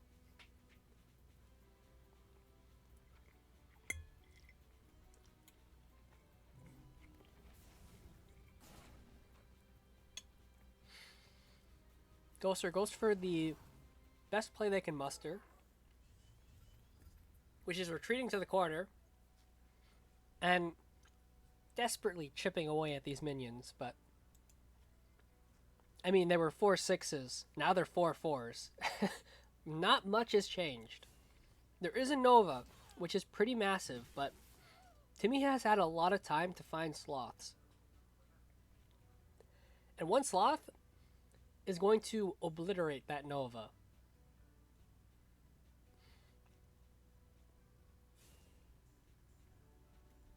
Oh, and there's an Archon, so it's even worse. Oh, oh, this is not looking good. And Ghoster has 2 creep decks, so we can't pivot off into something that's going to have a better matchup. It's just creep.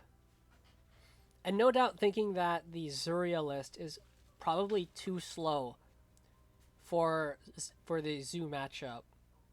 Which means I think this is going to be really difficult for Ghoster. Finds the Dark Terminus, but I mean, it's only a stalling tactic at this point. There's still so much beef on this board. And there's nothing else he can do with this Terminus. Like, this is his turn. And he might as well stay in the corner. Why walk into that Chronomancer and take more damage? Man, this is not looking good for Ghoster. This could also be a decent Sloth turn. You push 6 damage. No, you push 7. Potentially more with a Primus Fist.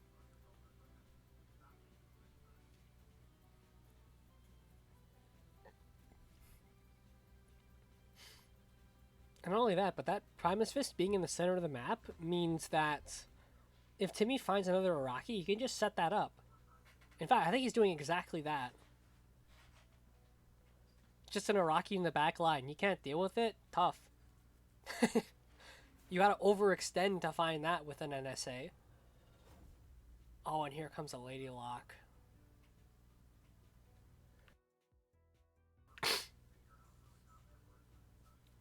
Not looking good. Not looking good for Ghoster.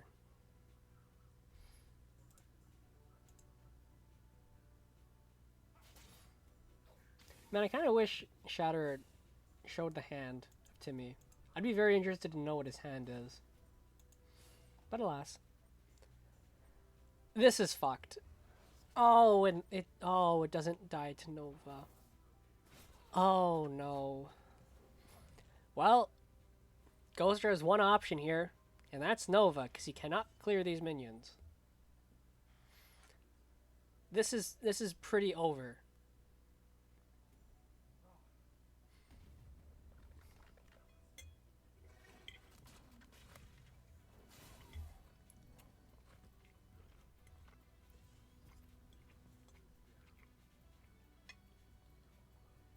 Guess I'll die.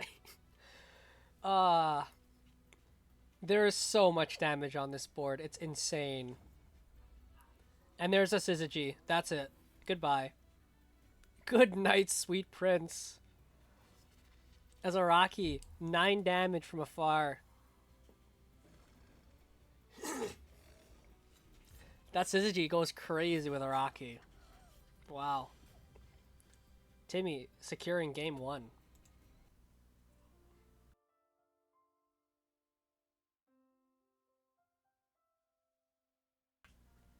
Now, if I'm Ghoster,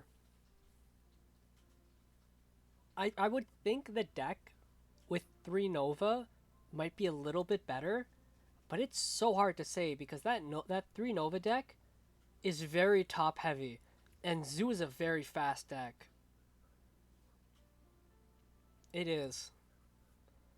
I wonder what Ghoster goes with. Because I think either way, he's kind of fucked. He sticks with the Mave deck, yeah. Thinking the Lilith deck is just too slow.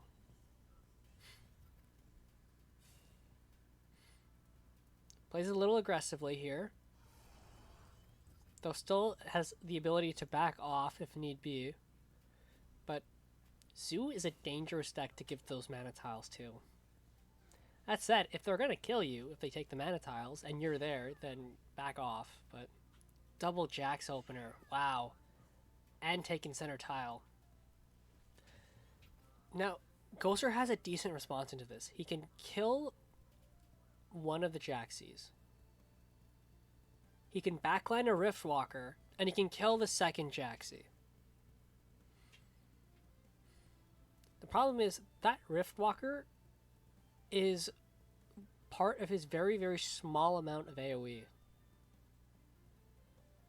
And it looks like he's not going to go for the backlined Rift.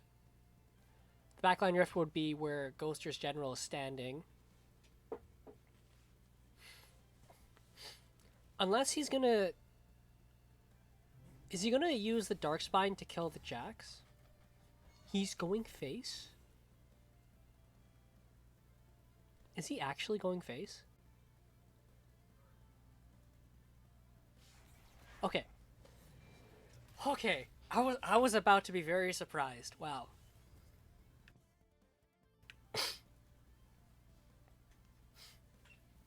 Alright. Looks like response from Timmy. There are no Riftwalkers in the Zoo deck. Just nothing but developing minions.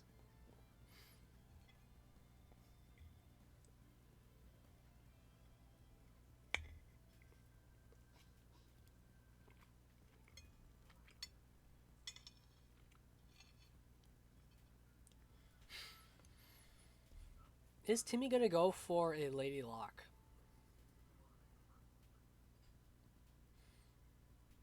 They do have palms. Okay, Primus Fist. Wow. A very aggressive Araki. But it will be punished by the NSA in Ghoster's hand. And this is a decent amount of creep to start with.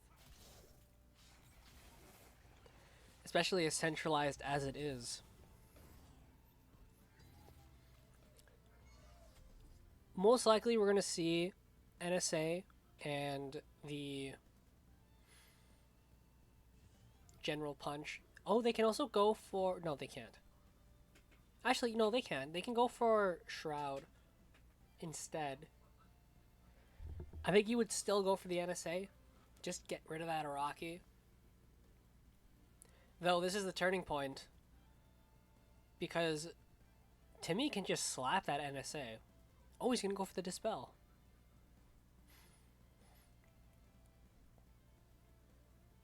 Okay. Oh, I see. Okay, he's gonna lure the Araki onto the tile. Gets rid of the buff. Kills the Araki. Kills the Jax. Interesting that he opted to go all the way up. Maybe considering Timmy opening with a Sloth, which would kill the Shroud and effectively corner him against that wall. Well, it will not corner him, but basically lock him down in the center of the map, which is not the best. But Timmy has Spell Fist, because you had the mana. You wanted to lure the Araki to kill it, and if he has the mana, he might as well spend it. You could hold on to it to be a bit more greedy, but again, this is a deck that is going to go by fast, so any small advantage you can get is good. Whereas in this situation, this is not very good. They can NSA, but it's not a very good NSA, because it's going to die to the blue tile. And it looks like they're going to go NSA Sphere Grasp. Their Grasp, Sphere, NSA. Wolf will clear the board. It's not going to push damage face. And more importantly, I believe that's only a single Grasp. That's only a single Grasp. So there goes a very big AoE piece from Ghoster.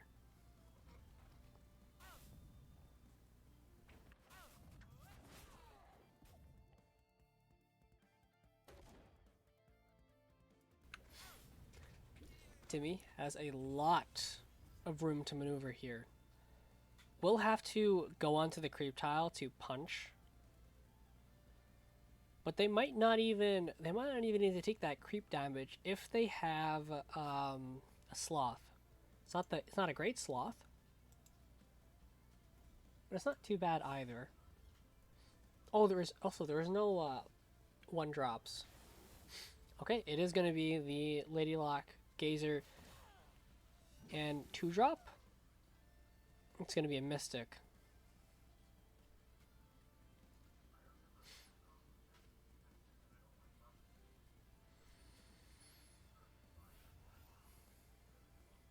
Now, if you're a Ghoster here, I see you have two options. Option 1, you can Nova where the Lady Lock is, and then if Timmy doesn't have another Nova or another Lady Lock, you can potentially lure the Mystic away and get into that nice little sweet spot. Downside, it's going to set you up to a sloth, which is not very nice, and it's only going to clear a Lady Lock.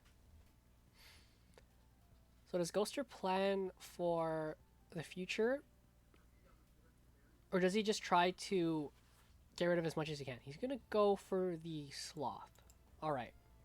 Puts himself on that red tile, prevents those 3/3s from living, even throws out a blue tile. He replaced a Revenant, so that's not going to come back for quite a bit, considering it's only a 2 of. Might be an issue. But also has Timmy nice and provoked. Then again, this creep deck does not output a lot of damage, especially when a lot of that damage is being forced into clearing Timmy's board again and again.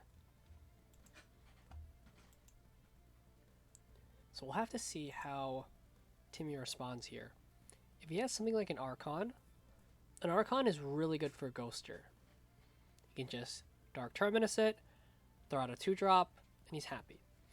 If it's a big turn with like a Lady Lock double 2-drop, that's bad. And it looks like it's going to be a counter Sloth. Potentially going to put Ghoster on green, if I saw correctly.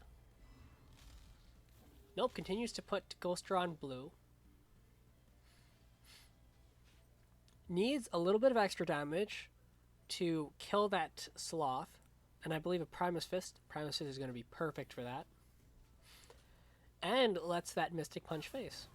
Very well done. And a perfect square. Which, it's okay to throw down the Shadow Nova there. The problem is, a lot of these minions are going to live. Except for the Mystic. And to kill the Mystic, you gotta take 4 damage. That's a lot of bodies to leave on the board against Zoo. Actually, wait, no, he can NSA one of them as well. Okay, so it might just be, NSA Nova.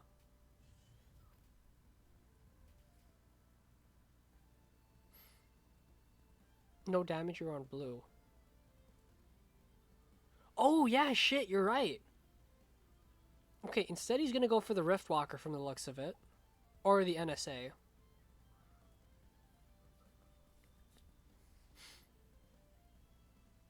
We've seen 2 sloths out of Timmy, I believe.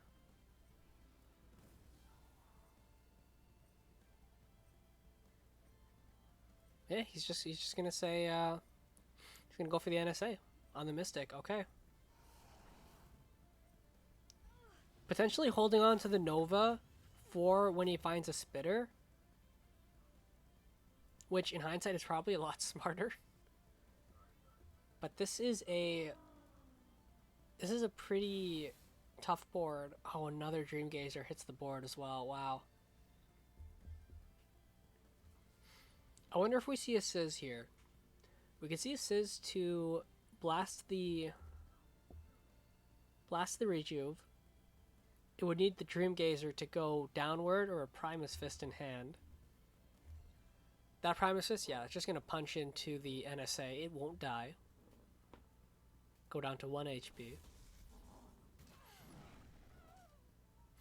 And he can give the health to the Sloth, which is very nice.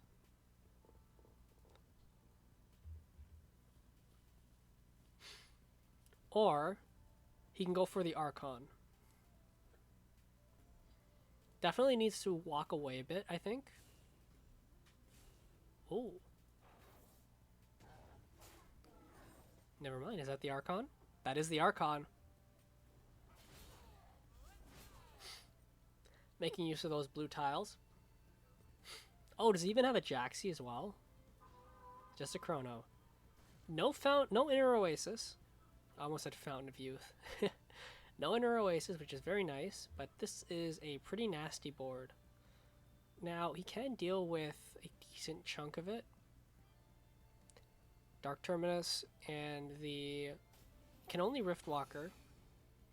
But he can get some chip damage going, which is very nice. Oh, and the Dark Terminus is on a red tile. Oh, he doesn't get the Wraithling. I don't think it would have mattered much, but who knows? That 1/1 Wraithling might make the difference.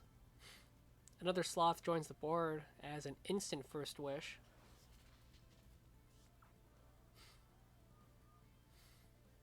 Does he find what he wants? If not, that Chronomancer can now kill the Riftwalker and live if it goes on the green tile. And versus Creep, every little bit counts. So that's going to be pretty important. There's also the last turn this Sloth is going to live. Unless Timmy's going to punch the... Actually, he probably should just punch the Riftwalker himself. First with on Sloth,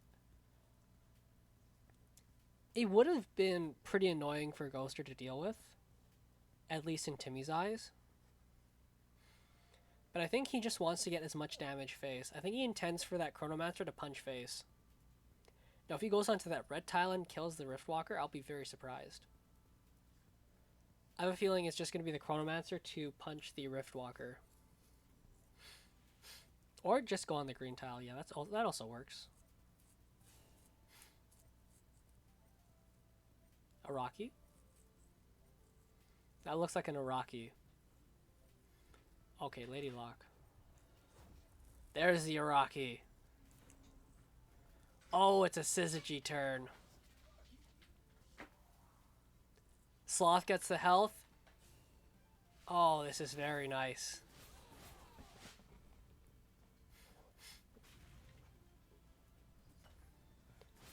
I'm not sure how you clear this as Ghoster. The Araki's perfectly teed up to punch face. If not, there's probably a Sizz. And the only safe place is where that Chronomancer is. And even then, there's a Lady Lock waiting to catch you. He can't clear the... Ooh, wait. He can lure the Lady Lock to where this green tile is. Riftwalker. This Riftwalker can come in and kill the Araki. And then you Void Pulse the Lady Lock. Problem is, even with that entire line, it's still not enough. And I don't think Nova is enough. Just gonna go for the Revenant Void Pulse from the looks of it. Kill the Araki. Yep. Might as well punch.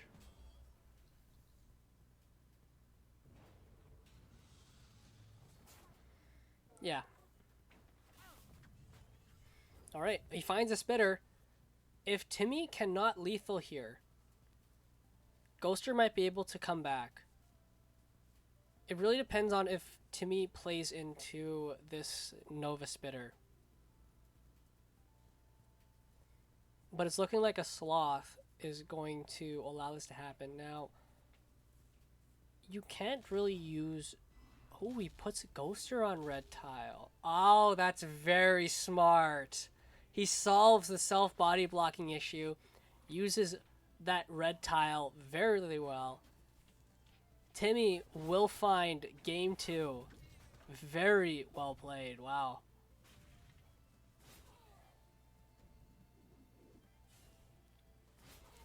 Alright. And Timmy can just continue doing this. That game was close, but like... It's a tough matchup for Ghoster.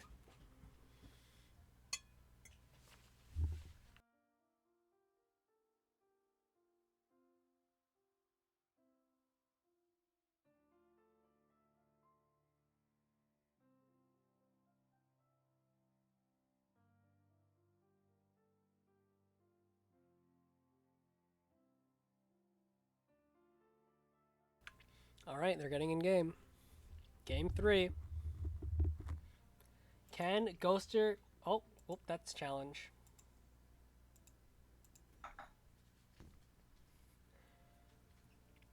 Same decks. Can Ghoster reverse sweep this? Or does Timmy come out of this flawlessly?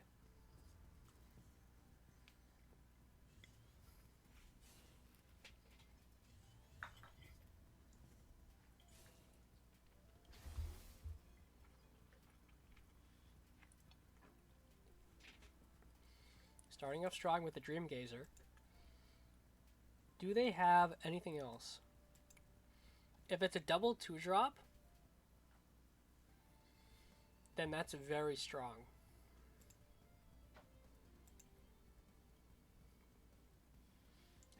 Timmy thought it was a best of 2. Timmy a bit fast on the... bit too fast.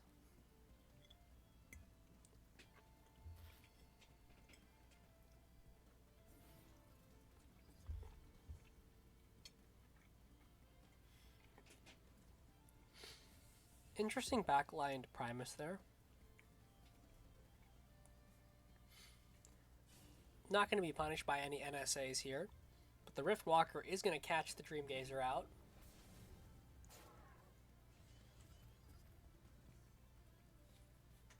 Timmy can ignore it. There is a chance it gets keepered, but I think even in that case, I think Timmy is safe to ignore this and just potentially go something like triple 2-drop in a nice, well, not a nice square. Ooh. As opposed to the safest position, it's going to be Sloth. The Sloths are coming out early. Timmy is just going to go face from the looks of it. It really depends on what that Primus does. If it picks off the Riftwalker or if it goes face. My guess is it's just going to kill off the Riftwalker. Yep. Timmy keeping it safe. Keeping it simple.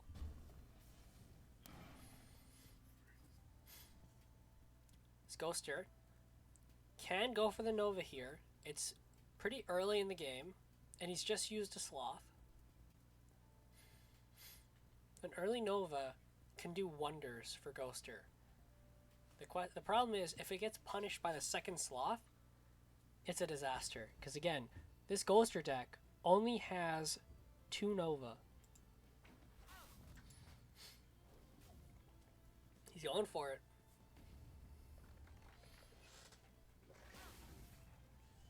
Is there a second Sloth? Ghoster probably deciding it's now or never for the gamble.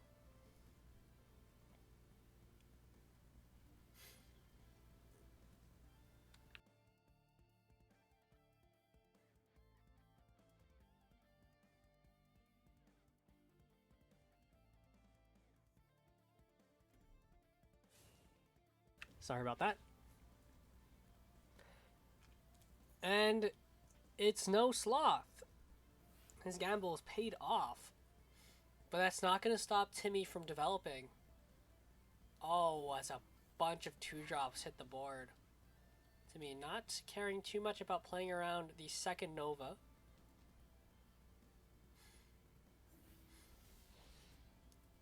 Even dispels one of the tiles. This is a pretty good Riftwalker angle. And you can backline it for keeper turns in the future. And finds a spitter as well. Ooh. Things are looking up for Ghoster in this third game. Does he go for the Rift? He go for the Rift, and then he can dispel the Primus Fist. Or dispel the Sloth and get away from the Provoker. Potentially force Timmy to position into this creep. And it looks like it is going to be... Is it the Riftwalker? He could also Riftwalker in the corner. Oh, right. Finds a much nicer angle. Takes out 3 minions. Ghoster feeling happy about that one. Problem is, it's 6 mana. Does Timmy have an Archon? If he does, Ghoster's in a world of hurt, because he does not have an answer to that.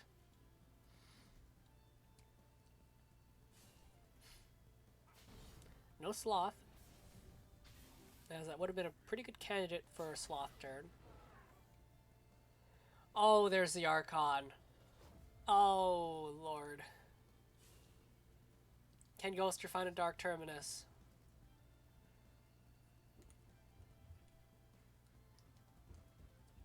What do you even replace? I guess you replace Mystic.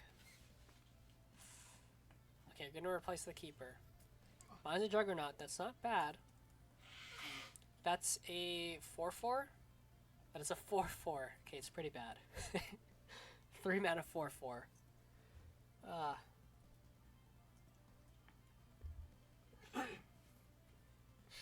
I don't know what you do here. I guess what he can do is he can try to body block with Juggernaut. It's just gonna die to the Mystic and the General, but you might as well, and then you just NSA the Primus Fist.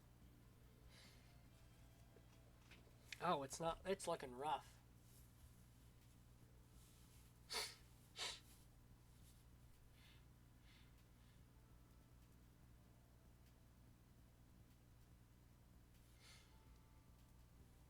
Okay, looks like instead he's gonna go for the 2-drops. Maybe the Void Pulse instead, and get the Dark Spine out.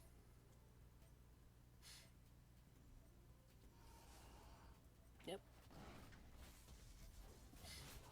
Holding on to the Juggernaut for one more turn, and potentially hoping to get a little bit more creep out.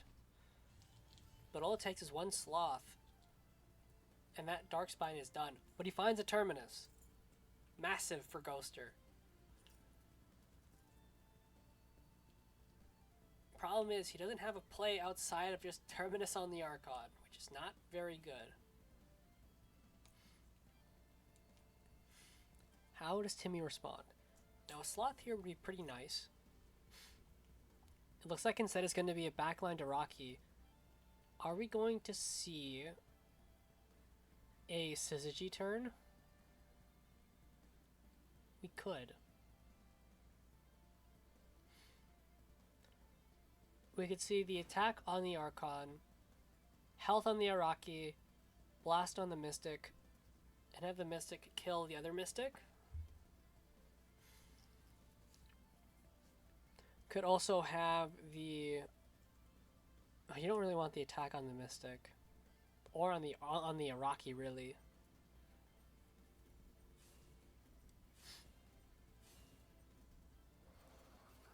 Timmy's just going to give over the creep. Still going to heal up. Oh, he's going to... Oh, it's a Sloth. There go the creep tiles. Not going to blue tile Ghoster's general, just trying to clean up as much as he can. And provoked, once again, with no real way to get to that Araki with an NSA.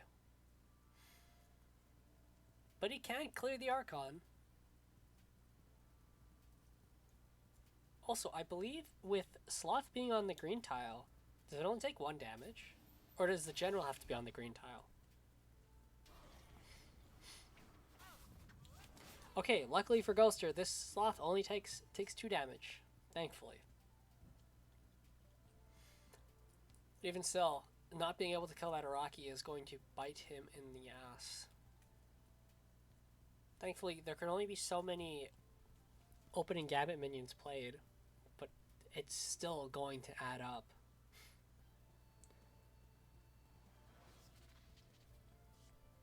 General.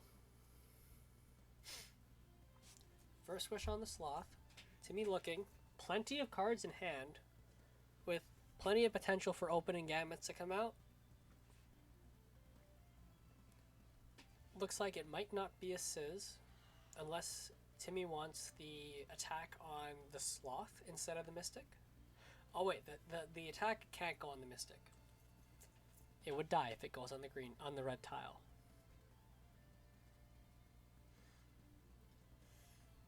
Instead, oh, there's the Chrono. Inner Oasis. Oh, these minions are not dying anytime soon.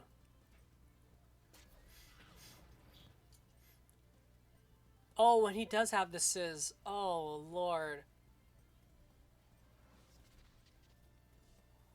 And he can't get away from the provoke. Oh, but Timmy steps forward with the Araki. Ghoster can double NSA and lure the Sloth away. And then run away. Okay, so Ghoster's not out of it just yet. He can survive 1 more turn. Man, moving that Araki down 1 tile is going to be pretty big for Ghoster here.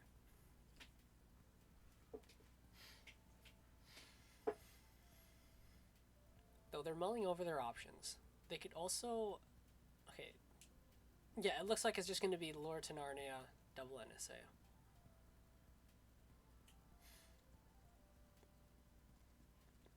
Sadly, both NSAs are going to be in range of the blue tile, but there's only so much you can do about that.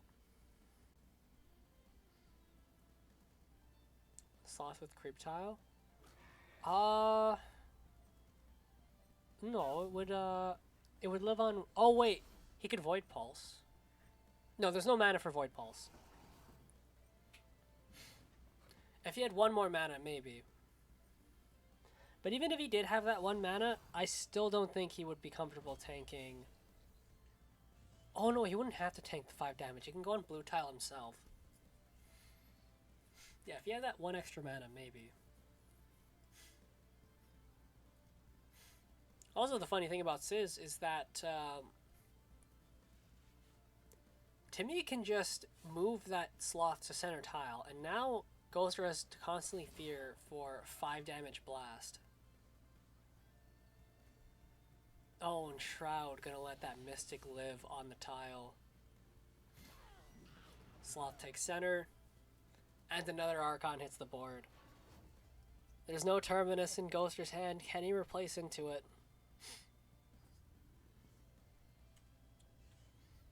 He finds a lure, so that's still pretty good.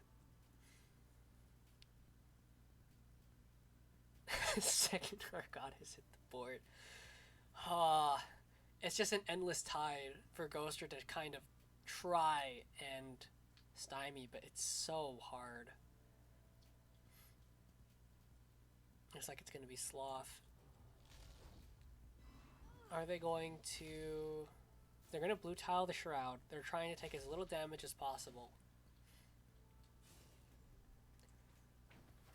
But they're not going to lure. Wow. Insane.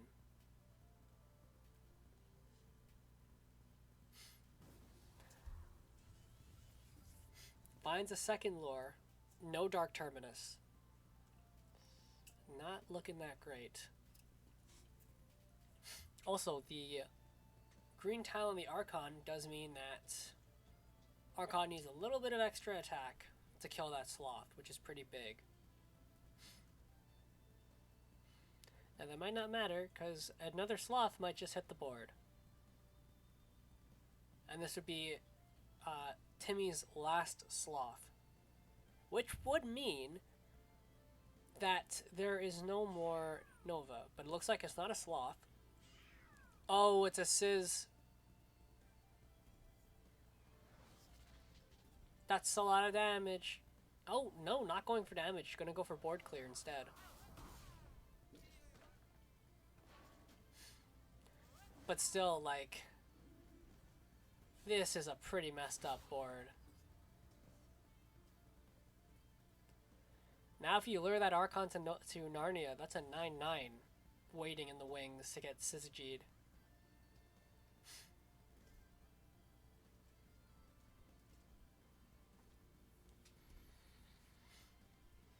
Man, this is tough. I guess Ghoster's best bet is run away and just Rejuve, Keeper, Rejuve.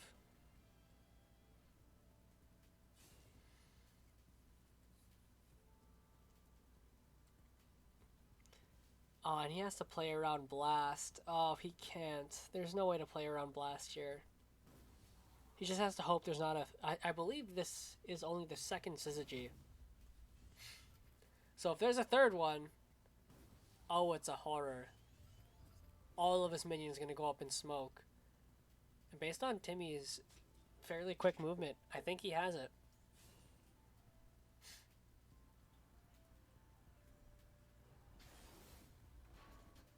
Lady Lock to start.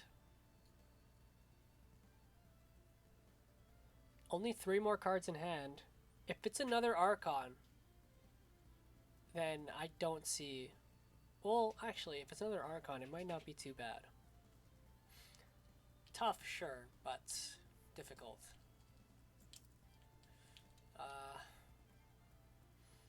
It's really deliberating here. He either has another Archon in his hand, or he has a bunch of 2-drops. Potentially an Iraqi. Oh, it's another Sloth.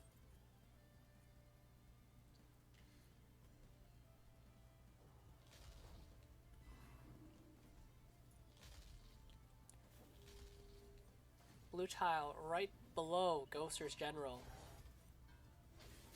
As mostly everything is cleared. I don't think we've seen the One of Grasp from Ghoster just yet. But even if we do, this is a... This is a... this is a I will concede the match board. Holy. These Sloths have hit the gym. And I don't see a way for Ghoster to get out of this one.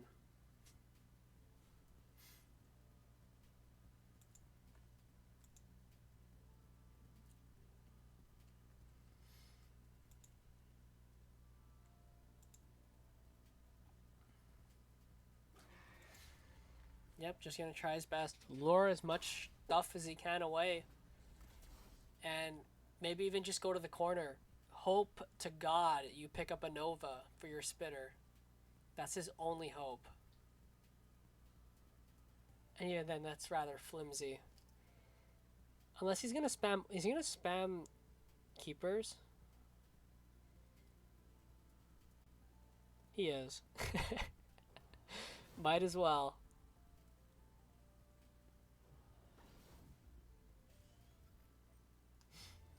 After all, he's not dead yet. But it's pretty close. I would laugh if this actually ends up doing... If this ends up being the difference.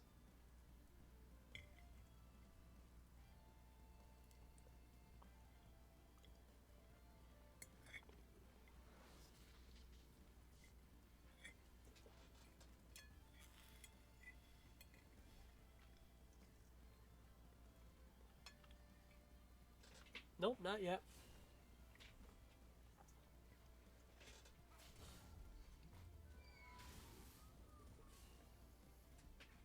Just cleaning up.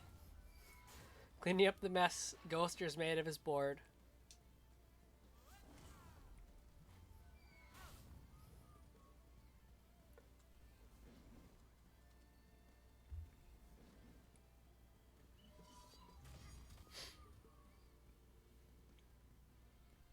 And Timmy really only needs 2 minions to completely lock Ghoster. Well, technically lock him out of the game. Is he just gonna make 2 blocks? He is. Oh, look at the perfect symmetry by Timmy. Aw, wait. Okay, never mind. It's still somewhat symmetrical. Look at that. Holy shit, that's a 210 sloth. He's not just hitting the gym, he's hitting the fucking roids. This man. Oh. I mean, what do you do? Again, the deck only has 2 Novas. He's already used 1. This is indeed a chunky board. I don't see a way out of this for Ghoster. There's just too much stuff. In fact, all 3 Jaxies as well. Look at that.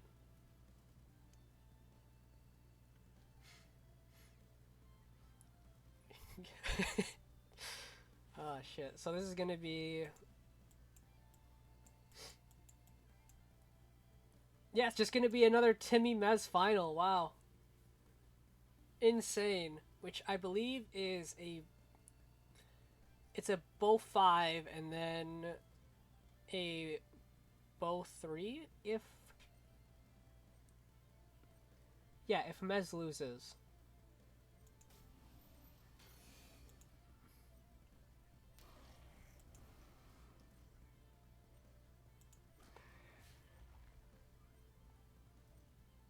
Yeah, he's just trying his best. I mean, it's all you can do. Dude, Baldy, I'm so sorry, man. If you were here for game 1 of Oates versus Timmy, magnificent game. Could not have asked for a better lineup. If you were here for games 2 and 3, I'm so sorry. It was top 4. Not just top 5, top 4. And at this point, Ghoster cannot play the game.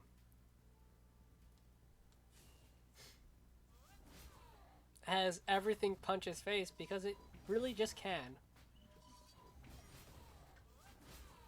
Dude, where were you when Oates, the most psychopathic Magmar main, just casually rushed face to 4th place? Dude, Simon would be proud. Holy. And yep, Ghoster can't really do anything. It's checkmate. All right. Oh. One more set, fellas. I've been streaming 5 hours. Fuck me. It's gonna be a long night. Top 2, Timmy. Ha. It's literally the rematch, except this time Mez is on winner's bracket. Wow. What a story.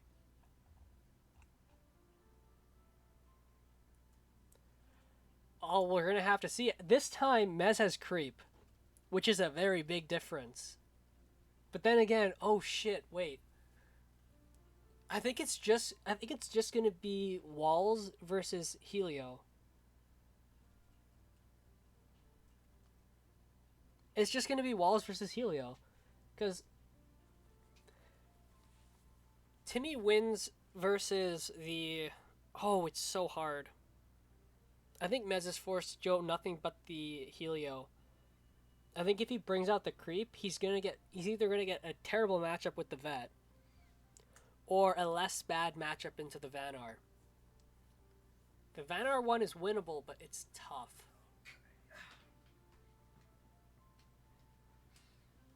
The vet I don't think you should count out the vet versus the zoo vet versus Helio. Because there's no light bender. Those buffs are gonna stick. Alright, they're queuing up. Who is Shattered watching? It looks like... who is this? Ah, shoot, who are they watching? Shattered!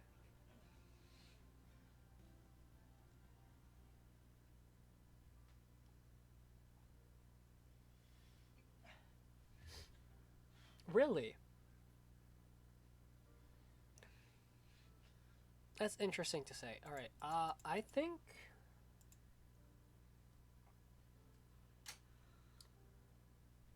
I think we're just gonna watch Mezelgy's perspective. I believe Shattered is gonna watch Timmy's. And yeah, it's gonna be the Helio versus the Zoo.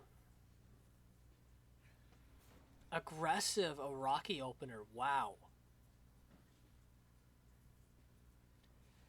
I'd say that's rather uncharacteristic because normally you would backline that. I guess against Linar, it can just get martyrdomed, but wow. Primus Fist as well, center tile.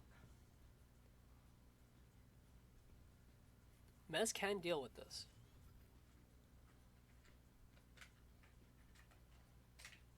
I think he has to Tempest. Tempest and double clear.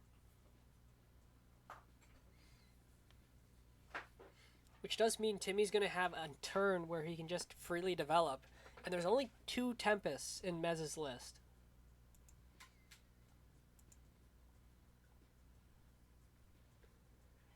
Let's see, where is... I don't have his... Oh, I do have his list downloaded. There they are. Only 2 Tempests. Oh, wow. Not going to go for the Tempest.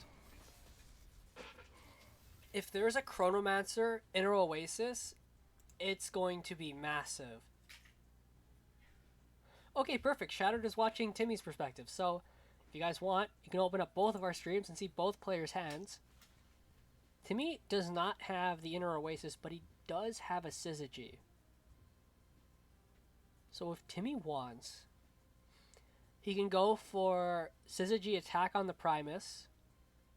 He can go health on the Iraqi and move it down to kill the Mystic. And just give the Chrono Blast. Or he can give the Iraqi Blast and kill both and kill the Windblade Adept. So he has a couple of options here. I don't think he would replace the Sloth in his hand, because that's going to be really helpful on this next turn. Oh, this is really hard to say. I think you just go for the health on the Iraqi, though. At least that way, it's a little bit more difficult for Mezelgy to remove. Looks like instead the Iraqi is going to get the attack? No. The Chrono got the attack.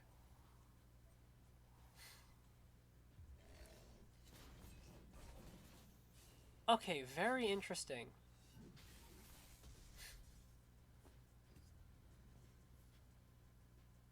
This is very susceptible to Tempest. But if he goes for Tempest, it's a rather slow play.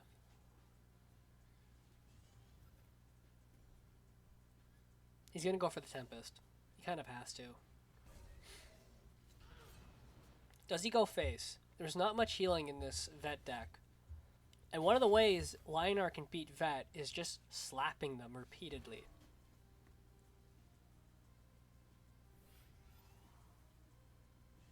I'm not going to punch face. Alright.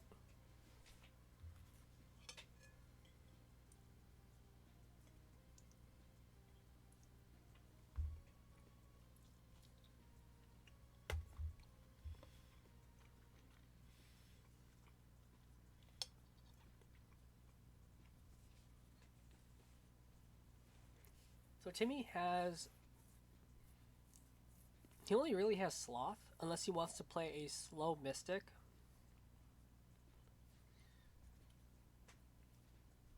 The Sloth isn't really going to accomplish much. This is Helinar. This guy's going to have 1,000,000 health.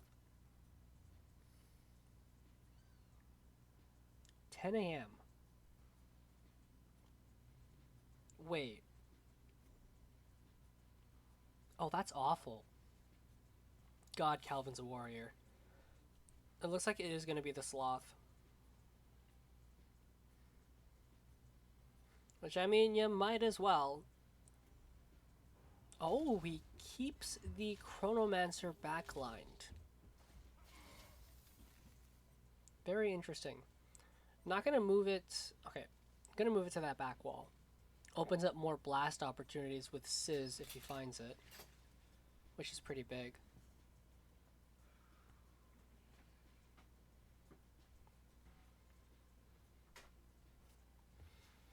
How does Mez respond here? Also, interestingly, the green tile really preventing the Sunriser from killing that easily. It looks like he's just going to set up the Light Chaser and Silverguard Knight. Move everything off the same row so this blast doesn't do too much. This is Grand Final, yes. It's a bow 5. It's a bow 5. If Timmy wins the bow 5, I believe it then goes to a bow 3.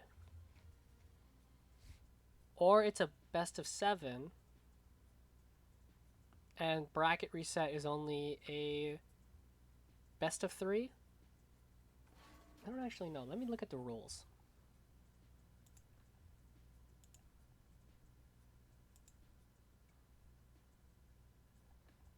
Actually, it would be on the challenge, I believe.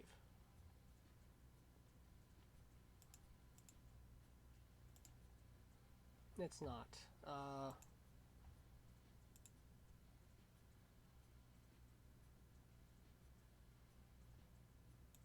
Yeah, it's a best of 5, and then if Timmy wins, it goes to a...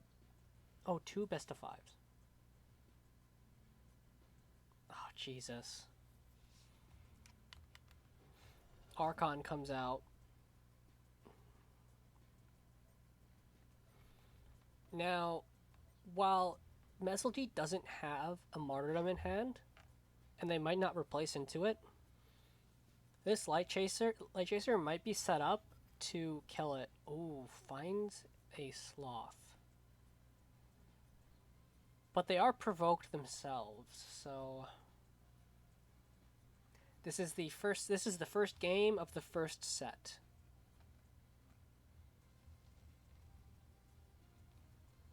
Yes.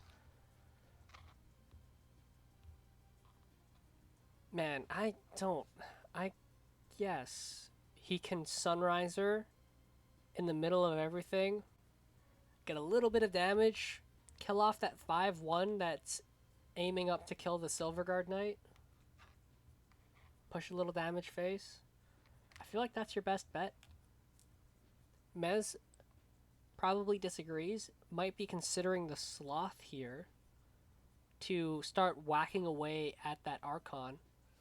But no, instead going to go for the more mana efficient play. Oh, he heals up his Silverguard Knight. He's going in. And crucially, that Sloth... Oh, never mind. It will die next turn, though.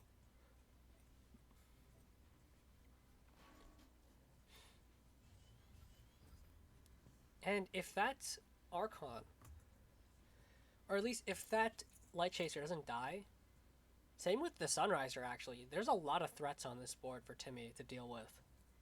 And they don't have that much to do it with. Even despite having a big-ass Archon. Sloth here would be really nice. With Sloth, he can blue tile where the Silverguard Knight is. He can then kill the Sunriser with the Sloth and General Punch. Problem is that Light Chaser, which he would probably need a Shroud to deal with.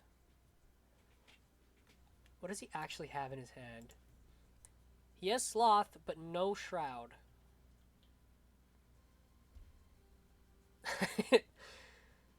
Oh, shit. It looks like he's not going to go for the Sloth. Instead, probably going to go for the Lady Lock Araki Mystic. He could also go for double Mystic. He doesn't have to go with the Araki. He can also... Oh, he can't... Oh... He can't heal. It's gonna buff the... Oh, he's gonna go for it anyway. It's gonna buff up the Light Chaser. Oh, it's not what you want to see. Luckily, Mezzel's hand isn't really set up to take advantage of it. Except that... Wait, it really is. Holy shit. He can blue tile the Archon.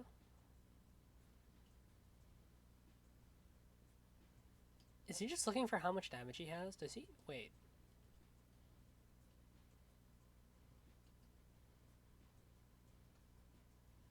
Does he? Does he have lethal? With Sloth Mystic? Oh no, it'd have to be Sloth Shroud. You can't get the Mystic in there. That is close. Shroud the Light Chaser, freeze it up. Red tile on the Lady Lock. Mystic punches in.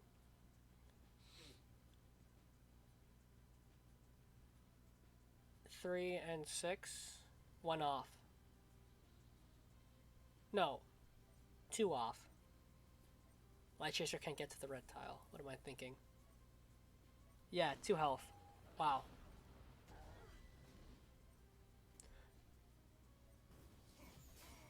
Okay, just going to continue to chip away at Timmy's board. And that Shroud on the Araki is pretty big as well. There is a Syzygy in Timmy's hand. So we could see some blast action.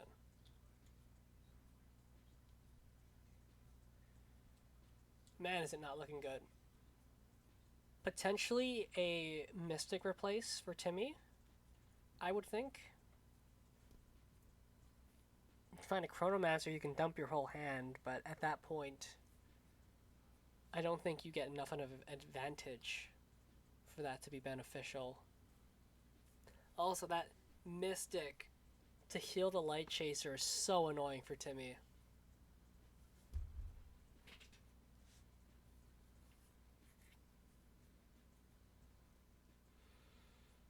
Man.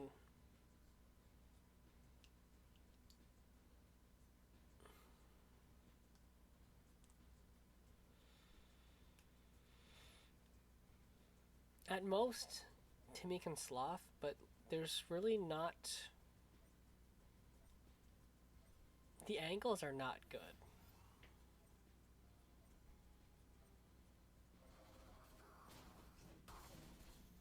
Okay. Looks like he might Sizz the Araki, get that extra attack. Health on the Archon. But that Archon is so short-lived.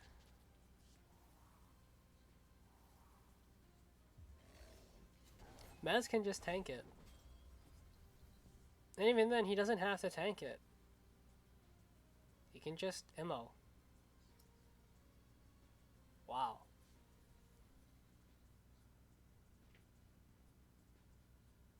So yeah, Mez has a couple of options.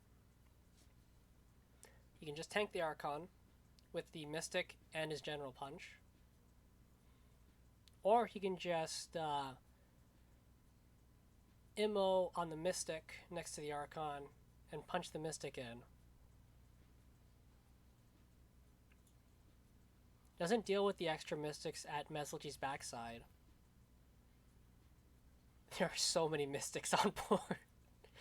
It looks like Mez is going to go for... I would assume... Oh, he's going to go... Ooh. Alright.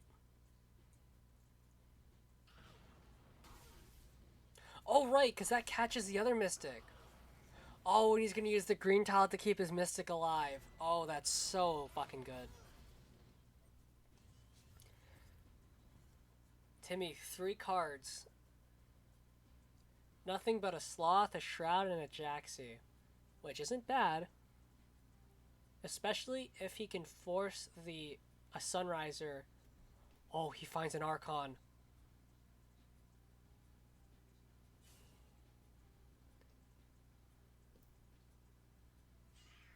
Jaxi in the back line.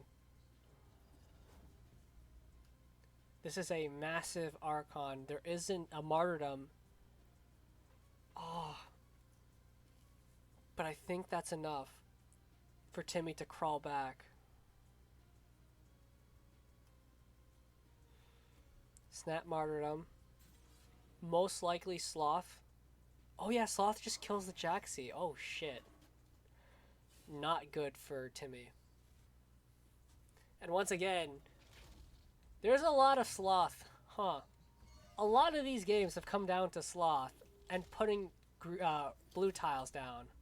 It's insane. Counter Sloth immediately, followed by what I would assume a First Wish. Yep. What does Timmy draw?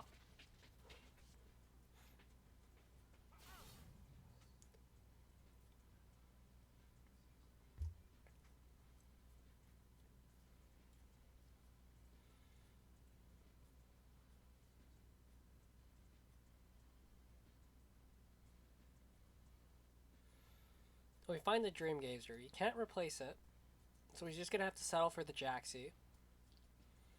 Trying to get as best of a anti-Sunriser positioning as he can.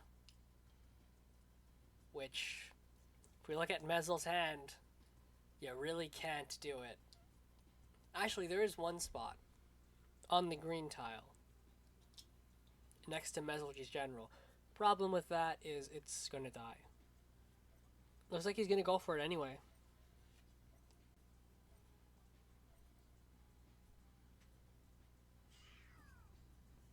Nice. Mez all the time in the world. Green tile Isbies. Looks like it's just gonna be... Oh, he even found a Sun Drop. And of course, he's not gonna go for the face damage. He's gonna go for the clear. There goes the Sloth, and there goes the Jax.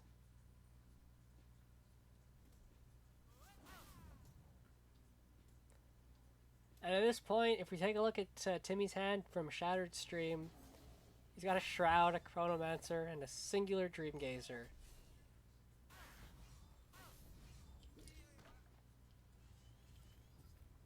Valiant attempt from Timmy, but really hard matchup. Finds a Shroud, so he can dispel the Sunriser. He can live for just a little longer. Maybe find his last Archon and make a last stand, but Mez has that Martyrdom lined up. Oh, just Tempo Chronomancer.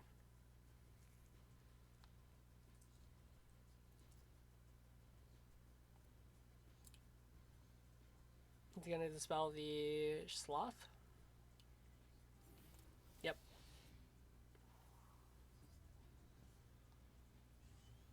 Mez finds a Sunriser. There's no way. Well, say goodbye to Timmy's board again. It was short-lived. Oh no. Well, this pretty much confirms Mezzelg going to take game 1. The amount of Sunriser procs, holy.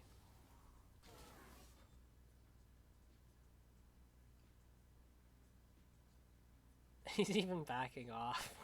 Oh, okay, he's gonna go to the red tile. Just push as much damage face. Even sneaking in that Sunriser, not to face. Really does not want to give Timmy a single leg to stand on.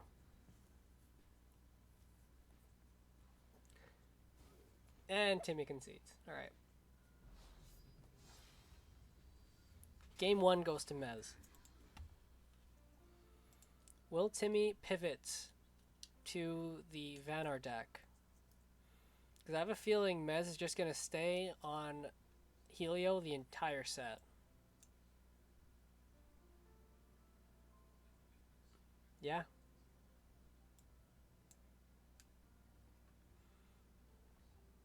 Alright, let's see.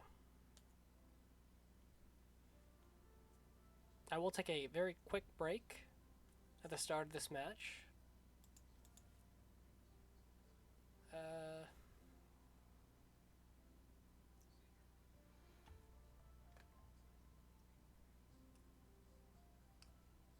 Yeah.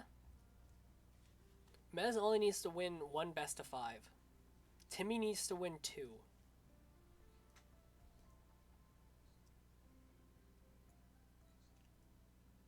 Mez is insane. Oh shit, they're in game. Alright. Let's get the spectate rolling.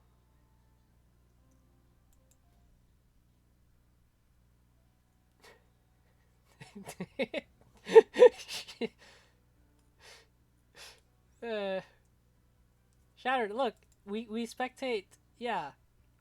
We spectate each other's hands. People gotta watch your stream to see the full experience. Oh wait, did Timmy...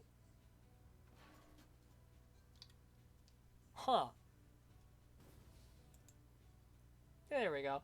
Alright, I will be right back.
Alright, what's going on? Holy, we've got the box. Mez with the slow opener. Timmy with two Iraqi headhunters. Wow.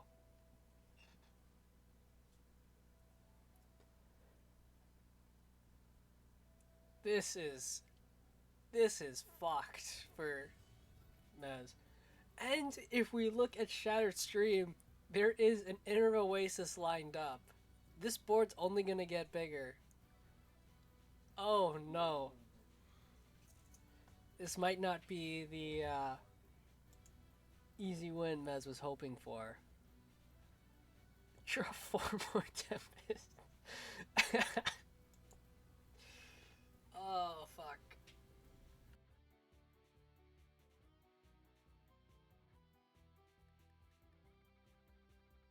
Oh, man. Not looking good for Mez in the second game.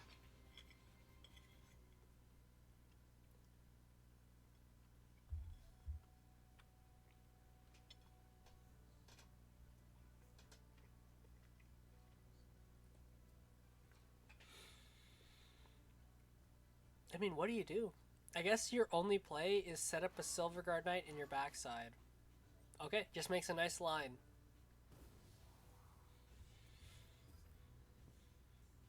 Okay, now what's Timmy's response? Because it looks like, oh, he's just gonna go super wide. Wait, why are you down there?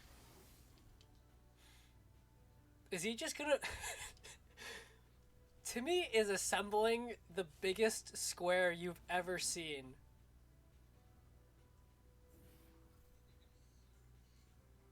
Look at this. The next turn, this is going to be a 3x3 square of just stats that Timmy is going to slowly inch over. Oh, but he finds a Sunriser. Now, he could do the psychopathic play of walking forward, plopping down that Sunriser, and no, that's not going to do enough. You need one more proc of healing. This would be an insane game for a 1 of Magnetize. Oh, but it won't. It's not to be. I think the only thing he can do is maybe stand in front of the Isby, which is very scary, with a Syzygy lined up for Timmy. Oh, fuck. This Light Chaser is going to get massive. But I don't think it's going to matter.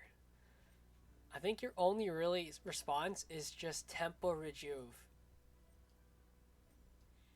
And the thing is, there's nowhere to put this Rejuve where you aren't lining up for a nasty blast. Like, that's as best as it gets. Because that Jaxie, all it needs to do is walk all the way up. Boom, 2 minions gone.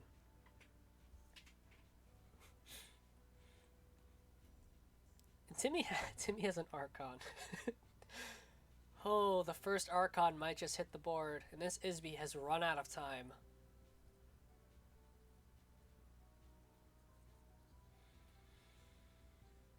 I think moving that Chrono forward is fairly safe.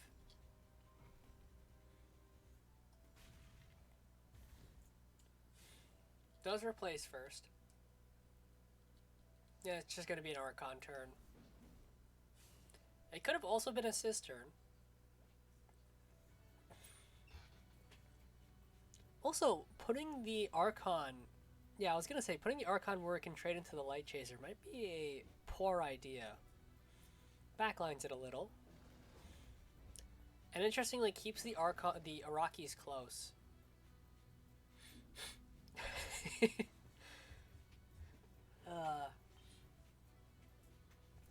Alright, so that Light Chaser, it can kill the 6/6, it can kill the 2/6, it can kill the 5/8. So that's something. This is... Oh. Not even Lightbender saves you. There's just that many units. And God forbid Maelstrom was still in the game. Holy shit. Alright. He can at least start chipping away at this. With like... He can emo something.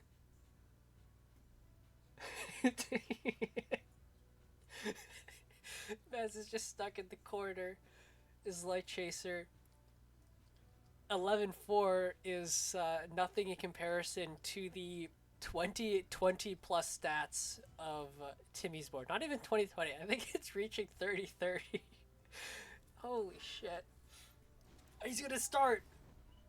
He started with the Jax. One of 7 units down. And an Immo.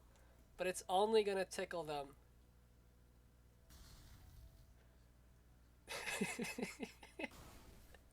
Oh, nothing died. Nothing died, and there's a sloth lined up. Oh no. It might not even be the sloth. It's probably just gonna be Sizz. He only has the one copy. But I mean, do you really need more than one copy of Sizz with this kind of board? Oh, and he's still boxing up. He can.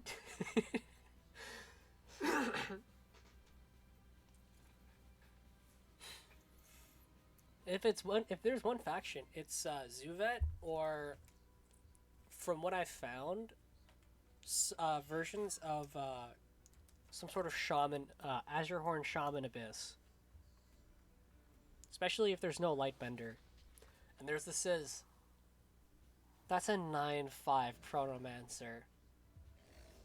I've never seen a bigger Chronomancer ever. The score is 1-0 Mezelji's favor. It's about to be 1-1. There's not much Mezelji can do. We are. Gonna be a long series.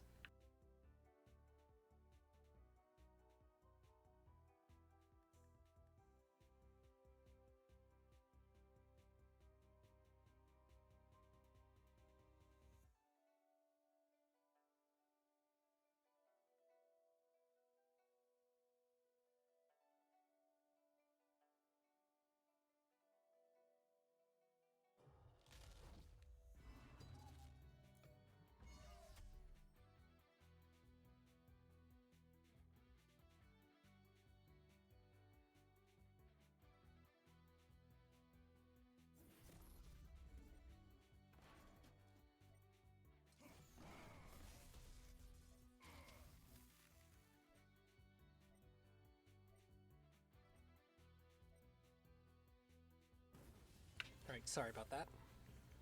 Alright. Does Timmy have lethal? There's 2 provokes. And no Syzygy in Timmy's hand. He does have 2 shrouds. Oh, I feel so bad for you, Calvin.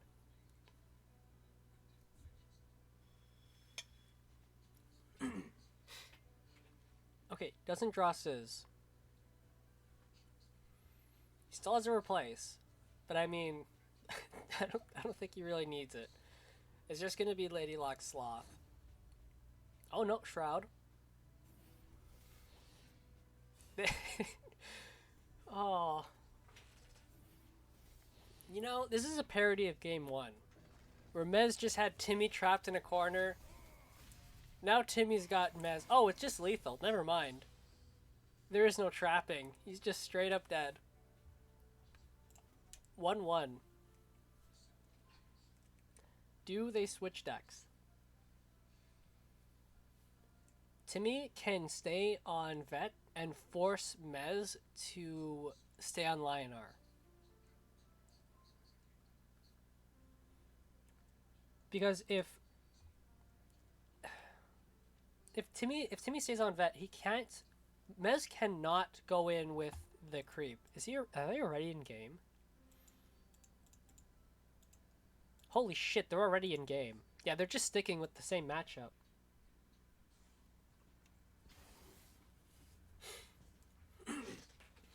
I really wish I saw that turn 3. Alright. Potentially a bit slower with the Dream Gazer opening.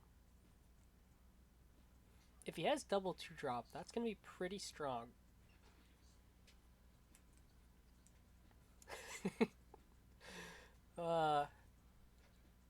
Square slowly marching forward.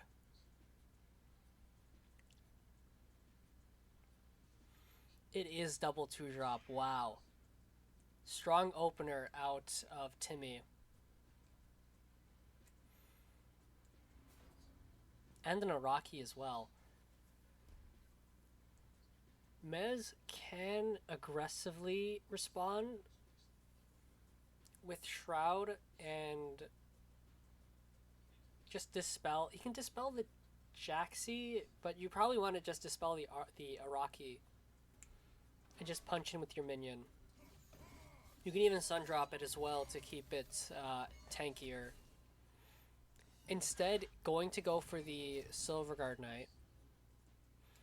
Now, there is no Riftwalker to speak of, so not something Mesolgi needs to concern himself with.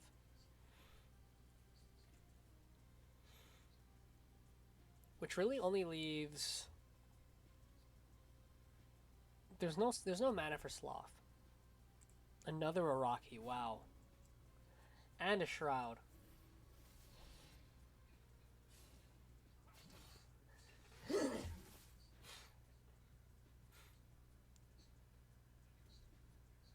Oh, and because Mez didn't commit the Sun Drop.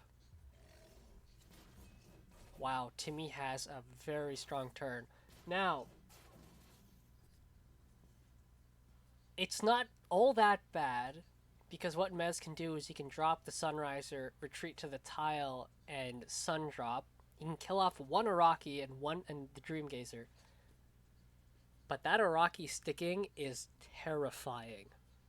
You do have the Martyrdom in hand to take care of it next turn, but man, it's so scary. Finds another Martyrdom. He's gonna go for the Sunriser.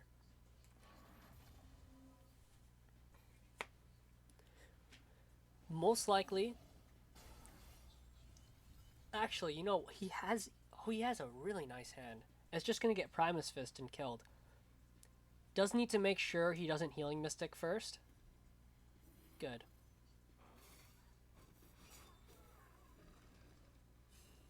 Keeps the Araki nearby, though.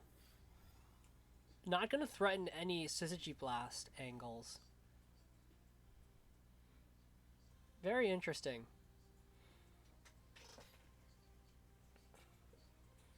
Now, Mez can respond with the Martyrdom Shroud. Question is, does he? Which is not really another option, and you don't want to replace these Martyrdoms.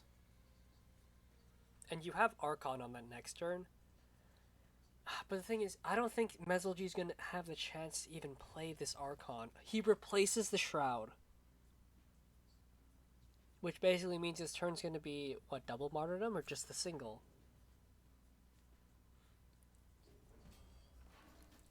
Just a single Martyrdom, wow. Mesolgi, patient, knows he has that Sunriser to potentially set up a nice AoE, but Timmy is going to box up. In fact, he's not even... he is still going to box, but he's got an Archon lined up. And more than that, he can also Dream Gazer. He might not Dream Gazer, though. He might hold on to it specifically for the Syzygy. That movement tells me he doesn't want to hold on to it. Nope, gonna hold on to it. Smart. Does mean those blast Syzygy angles are a lot more threatening. And this box is... Actually, he can't even do that. Ooh. But he will be able to Marty and set up his own Windblade Adept, which is very nice. Problem is, this Windblade Adept is very far. And it's really the only safe place for it. Otherwise, the Primus Fist is just going to kill it. But it also means to me, if he wants, he can back off and try to set up another square with this Lady Lock.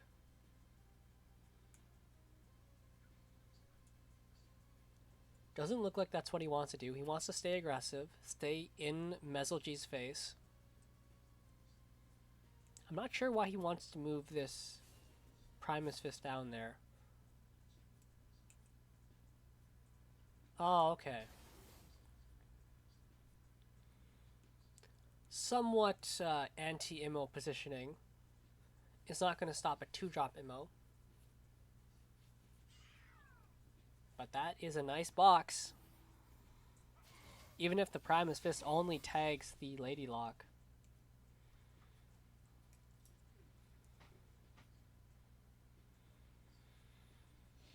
Man, and you can't use the Sloth to kill that Jaxie too. Finds a Tempest though. Alright, not a Tempest, an Immo. How do you use this? You can... I suppose you can just Shroud in that free space. Dispel the Jaxie and Immo that.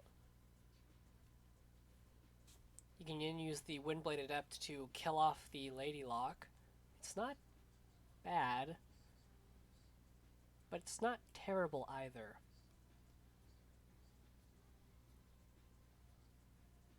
The alternative is trying to sneak in a Sunriser, but that mini Jax is so annoying. Okay, gonna give his general the 3 attack.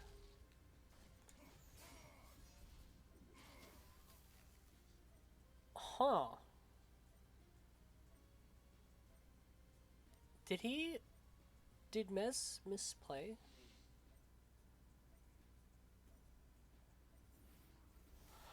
He did. He needed to shroud the Jaxie first.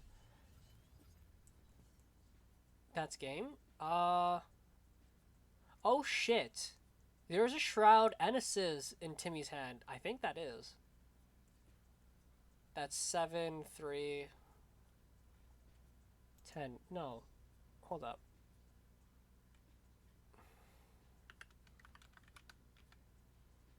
Wait. Yeah. Isn't that lethal? Wait. Yeah, Shroud is lethal. Timmy missing lethal. I mean, even if they do miss lethal, this is pretty much their game. Right now, they're just setting up a nice blast, I assume.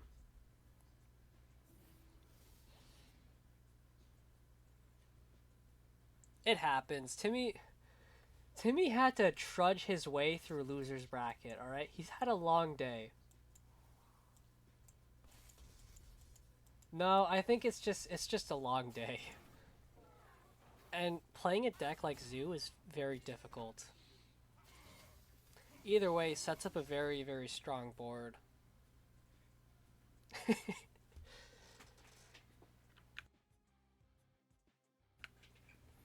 Yeah, I'm not sure how Mez lives this. He can Sunriser and kill off...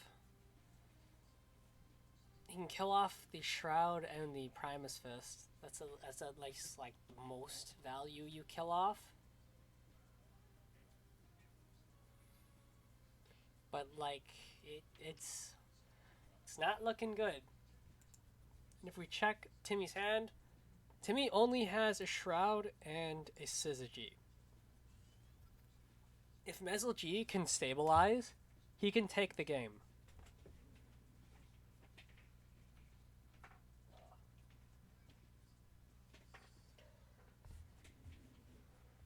Literally.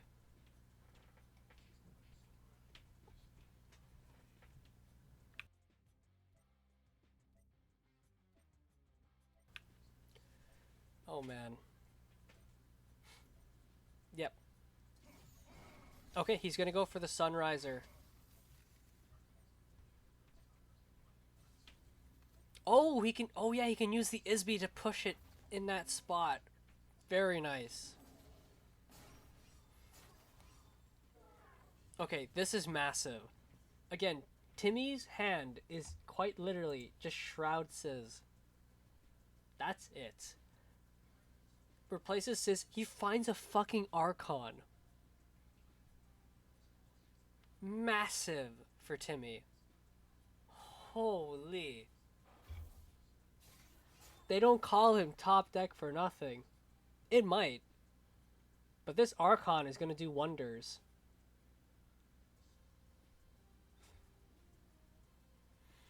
I think he's just trying to figure out where it goes. There is merit to putting it on the green tile, There's also merit to distancing it. Yeah, just putting it as far away as you can. He still has a lot of health to work with.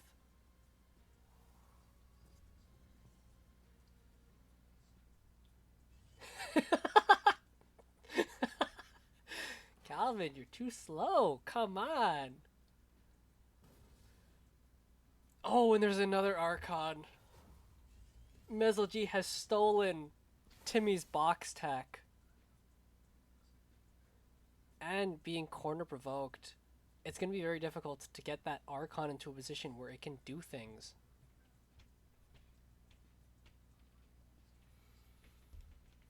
It would also make it easier on casters. I'm dying here.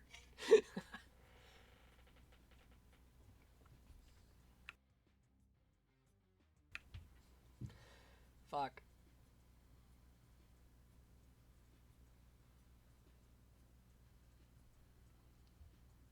Yeah.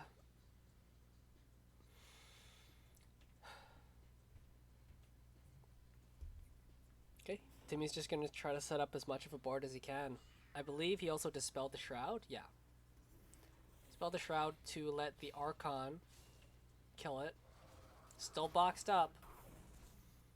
But that Isby is ticking away, and he just needs to replace into one Sunriser. Not even Sunriser. This Tempest is pretty nasty. Wow. Clears nearly all of Timmy's board. And he has mana left over for an Immo. Holy.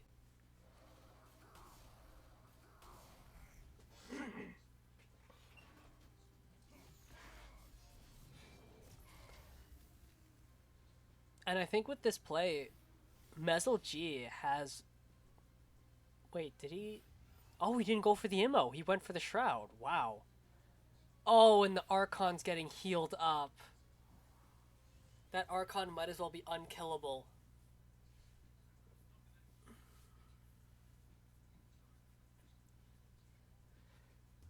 Wow. Timmy must be kicking himself for that one. Missing that lethal. As Mez manages to secure the game off of a nasty Sunriser.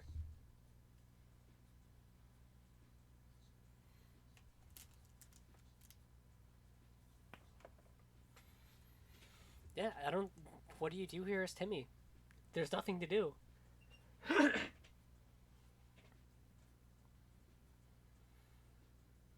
Yeah. I think he was too focused on, alright, how do I use Syzygy to clear this? Instead of thinking, alright, do I have lethal?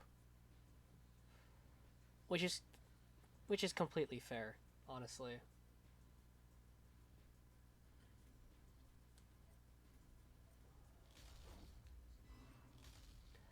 I think setting up like the grand finals to be a week away is kind of brutal and it kills a lot of the hype. Either way, Timmy tries to navigate it as much as he can, but I mean, he's staring down a big Archon. Thankfully, this Sloth not going to die very easily. Well, with it being a 2/7. A Sinja here would go rather crazy.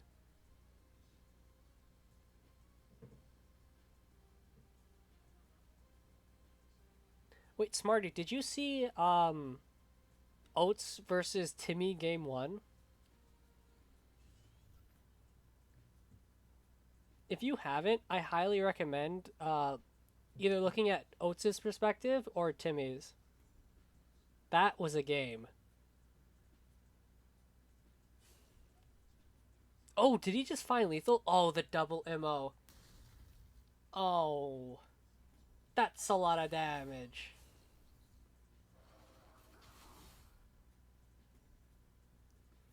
Watch Timmy's perspective. If you want Timmy's perspective, head on over to Shattered stream. I have it open on my second monitor. That's how I know what's in Timmy's hand. But yeah, Mez gonna take the lead 2-1.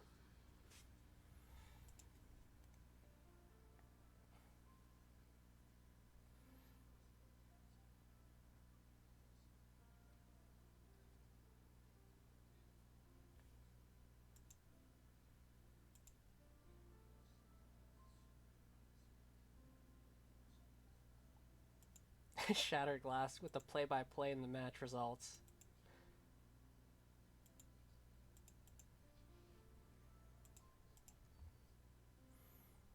Yep, instantly queued up. I have a feeling it's going to be this matchup throughout the whole day. I really don't see. I don't see Timmy pivoting to Vanar or Mez pivoting to the creep.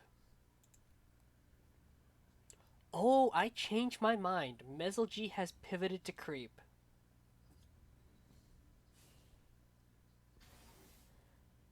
This is massive. Timmy has this vet deck set up to take down creep. Just needs to find an Araki to throw in that back line.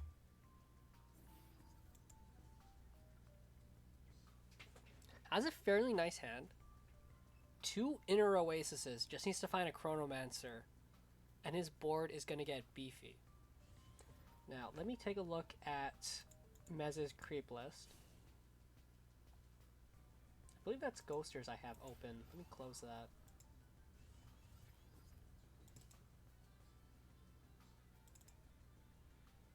Nope.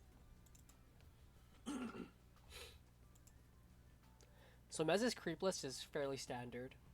It has all your creep cards, 3 Keeper, 3 Rev, 2 Grasp, 2 Shroud.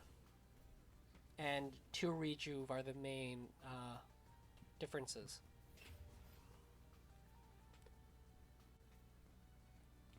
And here's the first of 2 Oasis. Oh, we replaced the other one. So only the 1 Oasis.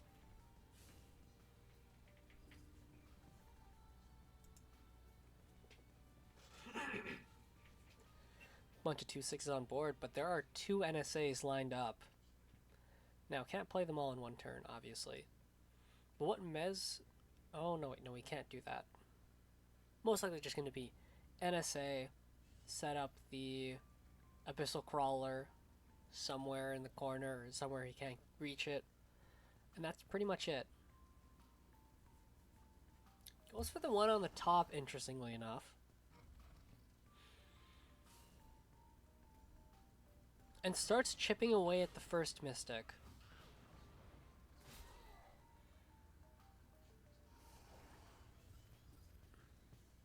Hand of 2 Revenants, not exactly what he wants to see. He really wants to find those Novas. Those Novas are going to be very important. And unlike Ghoster's deck, there aren't a lot of 1-ofs or tech options in Mezalji's creep list, so should be able to find those fairly fast. Also, 3 Juggernauts. So if those Novas stick around, those Juggernauts are going to be massive. And with only 2 Shrouds, Timmy might be hard-pressed to deal with them. Timmy marches forward with the Lady Lock play. No Dream Gazer to follow it up, but able to heal up his Mystic to keep it alive. The board is growing, and Mez doesn't have many options to clear it. Now he needs to decide if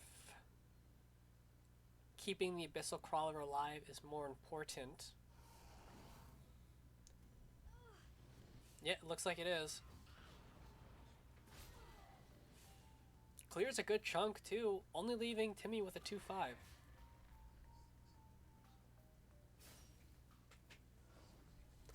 Only 5 mana for Timmy to work with here.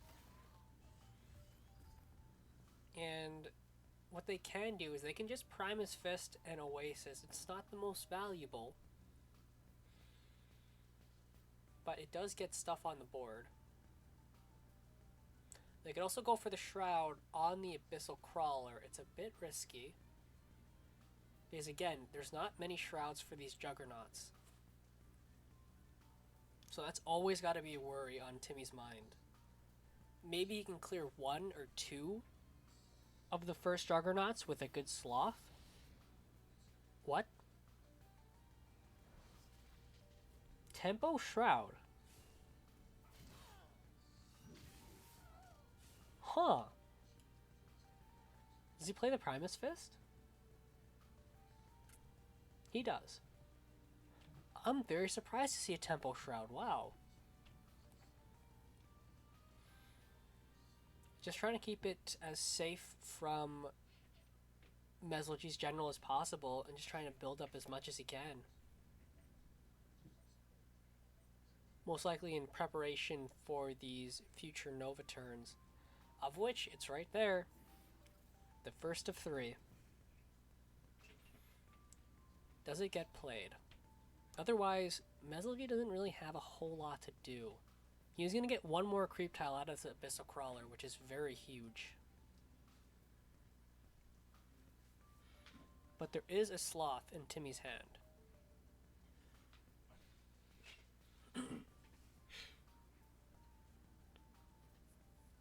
Man, this is tough. I feel like you can't replace anything here.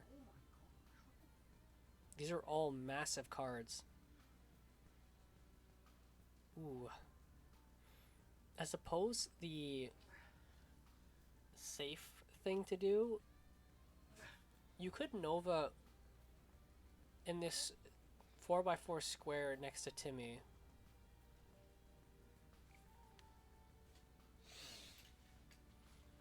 It does stop the minions from advancing as easily.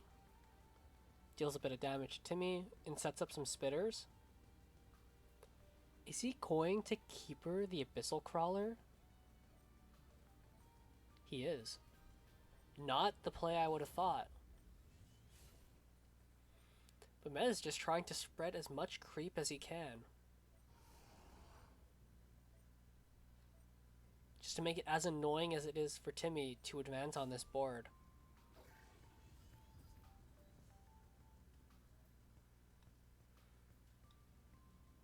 Timmy's response, again, still has that Sloth. And with that Sloth, he can kill 2 Abyssal Crawlers and clear 2 tiles, which is most likely what he's going to do.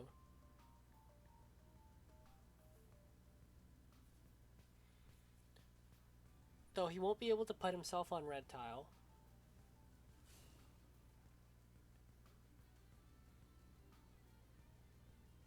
Oh, he's going to... Oh, Lady Lock.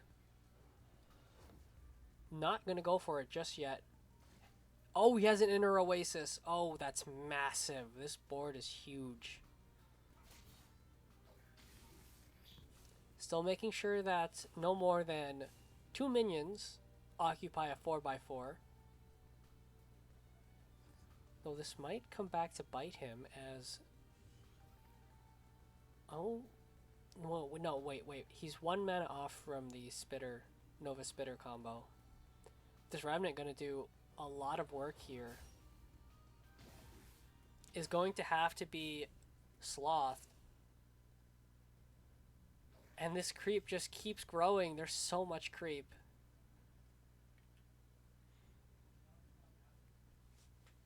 Timmy's gonna be forced to either... This is a pretty good Syzygy angle. The only issue is you need 1 more damage to kill the Revenant and the Keeper. And he wouldn't be able to do Sloth Syzygy. So it looks like it's just going to be Sloth. Timmy has to be careful. He can't... Oh, is he going to be forced onto the creep? He's so low. He can't take any more damage. He's going to take the risk. Unless he's going to tile himself. Probably put himself under green.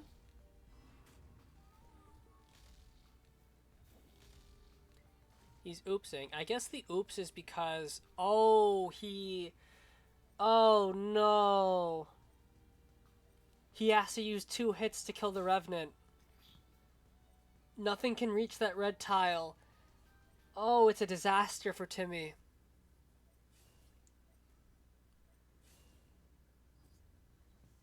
He's just not going to attack, which is going to give Mesolgi the win. I think. No. His general is still locked down. I don't think so. Because keep in mind, Timmy's on green. He's only going to take 3 damage from that Revenant. It's still really bad. Oh, tragic.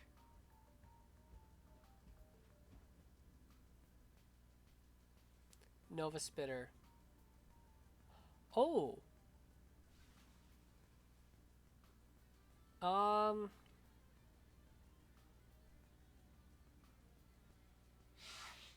Maybe? Nova Onslaught, Xerix Red Blue.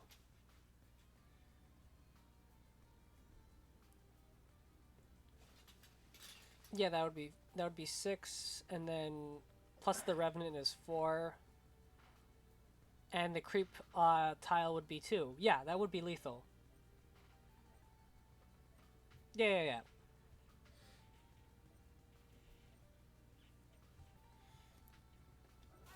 He doesn't spot it. He hits with Revenant first. Come on, man.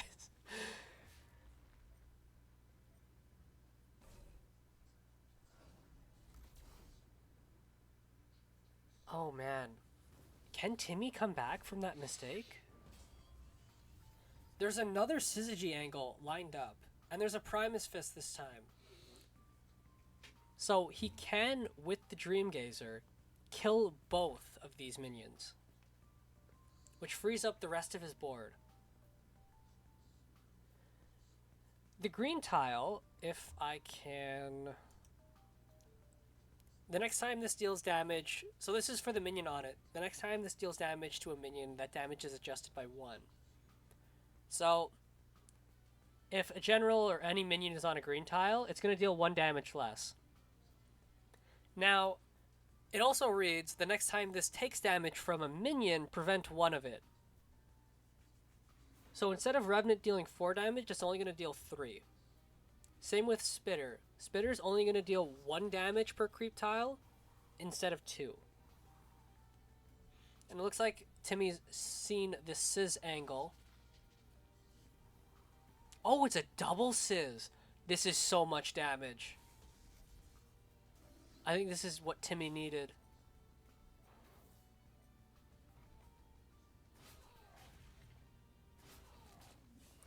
But it might not be enough. I think a Nova Spitter shreds this, and that is the last Syzygy, I think. No more Syzygy after this.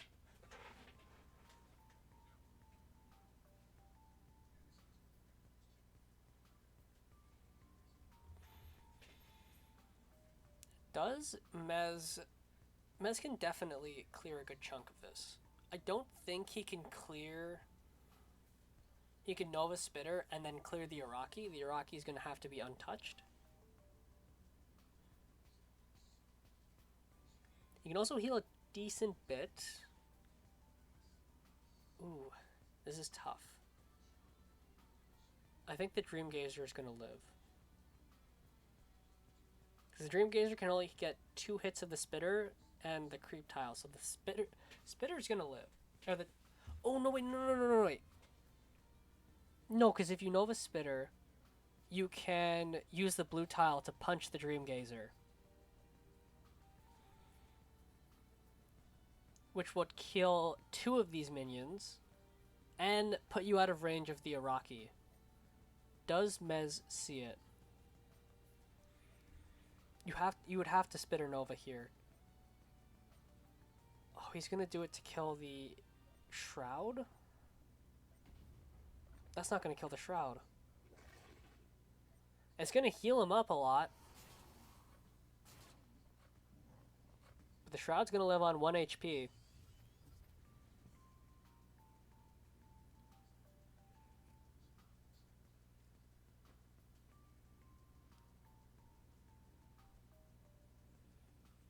To me, no more Syzygies in his deck.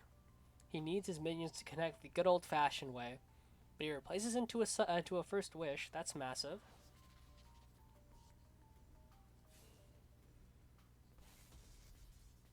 Finds... Did he find a Sloth?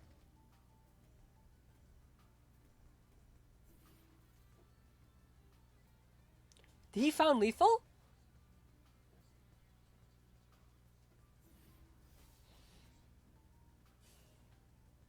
He found lethal with the Iraqi. Massive for Timmy. Ties it up, I believe, 2-2.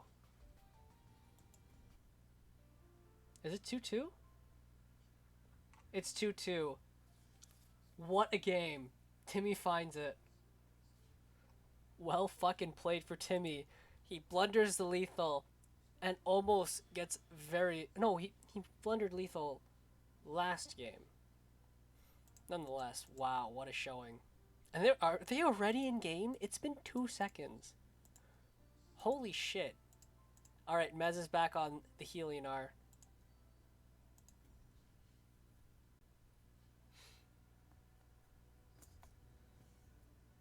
Yeah, both of them missed lethal. Wow.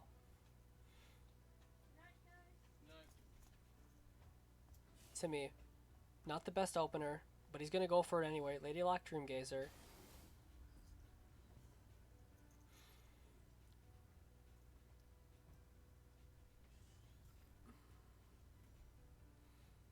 Yeah. As Mez looks like he's gonna go for the Light Chaser Isby. I wonder if Timmy's gonna start knocking on that Isby. Oh, there's a second Isby already found. Mez only has 2 of these in his deck. Not the 3 of you would expect.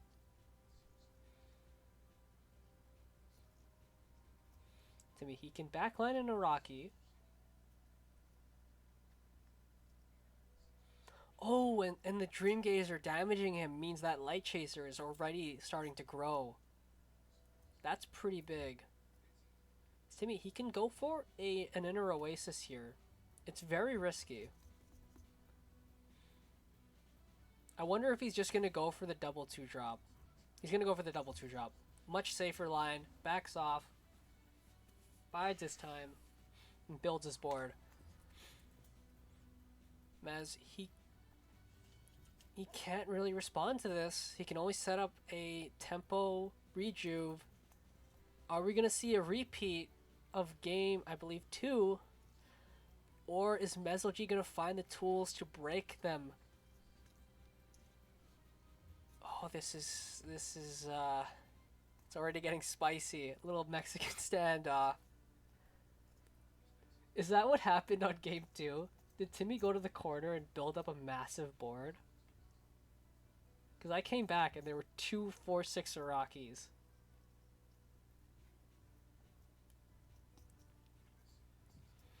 Yeah, I mean, like, what do you do? I guess Mez can walk forward. It's very risky into, like, a sloth. Okay, gonna go for the martyrdom right away. Doesn't want to let that Iraqi grow and wants to walk forward.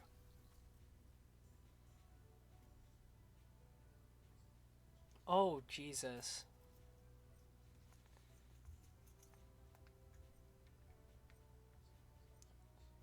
Mez? Okay, he is gonna walk forward. Okay. Gonna open up his Windblade Adept into that Jaxi, though. Is he gonna be punished? There is a sloth. Does Timmy go for it? Unlikely. I feel like he might just go for Tempo Shroud, Inner Oasis.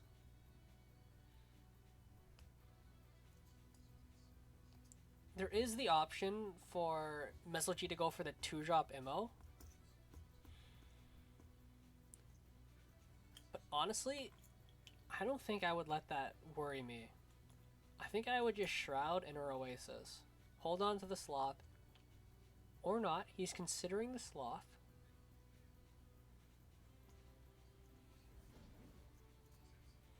For Meslogy or for Timmy? Because Timmy's marching in.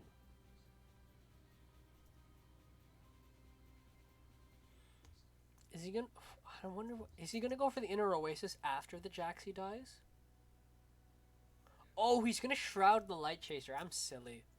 Shroud the Light Chaser and then go for the Inner Oasis. There's no way to protect that Jaxi.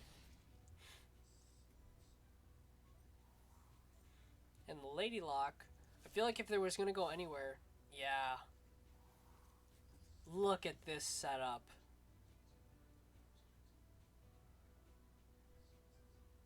And there's only a single MO for Timmy, or for Mezelgy, which he can use on this Light Chaser. Kill off the Jaxi, kill off the Ephemeral Shroud. You really don't want to give them a mini Jax. Oh, the alternative is Double Tempest. He's going to go for the Double Tempest. Going to leave Timmy with a 3-2. Importantly, though, that Isby taking quite a beating.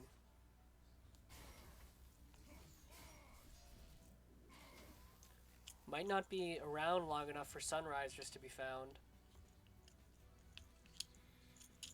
As Timmy, he can just do a slow turn with this Archon. Still draws 2 cards. Plenty more time to find another Lady Lock, Oasis, or Chronomancer. And he can even punch the Isby.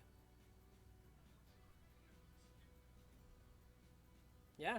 And there's no Martyrdom in the Hand of Mez. If this goes to a bracket reset, I might have to log off. Y'all might have to watch the bracket reset with Shattered if that does happen. He's just gonna back off an Archon. Wow. And you can't approach. He can Archon himself, but fuck.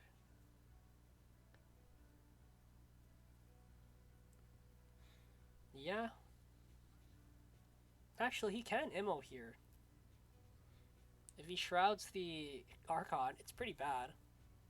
It's most likely going to be Archon to answer. Probably played behind Mezelgy's General. No point in letting it be attacked. Oh, but that's so... Oh, it's... The only real... Because you don't want to get blasted with a Scissor G. So I feel like the only Archon spot is in this diagonal position. Or like that. Yeah, that works too. Timmy's response. He can go for the Sloth here.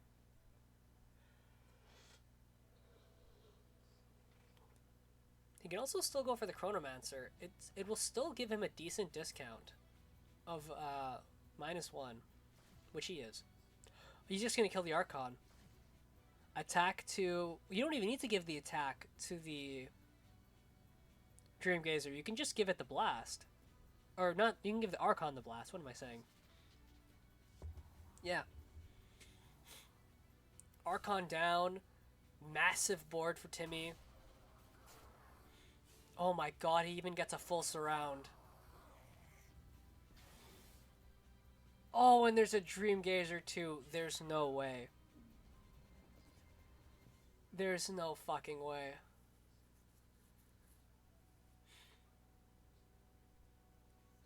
Timmy, the fucking zoo god,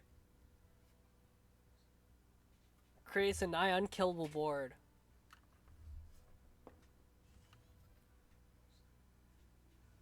I mean, fuck, it's just over. And Timmy has a Sloth lined up. That's that's fucking blue tile is gonna go crazy. It might not, he might not even need the blue tile. It might just be the green tile. Well, he's still gonna try at least. Jaxi down as the... Ooh, he can even dispel the Chronomancer. Not going to. Gonna hold on to the dispel. Finds a Sinja as well, but it's too little too late. As this Sloth is going to hit the board rather hard.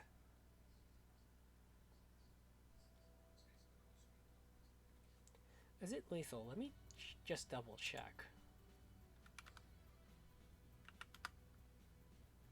No, it's not because of the Sloth. Oh no, he can dispel the Sloth. Hold up. Hold up. There's a lot of damage here. He's 2 off. Timmy is 2 off lethal. if he uses the green tile or the red tile as much as he can. There's 20 damage.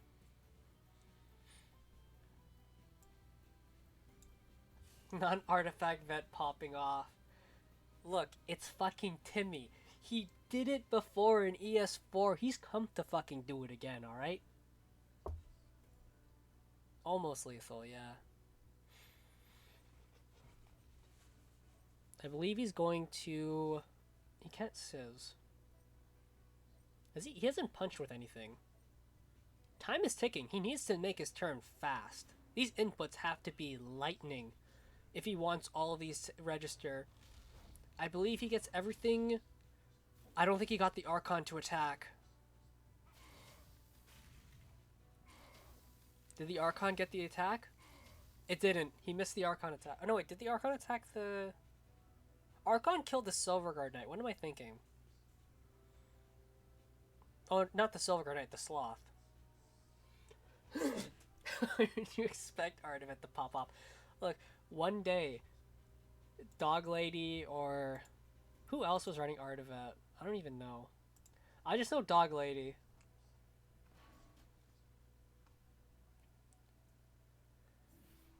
Looks like Timmy, or Mezelgy is just trying his best, but there's only so much you can do into this.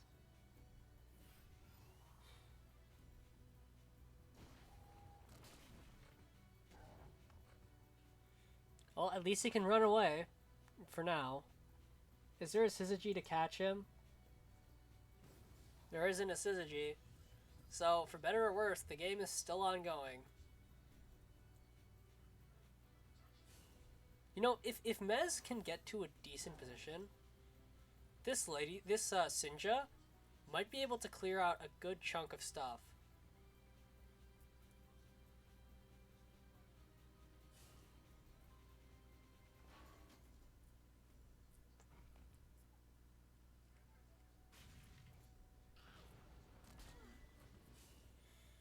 Oh, Mez's board crumbles once again. At least he's not provoked. Oh, and the Archon doesn't die. Or isn't in immo range. It gets healed up anyway, so, Oh, it heals up to 9. I think he needs a little bit more than Sinja now. Oh no, he healed, something. He didn't heal the Archon. What? Did he heal face? Well, either way, I mean, what the fuck do you do? Timmy has gone all in.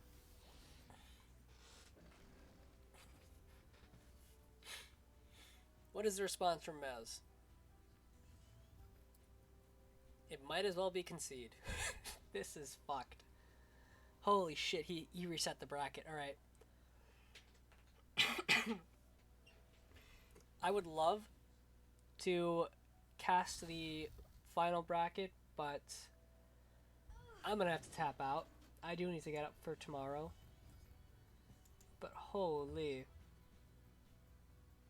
What a showing. I'll at least wait until Timmy has finally secured it. There is hope, but it is so minor. This Archon has lived through thick and thin. And this Sloth is just prolonging it.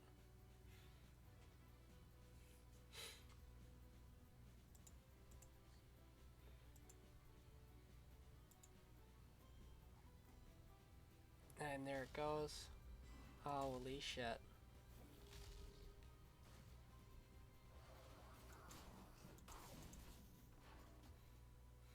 While this is happening, let me see if I can figure out how to raid someone.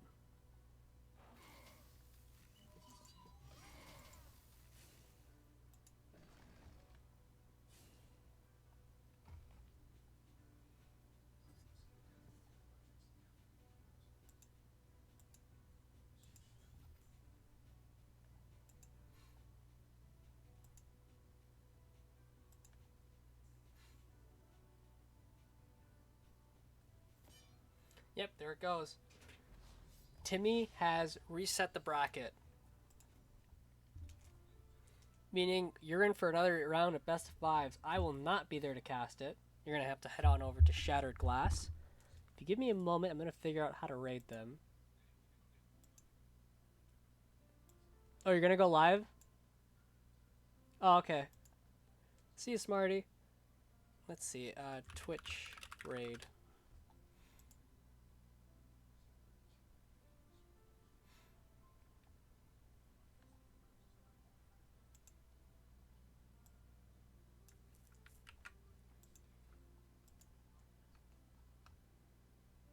No? No what?